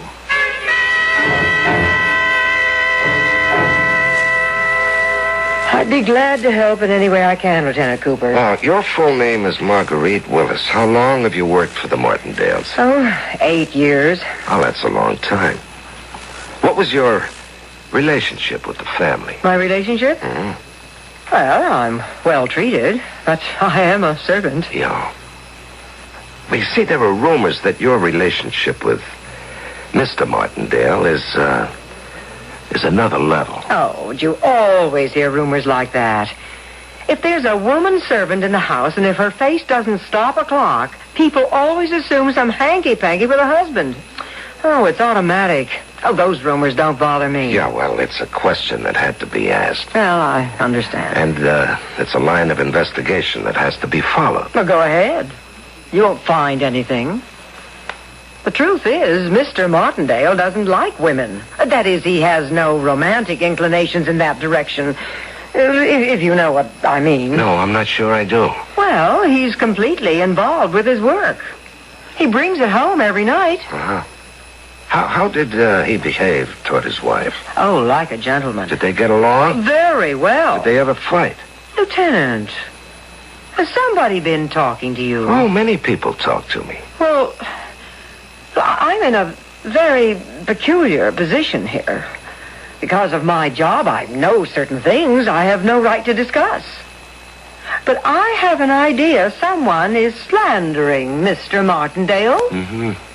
And I'm sure you have an idea who that someone is, assuming it is slander. Well, this conflict between Mr. Martindale and Mr. Raglan, it wasn't only because they couldn't agree on how to run the business. Lieutenant, what I'm about to say isn't going to help him. But my loyalty has to be to my employers. He was in love with Mrs. Martindale, James Raglan was. Yes? He knew her before Mr. Martindale did. I even think they were engaged. Then he introduced her to Mr. Martindale, and the next thing everyone knew, Mr. Martindale and Emma were married. I see. And Mr. Raglan never mentioned this, No, huh? I guess not. Mr. Raglan would come here to see her regularly. I remember. It was always the same conversation. Darling Emma, darling. Please, Jim. You made a mistake. Admit it. You don't love him. Jim, I do love him. That isn't you saying it. It's your pride. If you make a mistake, you don't have to pay for it for the rest of your life. Just walk away from it. No. Look at what he does to you. What does he do to me? He neglects you. He abuses you. Jim, he's my husband. You didn't know what you were doing. Oh, Jim, please. Please go. Worst of all, he's cheap. Now, Jim, he's thrifty. And you might learn a lesson. Protect him. Look at yourself. You've been wearing that same dress for 3 years. Oh. The man's a millionaire. You're starving to death in here. Oh, now, I would hardly say that I'm I starving. mean, your soul is starving. Your spirit. You've become dowdy. You haven't written a line of poetry since your marriage. No one sees you anymore. I'm happy. I could kill him. Jim, you wouldn't dare. One day, I will. He said that? I could kill him? One day I will? Yes, Lieutenant. Well, thank you. You've been very helpful. Marguerite, you can't leave lights burning when you're not... Oh, it's the police lieutenant. Yes, I was just leaving, Mr. Martindale. Miss Willis has given me all the information I need. Goodbye. Is he gone? Yes. Are you sure? I can see him through the window. He's getting into his car. Now he's driving off. Come over here, Angel. What did you buy me, baby? First, you come over here and give me a great big kiss.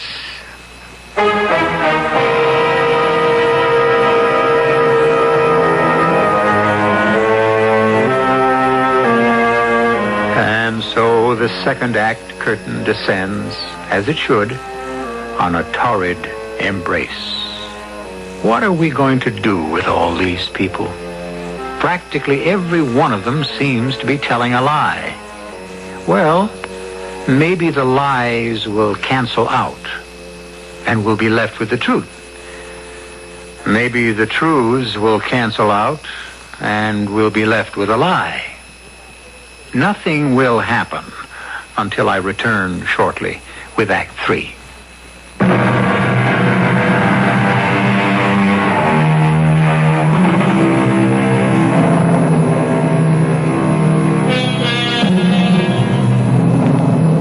Mrs. Emma Martindale was killed when she drank some poisoned cognac. This much is definite. The rest is all loose ends. We really don't know for a fact who put the poison into the bottle. Nor do we know if Mrs. Martindale was the intended victim. Our knowledge is exceeded by ignorance, which, however, can be said of everyone, everywhere. You lied to me, James Raglan. You never told me you were once engaged to Emma Martindale. Well, we weren't really engaged, Lieutenant. Now, you never said you were in love with her, that you hated Martindale for taking her from you. Not really. Now, when you withhold vital information deliberately, that's the same as lying. Now, do you deny saying to Emma, I could kill him? Didn't you also say one day, I will kill him? Well, I may have said something like that. I didn't mean it that way. Well, then why did you say it? Because a man gets mad, gets drunk, and says a lot of things he doesn't mean. I know it looks bad. Now, you don't know how bad. But I'm innocent, no matter what. Okay, I should have told you about the way things were between Emma and me. It was a mistake. But I was scared. You can't quit on me. You have to help me. I went to the DA. I stuck my neck out for you, and all the time you were holding out on me. I told you I was now, afraid. That's the end of the line. I'm getting off this train because it just isn't going anywhere.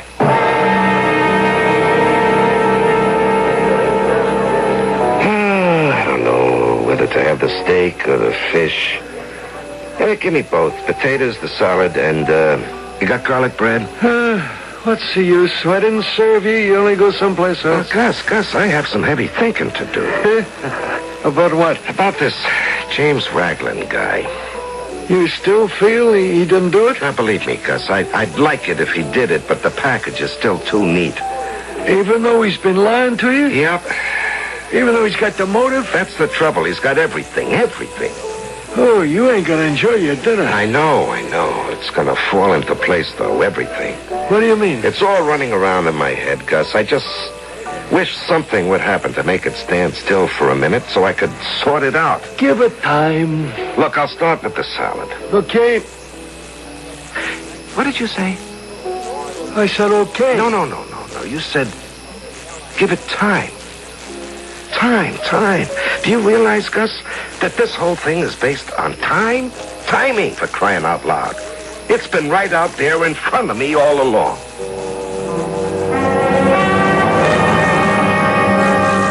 Now, Doc, how long did you say it took for her to die after she swallowed that poison? That's all in the report, Lieutenant. Just a couple of minutes. I see. Okay, she swallows a drink. In a couple of minutes, she's dead, right?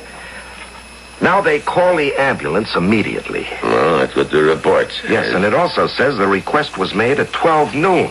It arrived 6 minutes later. It's 12:06. You have to admit that's great time. Yeah, but don't you see? The question is, when did she drink it? Mr. Barnaby, how many bottles of Dunstan's cognac do you keep in stock? Are you kidding? At that price? I just kept the one. Then there's no way anyone could have sneaked in here and replaced the bottle of Dunstan's you had with one that had been poisoned, huh? In the first place, I got a special protection system, see? And there's only one key to the store. I never let go of it. And besides, there's the burglar alarm. All right. Now, James Ragland came in yesterday to buy the cognac, huh? Yeah, I told you all that. Yeah. Now, this was just before 11 o'clock. He bought the cognac, and you gift-wrapped it. Look, I'm prepared to testify to that effect in court. He wanted immediate delivery. So I went next door to see if the grocer's delivery boy was around. All right. Now, answer this. Where was your delivery boy? Well, it turns out he had a little accident on his motorbike on the way downtown. I see. In the normal way, would he have been here in the morning? Oh, sure. It's his job. Yeah. Now, when Mr. Ragland bought the cognac, he assumed you could deliver it at once. Yeah. Oh, yeah. Yeah, all right. Now, he would have no way of knowing your delivery boy was unavailable. Even I didn't know that. Now, the bottle on the shelf had to be good. You're not kidding. So then, if your boy had been here, he would have taken the bottle and gone to deliver it, and there'd be no way for Ragland to tamper with it, right? He couldn't have planned to use this method to commit murder. I'm glad to hear you say that, Lieutenant. All right, now one further question. Yeah? This bottle. Examine it, please. Now, is this the bottle that you sold to Mr. Ragland? Yes, sir. It's got the Dunstan's label, see? And on the bottom, it's got my own sticker. Barnaby's Better Service. Examine it very carefully. Now, this is the bottle that contained the poisoned cognac Mrs. Martindale drank. Is it the same bottle you delivered? Why, yes, there can be no... wait a minute. Hold a second now. No, this is the wrong bottle. What? There was never any Dunstan cognac in this bottle. Why not? Well, look, it may look like a bottle of Dunstan's, but Dunstan's doesn't use this particular bottle. Here, look at the bottle. Now, you see the little raised letters here? It says K.R. K.R. Now, that stands for Krieger's. It's another distillery. They don't even make cognac. Then this, can't be the bottle you delivered to the Martindale house, huh? No way. But the switch had to be made somewhere. This is not the same bottle you sold Ragland.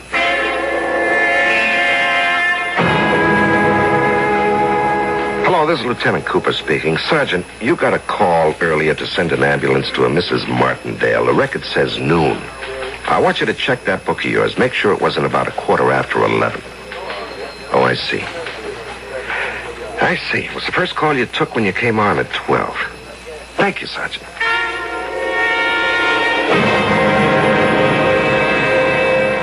Emmett, baby, I need some money. But I gave you money yesterday. It's gone. Gone? Yesterday is gone, too. But you just can't go around spending money as if it... That's what money's for. Well, you're just going to have to learn. Money has to be saved, protected against waste. The way she learned it? Emma was quite prudent where money was concerned. Sweetie, if you want to make me into another Emma, why did you get rid of her in the first place? You must never say that, even when we're alone. Oh, the only things we should say to each other when we're alone is, I love you. Now, I should go shopping. Marguerite, I see I shall have to teach you some basic facts of economics. You're not going to teach me anything. I'm going to teach you. Well, it seems to me you're forgetting who you are. I could fire you on the spot. And I could walk out of here and report to the nearest police station. What are you talking about? I'm talking about a bottle of Dunstan's cognac and everything that happened to it from the moment I took it from the delivery man to the moment Emma drank it. But you wouldn't. I mean, after all... Oh. Now, who's that? See who it is. Well, I can see who it is from here, out the window. It's that detective. That's his car at the curb. What does he want here? Oh, probably more routine. But he was just here a few hours ago. Don't start looking nervous. Suppose he suspects. What can he suspect? How can he suspect? Answer the door. I have to see him. Yes, Lieutenant, what can I do for you? Well, I'm finishing my report. I want to be sure I have everything straight. Miss Willis, you answered the door when a Mr. Barnaby was here to deliver some liquor. Well, I don't know if his name was Mr. Barnaby. And you accepted a gift-wrapped package. You brought it in here, and you, sir, opened the package and summoned Mrs. Martindale. You uncorked the bottle, poured a drink for her, and a drink for yourself. Yes. Now, immediately, she became fatally ill. You had Miss Willis here call for an ambulance. I believe I've already made a statement to that effect. Now, Miss Willis, after Mr. Martindale asked you to summon an ambulance, how long did it take you to do so? Oh, no time at all. I heard him shout. I lifted the phone. I dialed the police emergency number, and I was connected in, well, maybe 5-10 seconds. To sum up then, Miss Willis, how long was it from the time you accepted the package from the delivery man to the time Mrs. Martindale took that fatal drink? How long? Yes. Well, it couldn't have been more than 5 minutes. It might have been less. You see, it all happened so quickly. Yes, well, we agreed then on 5 minutes. Now, Mr. Barnaby says he delivered that package to you at about 10 minutes after 11. 5 minutes after the delivery, you placed the call for an ambulance. Well, hasn't that been abundantly clear by this time, Lieutenant? Yeah, well, unfortunately, it poses a problem. What sort of problem? Well, somehow we have lost or mislaid 45 minutes. What do you mean? Well, we can't account for the 45 minutes that elapsed between the time you say Mrs. Martindale drank the cognac and the time you say you called the ambulance. But I called the ambulance immediately. Yeah, but you didn't call for it at 11:15. You see, the police records show that the call came in exactly at 12 noon. Well, we may have been mistaken as to the time. Yeah, well, unfortunately, we can prove the cognac was delivered at about 10 after 11. And you are already on record as having said you opened it and Mrs. Martindale drank it 5 minutes later. Well, I was confused, upset, nervous. We didn't get to open the cognac until 5 minutes till noon. There. Oh, so, you're changing your story then? Well, it's my right upon sober consideration. Yeah, but that means that Miss Willis will also have to change her story. Well, of course. Are you changing your story, Miss Willis? Marguerite, you just tell him we were mistaken. Now, before you answer, Miss Willis, let me account for the discrepancy in time. There was no discrepancy. Now, the package is delivered. You see the note, Mr. Martindale. It says, to Emmett, on your birthday, to be sipped slowly, signed Jim Raglan. Now, you say to yourself, what a way to get rid of Jim and my wife at the same time. No, just a minute. So, you go to your laboratory, you get some hydrocyanic acid. This is all... Now, the thing to do is to pour some hydrocyanic acid into the bottle of Dunstan's cognac and then reseal it. Ah, but you're basically a stingy man. Why ruin the exceptional cognac, huh? So you remove the Dunstan's label and the liquor store sticker, and you fix them onto a cheap bottle of whiskey. I'll sue you for defamation. Now, you work very carefully. Takes nearly 45 minutes. And then you call your wife, play the little charade with her, get her to drink the poisoned liquor, and have Miss Willis phoned for the ambulance. This brings us to 12 noon. And now, the times are reconciled. Are you daring to why charge don't me? you offer me a drink? Dunstan's. It should be right here in the liquor cabinet. Oh, you have no right to open my liquor Now, cabinet. this bottle here, without a label. Now, if you look at some raised letters on the bottom of the bottle, you see? Little raised letters spelling Dunstan's. Well, Miss Willis? Marguerite, he can't Miss prove Willis, anything. what does he offer you? 20 years to life, even the chair. Marguerite, he's bluffing. He does have money, but will he be more generous with you than he was with his wife? Marguerite. He gives nothing away, even when it costs him nothing. Now, that bottle of Dunstan's, had he not wasted precious time, had he just poured the poison into it, he would have been in the clear, but no, he's so cheap. He wouldn't even use good whiskey to poison his wife. So now he has to pay the price. Why should you? Marguerite, don't you see what he's doing? Lieutenant, He threatened to kill me.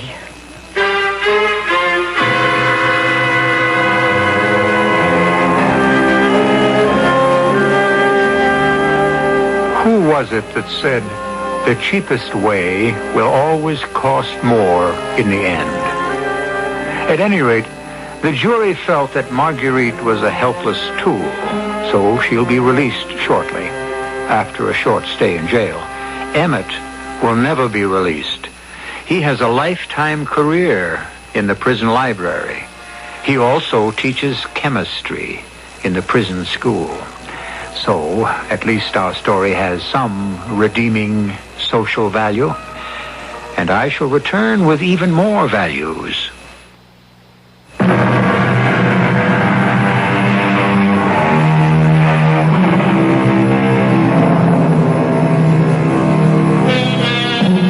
The art of perception. To see suddenly a multitude of possibilities in what is on the surface only a confused mass, and to examine a single drop of water and divine therein the scheme of the universe. Opportunity of all kinds surrounds us constantly, for good, for evil, and for 7 times each week to listen to this program. Our cast included Larry Haynes, Leon Janney, Court Benson, Sam Gray, and Joan Shea. The entire production was under the direction of Hyman Brown. This is E.G. Marshall inviting you to return to our Mystery Theater for another adventure in the macabre. Until next time, pleasant dreams.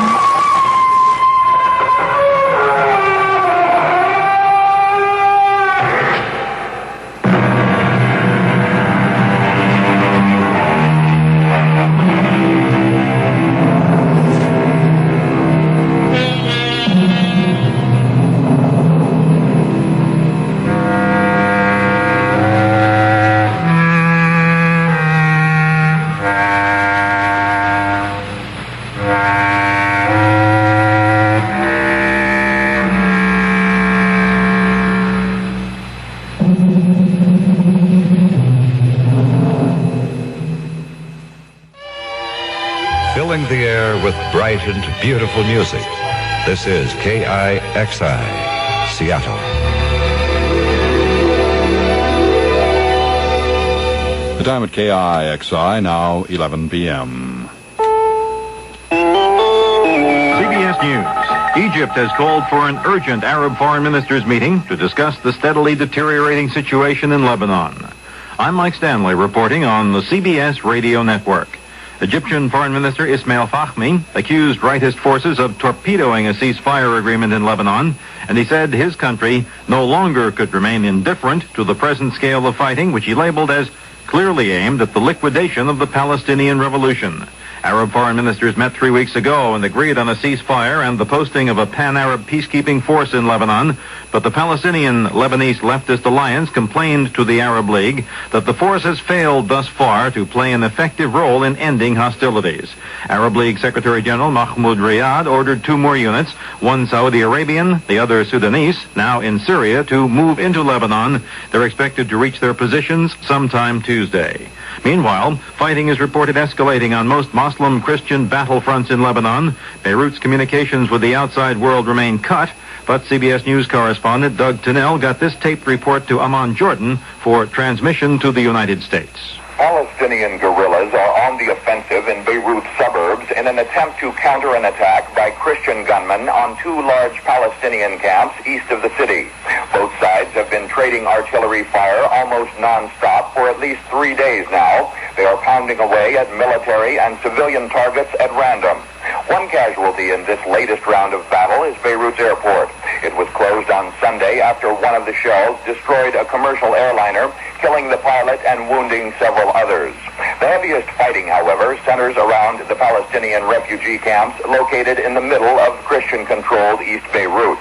The war began around those besieged camps 15 months ago, and since then it appears to have come full circle. Lebanon's politicians seem no closer to a solution now than they did then. The only tangible results of the warfare so far partition of Lebanon into Muslim and Christian camps and the widespread destruction of this divided capital. Doug Tennell, CBS News, Beirut. More news in a moment. I'm Toby Harris, shortstop for the Texas Rangers.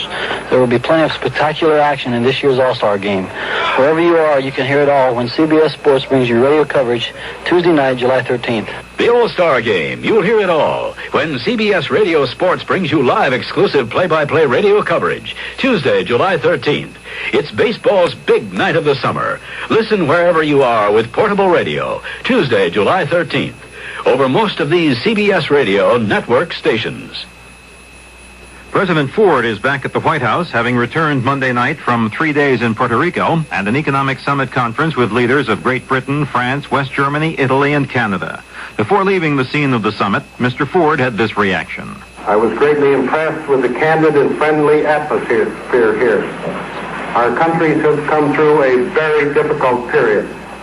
Our cooperation during this period has not only contributed to the resolution of problems, but has, in fact, significantly strengthened relations among our countries and among the industrial democracies as a whole. The summit ended with the leaders agreeing on a cautious program of economic growth, lest the fires of inflation be fanned anew. A much-delayed summit conference of 28 communist nations gets underway Tuesday in East Berlin. After 2 years of bitter backstage argument over dogma and tactics, the Soviet Union has pledged to accept diversity in a system once controlled rigidly by the Kremlin.